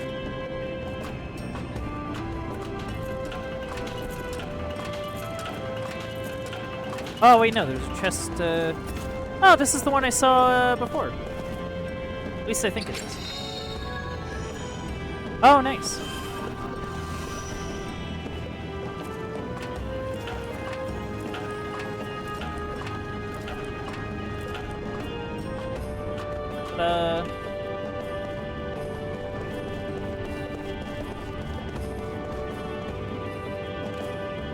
Okay, let's,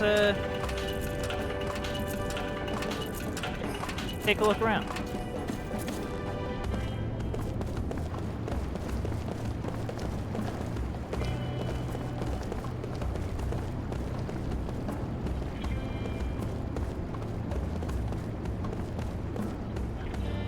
When I was younger, we would use gondolas to get around. We got by with nature, not magic power.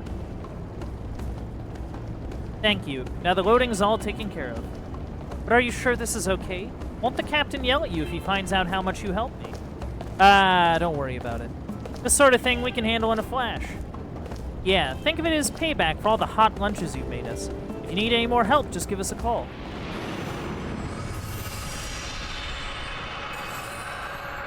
Another memory. Okay. Letters from a weakling. I'll read that, I think, next time. I think what I'm gonna do is I'm gonna head back towards that inn. And, make a save and then call it a night. I'll head further down the main street. I think next time. And now I don't have to worry about money for using the inn. I can read it actually at the start of the stream. Not. Oh wait, no. There is no save point here. Where is the save point? Well, I guess it'd be towards the palace. Yeah.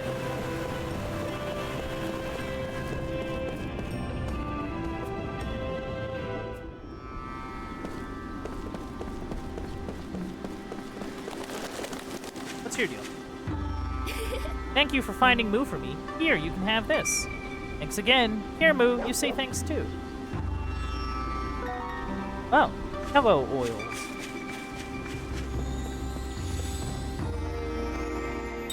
Save.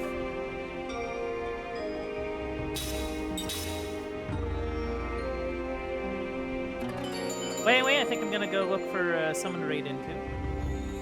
But yeah, thank y'all for hanging out. I really appreciate y'all.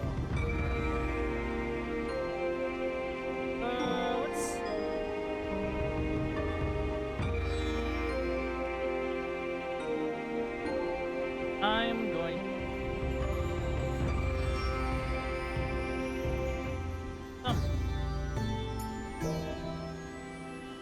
Oh, I know who to read. Because they're really, really cool. Yeah, let me get that set up here. And I think without further ado, I'm gonna roll it over now to the aftermath. So what we learned today? We learned that kidnapping a queen maybe not the best idea. Like, I don't know if that's like particularly a good idea. We also learned that that Jansen can actually be a charmer. I was honestly surprised by that. We also learned that that the best way to be rude for your boss fight is to have a second copy of said boss immediately jump in. Anyway, thank you for coming out to the Uncle Bandit stream. If you enjoyed streams like this, don't be afraid to leave a follow. If you want to help support the stream, you can also sub and donate. Those things really help me out. If you want to check out any old playthroughs or keep up with any current playthroughs, you can head over to the Uncle Bandit stream archive over on youtube.com. And if you want to keep up with any stream updates like playthrough announcements or just want to see what I'm up to, you can check me out on Twitter at Uncle_Bandit. This has been it from me. This has been Lost Odyssey, and I hope to see you all next time.